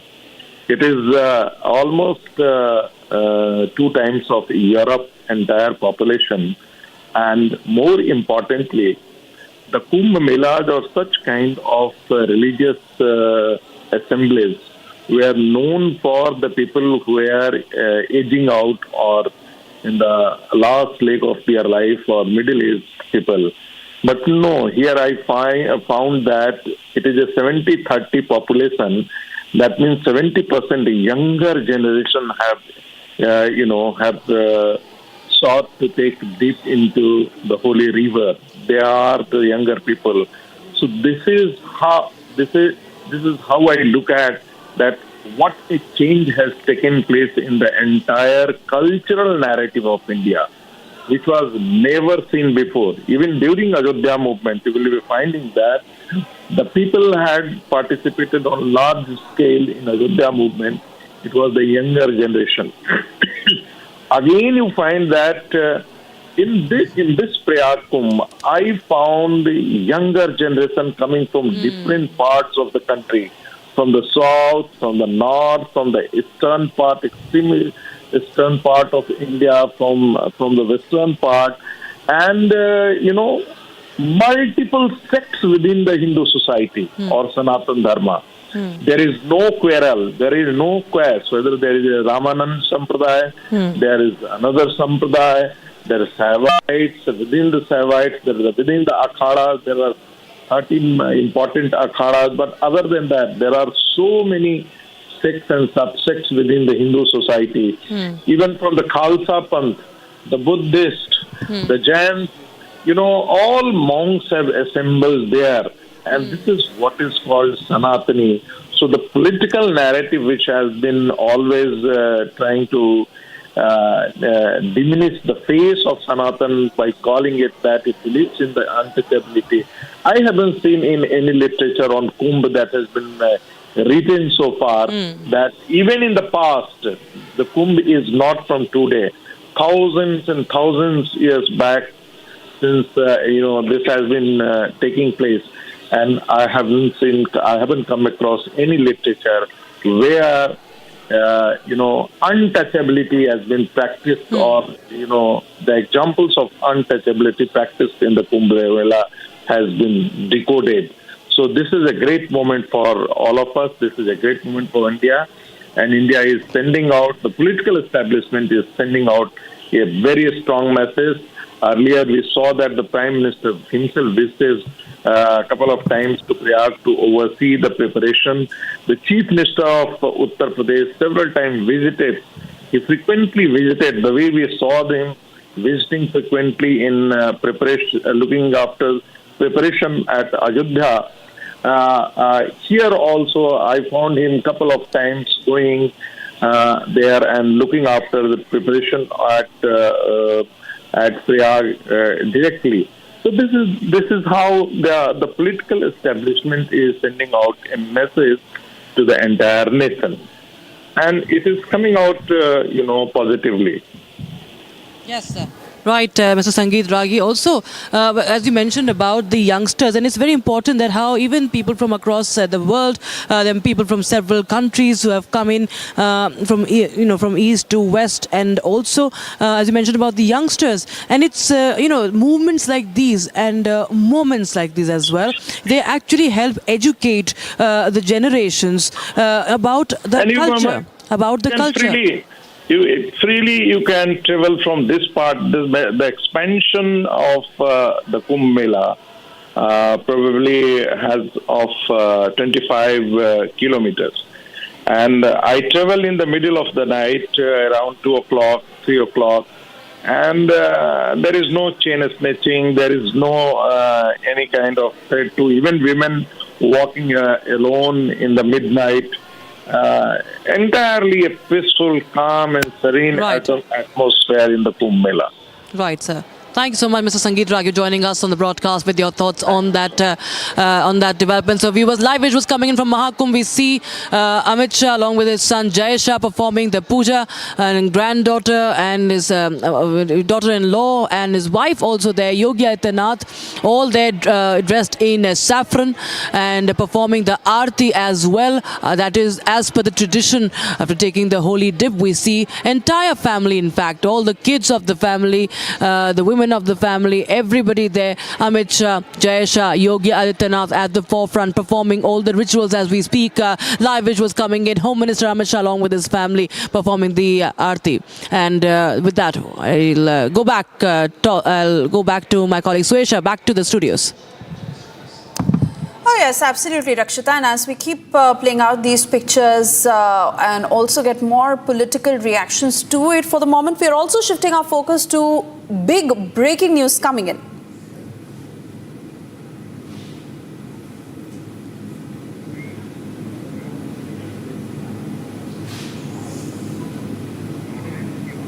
Yes, UCC is a reality in Uttarakhand now. Uttarakhand Chief Minister Pushkar Singh Dhami has launched UCC portal, marking the implementation of Uniform Civil Code across Uttarakhand. A landmark moment for the state and the Chief Minister, as he has now fulfilled his poll promise of implementing the much anticipated and debated Uniform Civil Code. With that, Uttarakhand becoming the first state to officially implement UCC successfully. We've seen how several states have expressed their intent to do so. but Uttarakhand certainly having led this drive, and UCC implementation become माध्यम से किसी भी धर्म की मूल मान्यताओं और प्रथाओं को नहीं बदला गया है, केवल कुप्रथाओं को दूर किया गया है। यही कारण है कि विश्व के प्रमुख मुस्लिम देशों में सहित दुनिया के सभी सभ्य देशों में पहले से ही समान नागरिक संहिता लागू है। ये शायद कम लोगों को जानकारी होगी। काजमी साहब, आप बहुत बोलते हो हमारी तरफ से टीवी में ना, आप लोग सब इनको सुनते होंगे। काजमी साहब को, मुफ्ती मोहम्मद कासमी साहब हैं ये हमारे, तो ये आपको बार बार पक्ष रखना पड़ता है, सादाब जी को रखना पड़ता है, अन्य लोगों को रखना पड़ता है। तो ये पूरे मुस्लिम देशों सहित दुनिया के अधिकांश देशों में ये संहिता लागू है। इस कानून द्वारा सभी धर्मों के लोगों के लिए विवाह और विवाह विच्छेद तो समझ गए ना, उसको डिफाइन तो नहीं करना है कोई आप लोगों को, भैया बाद में मत कहना, क्योंकि अभी अलग अलग से वो मैं नहीं बता पाऊंगा। मैं इसलिए ऐसे बोल रहा हूं कि आप लोग अपनी वो उसमें रख लीजिए, सब लोग मीडिया में। नहीं तो क्या होता है सौरभ जी, ये बार फिर एक को मतलब एक भी भाई ने लिया तो फिर मुझे जो है 2-3 घंटे जो है इसी में लग जाते हैं। आज क्योंकि कल से राष्ट्रीय खेल भी प्रारंभ हो रहे हैं, तो अभी उसमें भी पूरी रात तक काम करना है, सब लोगों को तैयारी करनी है। विनोद दा, आप लोग तो मेजबान हैं यहाँ पे। तो विवाह विच्छेद एवं उत्तराधिकार आदि से संबंधित नियमों का, इन सभी नियमों को समान कर दिया गया है। जैसे सभी धर्म के लोग अपने अपने रीति रिवाज के अनुसार विवाह कर सकते हैं, इसमें कोई परिवर्तन नहीं किया गया है। कोई कह दे कि साहब जो है हम आनंद कारज करते हैं, हमारे मान साहब बैठे कहाँ गए हो हैं, तो आनंद कारज में कोई बदलाव नहीं, बल्कि आनंद कारज लागू किया है हमने। तो इसमें ये पहले जो है विदेश जाते समय बड़ी परेशानी होती थी। उधम सिंह नगर में बहुत लोग परेशान रहते थे, क्योंकि मैं वहां बचपन से रहा हूं उन सबके बीच में, तो वो सरल कर दिया। कोई अगर निकाह करता है तो निकाह किसी का रोका नहीं गया जी, जैसे पहले करते थे वैसे ही अब भी करेंगे। क्यों मनु जी, यही है ना, जैसे पहले था वैसे ही रहेगा। और जो 7 फेरे लेते हैं, जो पवित्र बंधन, वो भी चलता रहेगा, उसमें कहीं कोई वो नहीं है। और जो मैरिज होती है कहाँ पर, वो लोग चर्च में होती है, वो भी वैसे ही है, उसमें कोई लेकिन सभी धर्मों में एक चीज ये जरूर की गई है कि सभी धर्मों में विवाह की जो न्यूनतम आयु है, लड़कों के लिए 21 वर्ष और लड़कियों के लिए 18 वर्ष अनिवार्य कर दी गई है। मतलब 18 वर्ष से पहले नहीं कर सकते। वहीं दूसरी ओर All right, that was the response that came in from Uttarakhand Chief Minister Pushkar Singh Dhami. As I also cut across to Nalin Kohli joining us on the phone line. Nalin Kohli, thank you for speaking to Republic, and congratulations also for how BJP had made this poll promise, and Pushkar Singh Dhami had made it happen. Now to understand whether other states will follow suit, and how is the centre going to push for it by and large? I'm sorry, could you just repeat your question? So my question to you is that while Uttarakhand has set an example after actually implementing UCC, will other states follow suit, and how will the centre push for UCC by and large for it to be implemented across the country? I think first your viewers should know, generally speaking, that the Uniform Civil Code, the desire that the country should have a uniform civil code, is part of the constitutional scheme. The original constitution, which came into being on 26 January 1950, when we became a republic, under Article 44, it was already clear that the state will endeavor, the state meaning the state government of India, will endeavor to have a uniform civil code. What is a uniform civil code? It essentially means that all civil rights and other issues regarding adoption, inheritance, other things, marriage, divorce, will be governed on a principle that all Indian citizens are equal. Indian citizens are treated equally before law under Article 14 of the Constitution, which is the right to equality. Now, Uniform Civil Code, in a sense, the codification in terms of Hindu laws happened way back in 1955. In case of Muslim laws, it remained pending. It should have been done long ago. Now, one state in the country, that is Goa, has had a uniform civil code for a long time. So it's not something alien to India. Number two, it is something that is part of the constitutional scheme. Although it is not a fundamental right, it's part of the directive principles of state policy, but it is part of the constitutional obligation or directive that is pending. States have decided now to go ahead and do it. Uttarakhand is the first state to do so.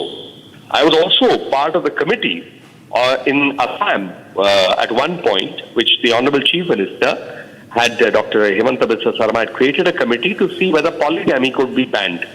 And we had given a committee report, and then of course the question was whether to proceed on a single issue or to go for a uniform civil code, but that is a larger question that state by state are going to consider. Now that the Uttarakhand model is there, many states, I would expect, would use that as a model and then either make modifications to their own local conditions or adopt it broadly. So I think we are moving in that direction.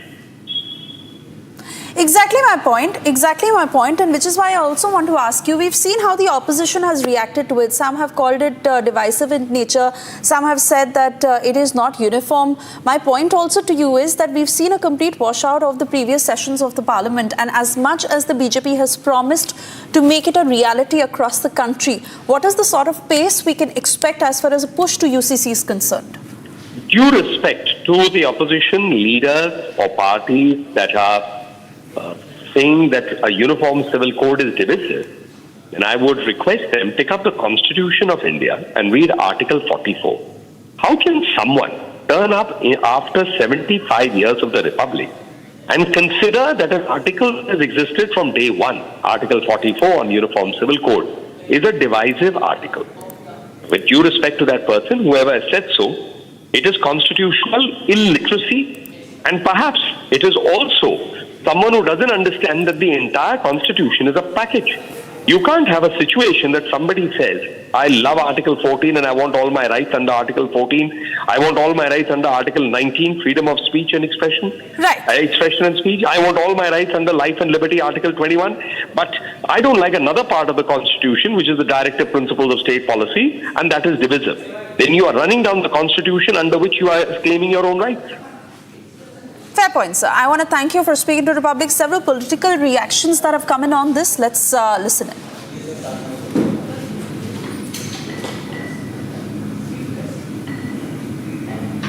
Uttarakhand में आज से uniform civil code लागू होने जा रहा है। हाँ, हो जाए ना, आज लागू कर दें, उसके बाद फिर देखेंगे।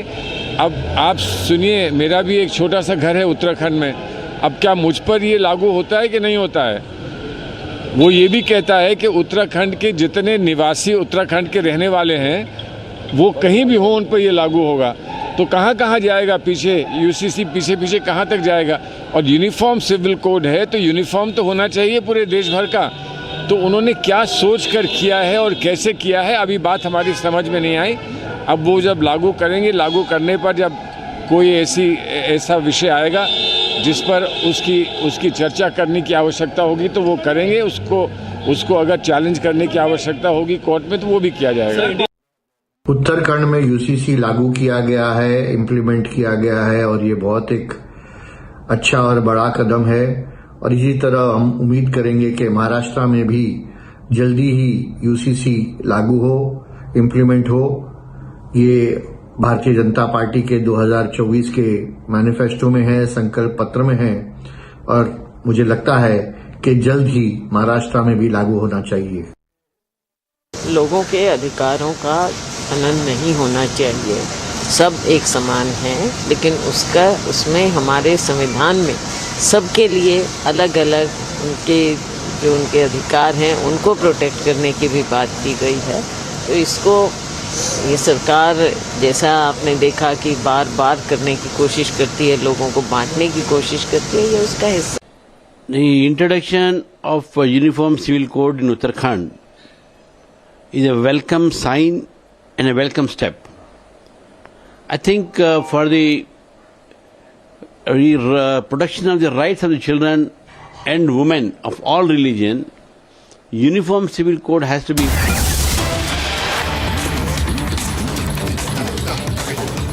All right, more breaking news coming in today in the JPC Waqf meet. The JPC chairman has rejected all the amendments recommended by opposition members in each and every clause, and 22 amendments which were given by NDA members has been accepted by the chairman. The opposition created disruption and chaos in the joint parliamentary committee meet, but it is certainly a big setback for the Indie bloc, as 22 amendments by NDA members were accepted in this meet. We've seen how the Indie bloc has tried to create every sort of disruption to ensure that the Waqf bill is not amended, and more responses that have come into this. Let's listen in. मुझे विश्वास है कि सभी लोग उस class by class में भाग लेंगे और अपनी राय देंगे और सहमति बनेगी और एक अच्छी रिपोर्ट हम रिवाइज बिल को प्रस्तुत करेंगे।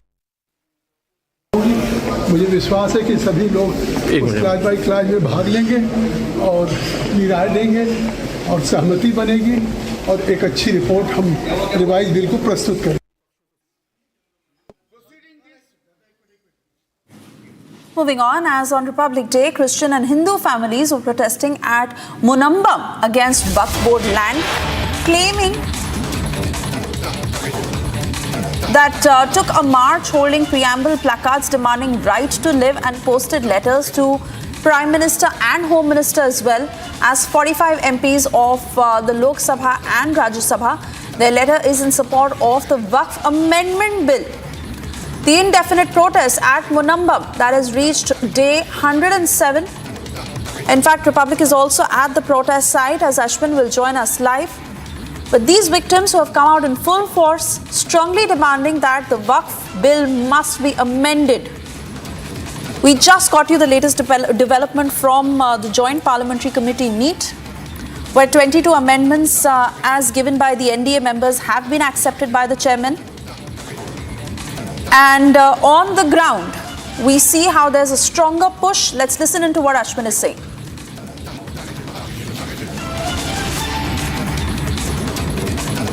Joined by Naresh Maske, he's a Shiv Sena member of parliament and also the member of the JPC Waqf. As we got to know that the final meeting of the JPC on the Waqf will take place on 29th. We're joined by Maske sir.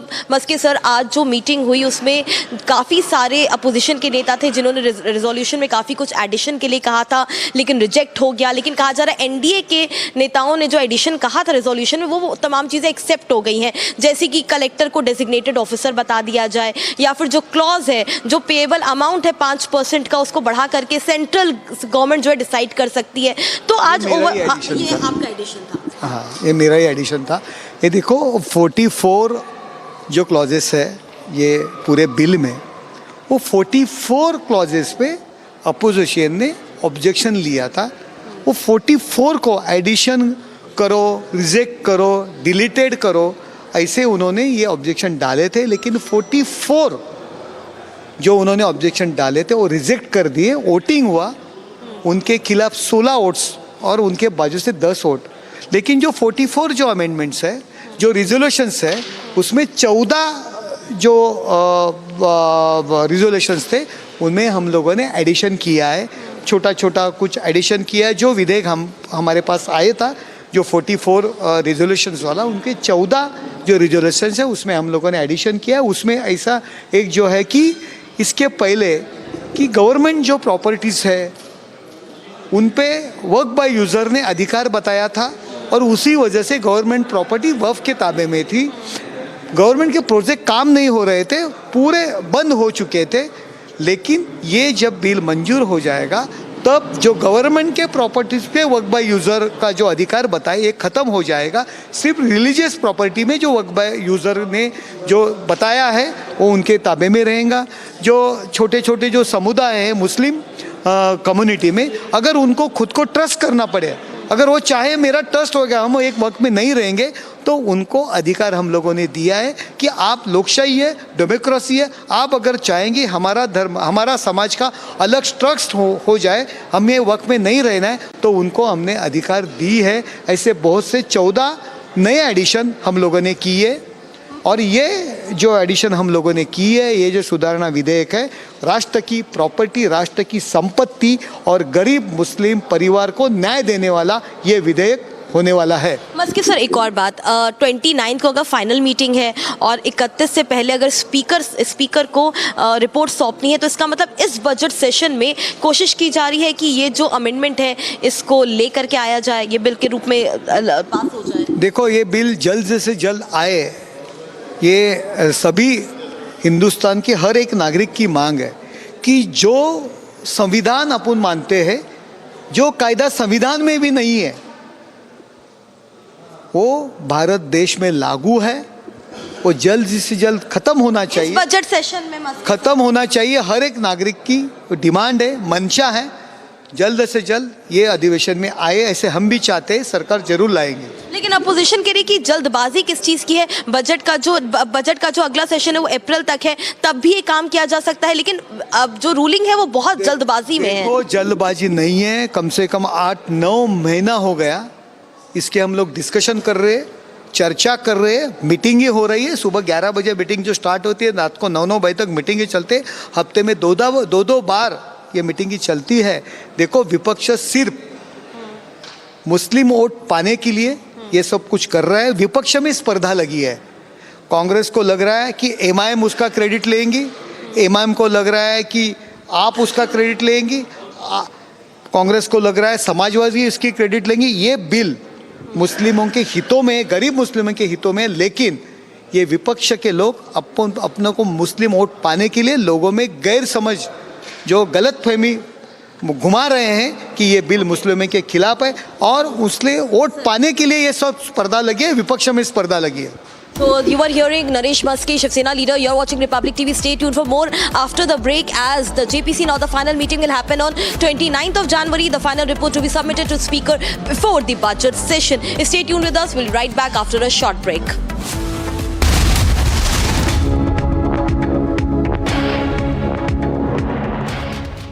इसको घर पे लगाओगे तो शादी का तो पता नहीं, पर घर पक्का नहीं टूटेगा।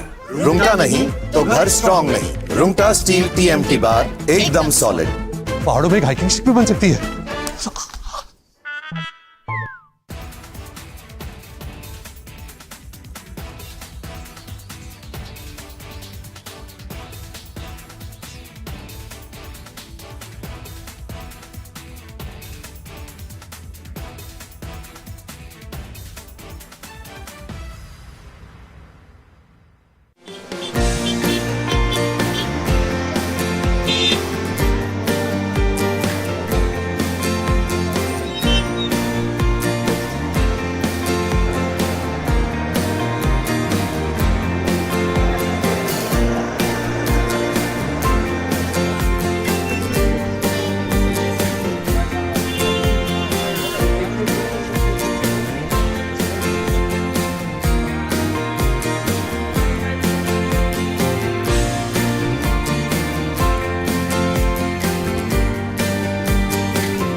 India celebrated its 76th Republic Day, a mob of pro-Khalistani disruptors swarmed the Indian High Commission.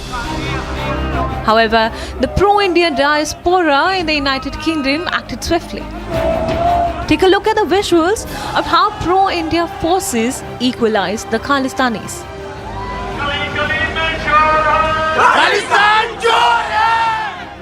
The clash erupted after the pro-Khalistani extremists disrespected the tricolour when the Indian diaspora was celebrating Republic Day. Of late, anti-India elements have been on the rise in the UK. We hope the UK side will take appropriate action against those responsible. Our mission, that is our High Commission in London, remains in touch in regular communication with our community members for their safety and welfare. In fact, this is not the first instance. Earlier in 2023 too, the pro-Khalistani mobs chanted anti-India slogans and disrespected the tricolour on India's Republic Day.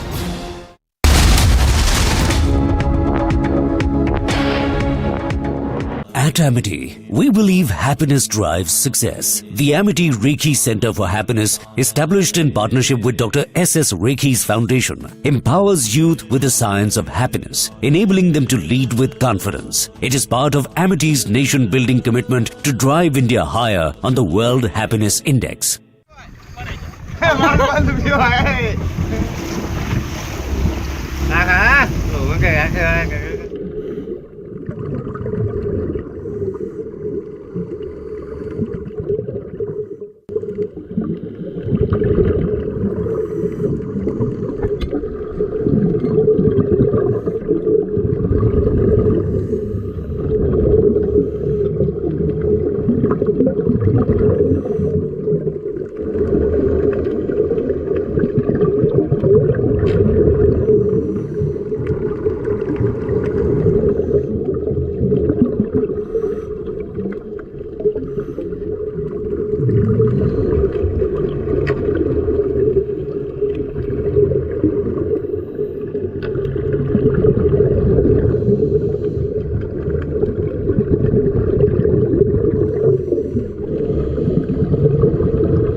$76.5 billion to India's economy by 2028. Get your notes in just a few taps, even as you multitask. Note Assist, powered by Galaxy AI, transcribes recordings and organizes them into notes, producing super useful summaries. So record and summarize with Note Assist. Galaxy AI is here.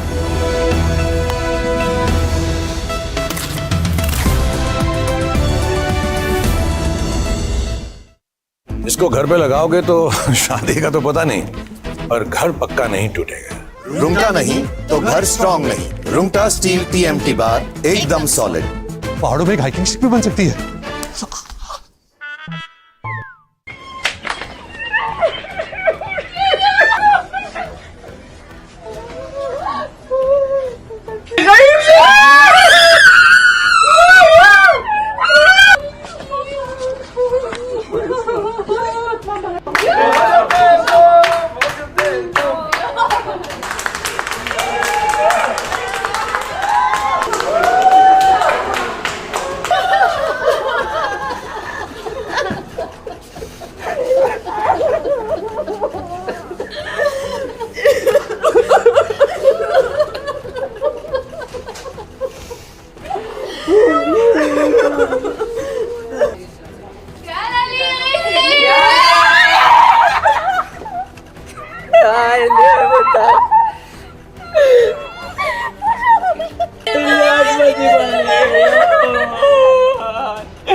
This is Republic Niva Bupa Health Insurance Studio, your one-stop destination for all the breaking news and updates. I'm Deepak Suresh Kumar.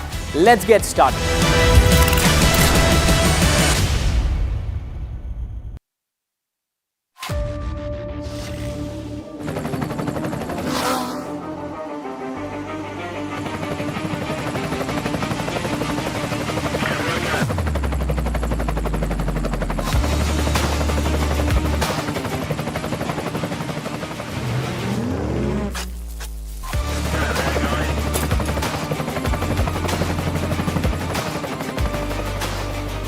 Director, The Taste of Success.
largest news headquarters.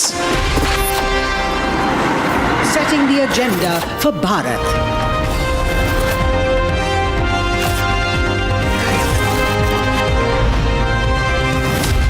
You're watching Republic.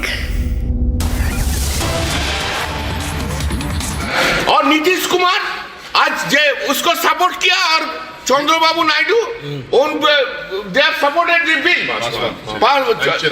चिराग पासवान हम लोग जानते हैं नीतीश कुमार आज के बाद ventilation में चला जाएगा पॉलिटिकली तो कुछ हम लोग को कुछ सुजोग कोई सुविधा नहीं दिया कुछ नहीं बोलने दिया हम लोग कुछ नहीं बोलने दिया you will not believe that we are not allowed to speak a single word. So how many amendments have you moved? 44 amendments. Okay. 44 amendments. 44 amendments have been moved by the chairman himself on our behalf, and he himself counted, and he himself ordered. So only not. He did not allow us to speak, to express our views on clause by clause, right? Number one. He did not allow us to express our views regarding the amendments which we have brought. He did not allow us to give dissent, to speak of the amendment which they have brought. He did not allow us to speak a single word, single thing. Has the report been tabled today, sir? Has the report been tabled today? देखिए जब से JPC start हुई है stake holders को बुलाया गया था 95 to 98% stake holders इस बिल को अपोज किए उनको जो भी आए थे उनको अपने जो सवाल हम लोगों ने पूछा था उस सवाल का जवाब देने के लिए 10 दिन 15 दिन का टाइम दिया गया था वो जो जवाब आया है वो जवाब मिनिस्ट्री हो या जेपीसी चेयरमैन हो मेंबर्स को सप्लाई नहीं किए मेंबर्स को उन्होंने दिया नहीं है उसके ऊपर डिस्कशन फिर नहीं हुआ है उसके बाद जब सारे स्टेक होल्डर्स के साथ मीटिंग खत्म हो गई है उसके बाद क्लॉज टू क्लॉज डिस्कशन होता है ये पार्ट ऑफ द प्रोसीजर है क्लॉज टू क्लॉज डिस्कशन नहीं हुआ है और जितने भी आके डिपोजिशन किए थे उसका मिनट्स दिया जाता है वो मिनट्स हमें दिया नहीं गया है उसके बाद में मिनिस्ट्री ऑफ माइनॉरिटी अफेयर्स जो हर मीटिंग में प्रेजेंट रहती है वो पूरे स्टेक होल्डर्स के मीटिंग का एक रिपोर्ट बना के हमें देती है वो रिपोर्ट दिया नहीं गया है ऑल ऑफ ए सडन हम लोगों को 48 आवर्स टाइम दिया गया था अमेंडमेंट्स मूव करने के लिए हम लोगों ने अमेंडमेंट्स मूव किए थे उन अमेंडमेंट्स के ऊपर बिना डिस्कशन बिना मूव करने दिए टाइम दिए गए बिना एक्सप्लेनेशन के एक वो गिलिजन की तरह जो है सीधा अमेंडमेंट को उन्होंने वोटिंग को पुट अप किया और उन्होंने डिफीट किया सबसे बड़ी बात यह है कि सारे स्टेक होल्डर्स की मीटिंग होने के बाद क्लॉज टू क्लॉज डिस्कशन होना चाहिए क्लॉज टू क्लॉज डिस्कशन नहीं हुआ है डेमोक्रेटिक प्रोसेस को सपोर्ट किया गया है और सारे प्रोसीजर्स इसमें जो इन्वॉल्व थे उसको बाईपास किया गया है और chairman under the pressure of the government वो जिस तरह से बिल आया उसमें माइनर चेंजेस करके उसको ही आगे करने का काम कर रहे हैं और हम चाहते हैं कि इसके ऊपर डिस्कशन हो लेकिन बिल्कुल डिस्कशन नहीं हुआ लेकिन जिस तरह से पार्लियामेंट के अंदर बिल आई थी उसी तरह से ले जाने की कोशिश करते हैं entire JPC process is a farce and all the depositions have not been taken in consideration 98% had opposed this 98% of the stakeholders had opposed this bill that should have been taken in consideration they are not taken this into consideration at all so we are opposed and we are boycotted it please चलो PTI छोड़ दो आप जी ये जो है वो मुल्क की माइनॉरिटी के साथ वक्फ बोर्ड के साथ एक मजाक किया गया है जो कॉन्स्टिट्यूशन को बिल्डोज किया गया है जिस तरह से प्रोसीजर को ख़त्म किया गया है इससे ये एक मजाक लगता है कि ये जो बिल लाया गया एक मजाक था और वक्फ से इससे कोई भला नहीं होने वाला है बल्कि वक्फ की लूट करने के लिए ये एक प्रोसीजर जिसमें कोई प्रोसीजर फॉलो नहीं किया गया पार्लियामेंट्री सवाल होगा right sir joint parliamentary committee को जो वक्त के बिल पे मिला था सरकार के द्वारा 44 संशोधन को लेकर के 1995 का जो प्रिंसिपल एक्ट वक्फ का था उसमें 44 संशोधन लेकर के आई थी लेकिन सरकार ने स्पीकर साहब से आग्रह किया था कि हम ये संशोधन वक्फ की बेहतरी के लिए ला रहे हैं आम लोगों के फ़ायदे के लिए ला रहे हैं लेकिन हम इसके बावजूद चाहते हैं कि ये वक्फ हमारे जॉइंट पार्लियामेंट्री कमेटी बना करके रेफ़र कर दें, हम इसको और बेहतर डिलिब्रेशंस पूरे देश के स्टेक होल्डर्स के साथ, गवर्नमेंट ऑफिशियल्स के साथ, वक्फ बोर्ड के साथ, माइनॉरिटी कमीशन के साथ, इस्लामिक स्कॉलर के साथ हम और डिटेल डिलिब्रेशंस करना चाहते हैं। तो उस 44 संशोधन को जेपीसी को सुपुर्द कर दिया गया था। जेपीसी की आज Also joining us on the broadcast is my colleague Harsha, who will get us more details about this. Harsha, big news that we're tracking at this hour.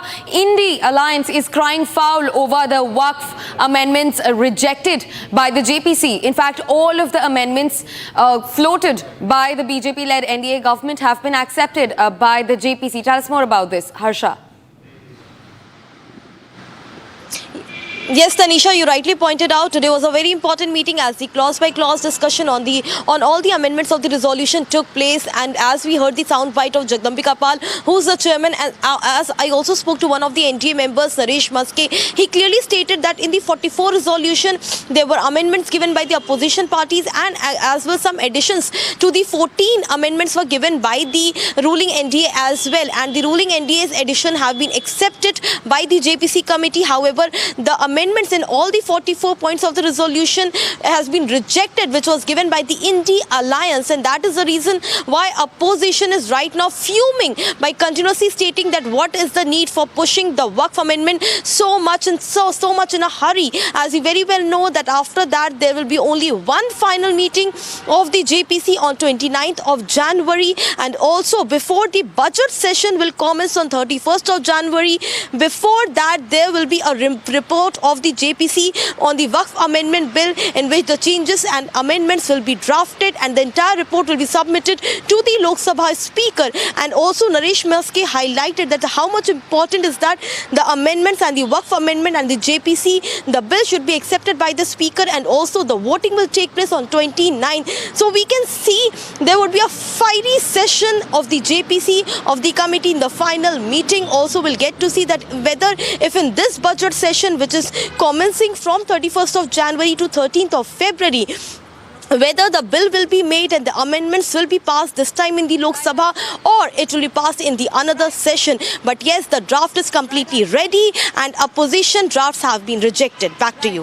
Right, Harsha, in fact we're getting in some more breaking news pertaining to the same Waqf amendment bill, and that's what we're going to head into now. The details that are coming in just right now is that the final meeting for the JPC on voting will take place on the 29th of January, and the report will also be presented to the Lok Sabha Speaker before the 31st of January. The final meet of JPC is on the 29th of January, and the opposition will also be allowed to give a dissent note on the amendments on the 29th of January, the same day as the final meeting of the Joint Parliamentary Committee on the Waqf bill. This comes in the backdrop of JPC's recent announcement. Harsha, I will circle back to you. Tell me more about this. We've just gotten to know that the final meet will happen on the 29th, and in fact, the opposition will also be allowed to float their dissent on the same date. The amendments will be taken to the Speaker of Lok Sabha on the 31st, in fact. Harsha. Yes, Tanisha, so the final meeting is on 29th of January, and in that meeting there will be a voting between all the members of the JPC on the amendments and the addition in the amendments which has been accepted by the JPC. And also we are getting to know that will be the last leg of the JPC meeting, almost after 8 to 9 months of the continuous exercise of the JPC committee on the Waqf amendment. This is the final day on 29th of January when the draft will be prepared, and that draft will be submitted to the Lok Sabha Speaker before 31st of January. Also, Tanisha, to note that on 31st of January, the budget session is commencing with this speech and address by the President of the country, and therefore it's very important what the JPC committee has decided, that the report should be submitted before 31st of January to the Speaker, so that in this budget session, the entire report on the Waqf amendment could be laid on the table, and also could be passed for the consideration and passing by the Union Parliamentary Affairs Minister Kiran Rijiju in this session of the Lok Sabha. So that is what the JPC committee is eyeing on. Back to you. Right. Harsha, in fact, we have some more breaking news. Continue being with us on the story. Also related to Waqf. The latest that we're getting in is that the NCP leader Sharad Pawar Sharad Pawar NCP leader Suresh Matre has skipped the JPC meeting today, which was tabled on Waqf amendments, and this indicates that the Sharad Pawar faction is supporting the JPC resolutions by the NDA. This also drives in more confidence on the motion that the Sharad Pawar NCP is slowly drifting towards the NDA after especially their loss in Maharashtra. We have in fact more breaking news, viewers, that is coming in, and this is about a Republic Day where the Christian and Hindu families protesting at the Munambam against Waqf board land took a march holding the preamble placards demanding the right to live and posted letters to both Prime Minister as well as Home Minister and also 45 MPs of the Lok Sabha and Rajya Sabha. Their letter is in support of the Waqf Amendment Bill, which has been passed today by the Joint Parliamentary Committee. The indefinite protest at Munambam has reached day 107, and Republic is also at the heart of the protest site. These are the visuals of the protest, which has reached its 107th day. Listen in to my colleague Ashwin and his snippets from the ongoing protest. As the Joint Parliamentary Committee meeting is ongoing in Delhi, discussing the minute details for the need for amendment of the existing Waqf Act. In Kerala at Munambam, it has been 107 days of indefinite protest that has been ongoing, taken up by the fishermen community in this region. They have been demanding justice, and their demand is that if this injustice prevails, they would lose around 400 acres of land to the Waqf board as well. In fact, many of these fishermen community had in fact sent a letter to various politicians and including Prime Minister, President and Home Minister. And yesterday they also took out a protest march on the eve of Republic Day as well. These fishermen community have been demanding, which includes Christians, primarily Christians and Hindus as well, demanding justice. Their demand is that the current version of the Waqf bill must be changed, and this is what they have been doing. They have been taking indefinite protests, and many of them, most of them women, are in fact not even eating a morsel. Even on Christmas Day, this has been ongoing. Let's also speak to them and hear what they have to say. So, this samaram thodangite നിങ്ങൾക്ക് എന്താണ്, what is the demand that the fishermen community in Munambam has? आपको क्या demand है? ये हमारा पूरे आदमी लोग मछली पकड़ने का आदमी लोग है. इधर एक नोटिस भी हमको नहीं दिया. बाद हमारा पूरा रेवेन्यू रिकॉर्ड्स में अभी वक़फ़ बोर्ड का है. हम लोग इधर ज़्यादा 100 साल का पहले लोग का आदमी लोग है. आपको ये जो injustice हो रहा है, injustice is because of the existing Waqf bill. Is this because of that? Do you want to change it? Yeah, that is the problem. हम लोगों को एक नोटिस नहीं दिया. इसके बाद ये वक़फ़ बोर्ड में लिखी करते हैं अभी ये हमारा पूरा डॉक्यूमेंट्स. इसलिए हम लोग को काम भी नहीं है. पूरा टाइम ऐसा स्ट्राइक करते हैं. Very, very deep and concerning fact. It has been day 107. In fact, it has been for 107 days. These fishermen community have been taking on the protest. Ahead of Delhi polls, Aam Aadmi Party National Convener Arvind Kejriwal, along with Delhi Chief Minister Atishi, released the manifesto. Arvind Kejriwal called the manifesto as Kejriwal Ki Guarantee.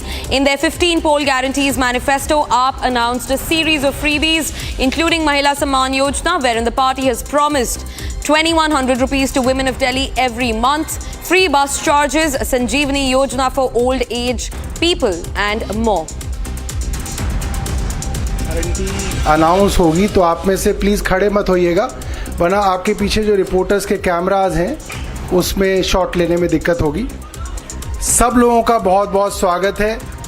और आम आदमी party जब अपना manifesto launch करती है तो उसको हम लोग मैनिफेस्टो नहीं कहते, उसको हम घोषणा पत्र नहीं कहते, उसे हम केजरीवाल की गारंटी कहते हैं।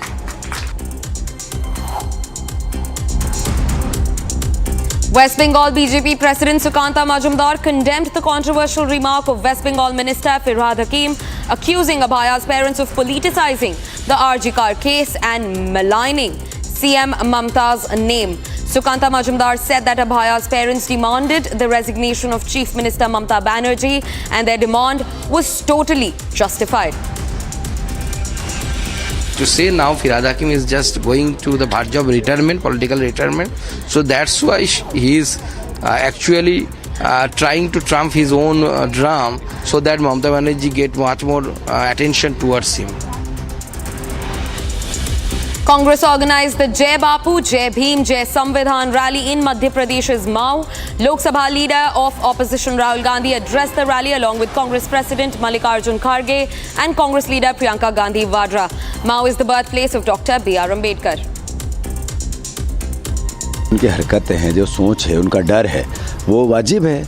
कल मुख्यमंत्री कभी नहीं जाते हैं, अंबेडकर जी की प्रतिमा जन्मस्थली गए, उनको तो जाते तो माफ़ी मांगते, और अमित शाह अगर चाहते तो माफ़ी मांग लेते, वो मांगना नहीं चाहते, अपमान करेंगे और डरेंगे भी नहीं, ये मैसेज देना चाहते हैं। जो भारतीय जनता पार्टी जिस तरीके के विचार की पार्टी है, जिस तरीके की सोच की पार्टी, जिस तरीके की नफरत, घृणा और देश को बांटने वाली पार्टी है, उसके खिलाफ कांग्रेस प्रेम, प्यार, मोहब्बत और देश को जोड़ने वाली पार्टी। कितने लोग जीतेंगे भैया आज? अद्भुत, अकल्पनीय, पैर रखने की जगह। Viewers, in fact, we're tracking one more breaking news, and this one comes from Uttarakhand, where the state's Chief Minister Pushkar Singh Dhami has now launched the UCC portal. This marks the implementation of the Uniform Civil Code in the state and also makes Uttarakhand the first state in the country to bring the contentious and the debated Uniform Civil Code into practice. This is a landmark moment for the state, and the Chief Minister Pushkar Singh Dhami has now fulfilled his poll promise of implementing the much anticipated Uniform Civil Code. Listen in to Pushkar Singh Dhami. आज उत्तराखंड में UCC लागू करके हम संविधान निर्माता बाबा साहब भीमराव अंबेडकर जी सहित संविधान सभा के सभी सम्मानित आदरणीय प्रधानमंत्री जी का बहुत धन्यवाद करता हूं। उनकी प्रेरणा से और उनके नेतृत्व में जो हमने संकल्प लिया था, वो संकल्प आज पूरा हो रहा है। जो वायदा देवभूमि उत्तराखंड की जनता के साथ हमने किया था, वो वायदा हमारा आज पूरा हुआ। और जो देवभूमि उत्तराखंड की जनता ने हमें जिस आशा के साथ, विश्वास के साथ सरकार में लाकर अपना आशीर्वाद दिया था, हमने उसी आशा अनुरूप इस काम को करा है। और इसमें हमारे राज्य के चाहे वो यूसीसी की ड्राफ्ट बनाने वाली कमेटी हो, नियमावली बनाने वाले हों, सभी अधिकारीगण हों, सभी विभागों से संबंधित लोग, मैं उनका भी धन्यवाद करता हूं। विशेष रूप से आदरणीय प्रधानमंत्री जी का और गृह मंत्री जी का धन्यवाद करता हूं कि उनकी प्रेरणा से, उनके मार्गदर्शन में हम देवभूमि उत्तराखंड पूरे देश का पहला राज्य बन गया है, देश की आज़ादी के बाद से, जहां रहने वाले सभी धर्म के लोग, सभी जाति के लोग, सभी पंथ के लोग, अब सबके लिए एक समान कानून लागू हो गया है। मुख्यमंत्री जी, आपने भी पंजीकरण कराया है, आपको पंजीकरण का प्रमाण पत्र भी मिल गया और कई लोगों को पंजीकरण प्रमाण पत्र भी यहाँ वितरित किए गए, यानी लोगों में एक उत्साह है, लोग इसे समझ रहे हैं कि कितना जरूरी है। निश्चित रूप से देखिए, ये सरलीकरण भी है और लोगों के लिए एक आसान रास्ता भी है। इसमें पोर्टल भी बनाया गया है और अभी इसकी शुरुआत हुई है। आगे चल के जो लोगों के लिए और सुविधाजनक हो और आसान हो, हम उसको निरंतरता से आगे बढ़ाते रहेंगे, आगे वो काम करते रहेंगे, जिससे लोगों को जो है हर काम करने में अपने घर से ही जो है उनके संपन्न हो पाए। यूसीसी दिवस मनाया जाएगा, आपने ये भी घोषणा की है। आज का दिन बहुत ऐतिहासिक दिन है और जो देवभूमि उत्तराखंड की जनता ने जिस काम के लिए हमको सरकार में वो लेकर आए, हमें आशीर्वाद दिया और आज के दिन ये लागू हो रहा है, इसलिए इसको समान नागरिक संहिता दिवस के रूप में प्रत्येक वर्ष मनाया जाएगा। ठीक है, thank you sir. That was Uttarakhand Chief Minister Pushkar Singh Dhamme after the launch of the UCC portal, the Uniform Civil Code portal. He said that while the portal has been launched today, exuding confidence into the Uniform Civil Code in the state, Pushkar Singh Dhamme claimed that they will work onto making the portal more and more accessible so that people can get their work done from home. Digitalization of UCC is what is being looked at, and Pushkar Singh Dhamme has promised that they will continue to work towards making the portal more robust. Listen in to what the opposition, in fact also political supporters, have to say about the implementation of UCC in Uttarakhand. Uttarakhand में आज से uniform civil code लागू होने जा रहा है। हाँ, हो जाए ना, आज लागू कर दें, उसके बाद फिर देखेंगे। अब आप सुनिए, मेरा भी एक छोटा सा घर है उत्तराखंड में। अब क्या मुझ पर ये लागू होता है कि नहीं होता है? वो ये भी कहता है कि उत्तराखंड के जितने निवासी उत्तराखंड के रहने वाले हैं वो कहीं भी हो, उन पर ये लागू होगा।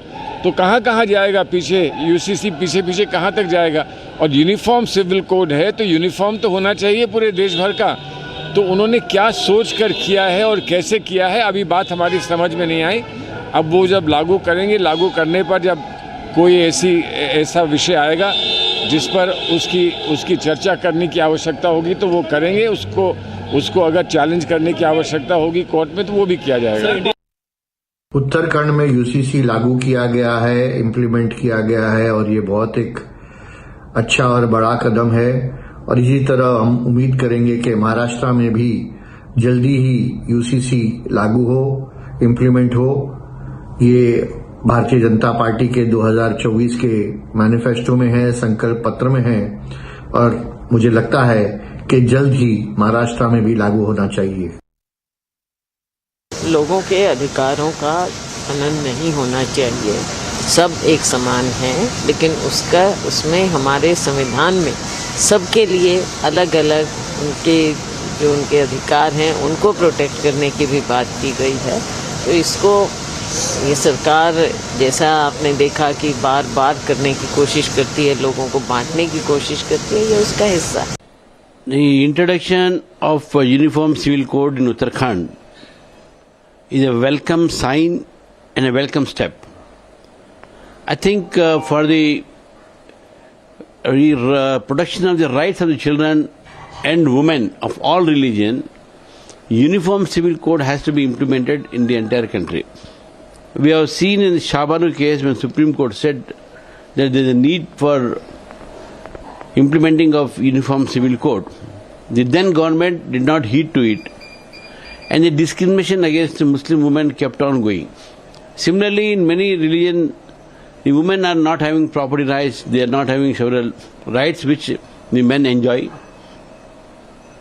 In many other religions also, the children have different rights and they are underprivileged, and some children in some other religion are privileged. So this type of inequality in the society under the law, to remove them, the framers of our constitution, they have dreamt of implementing uniform civil code phase by phase in the country, and that is there in the directive principles of the state policy. So therefore the first step taken by Uttarakhand government, it is a welcome step, and I think the entire country should go towards uniform civil code. Viewers, in a big breaking news coming in from Jammu and Kashmir, after the objection by PDP over ABVP's Tiranga rally and participation of school students in the same, the ABVP will now take out in another Tiranga Yatra right outside the PDP office in Jammu. The last time that happened, it led to a massive confrontation between the PDP and the ABVP, where the ABVP was met by PDP's aggression over the Tiranga rally. No permission has been given to ABVP for the Tiranga rally outside of the PDP office as of now. However, the big breaking coming in is that the ABVP has made announcements that it will take out another Tiranga rally right outside the PDP office. Gursimran, my colleague, is also joining us live from Jammu. Gursimran, tell us more about the second rally that ABVP students have announced. They've said that they will take out a rally, Tiranga rally, right outside the PDP office, in fact. Tell us more about this. See, yes, right now the PDP has outside the PDP office, the ABVP today carried out this rally this afternoon. And though it was peaceful, the adequate arrangements were made by the Jammu and Kashmir police. Though not an approval was given to the ABVP to carry out the rally, but the police arrangements were there, and they have also blocked the entrance of the PDP office so as to ensure that there is no confrontation between both the sides. Because this all started from the Iltija Mufti, who is the daughter and the advisor to Mehbooba Mufti, the PDP chief. She came out with a tweet wherein she objected to the government order, that is the administration order from the Punch, wherein the students were asked to take part in the Tiranga rally. But after that, we saw the Jammu and Kashmir Education Department led by NC Minister Sakina to snub that. And since then, there was the confrontation between the both sides, after which the ABVP took out a peaceful rally today. We will be continuing with this rolling coverage right after the short break on the other side.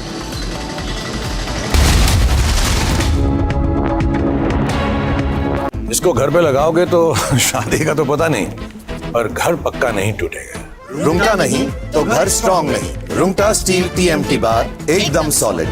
पहाड़ों में hiking ship भी बन सकती है।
Union Home Minister Amit Shah takes a holy dip in Triveni Sangam. He will also meet revered Shankaracharya's latter today.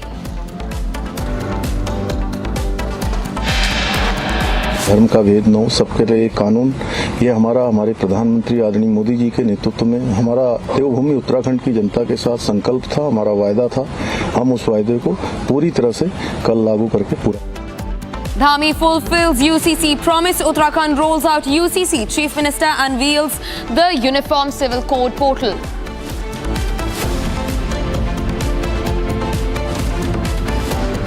Calcutta High Court begins hearing in the RG car rape and murder case. Verdict on plea challenging to Sanjay Roy's life term tomorrow. इसमें मैंने कहा था हर घर में 24 घंटे पानी का इंतजाम करेंगे। हमने कहा था यमुना साफ करेंगे। हमने कहा था दिल्ली की सड़कों को यूरोपियन स्टैंडर्ड का बनाएंगे। आज मैं सबके सामने कबूल कर रहा हूं कि ये 3 काम हम नहीं कर पाए पिछले 5 साल में। AAP releases manifesto days ahead of Delhi polls. Kejriwal admits that 2020 promises remain unfulfilled. Yet another sinister plot by Pakistan exposed. Pakistan sets fire to forest near line of control in Poonch to infiltrate terrorists into Indian borders.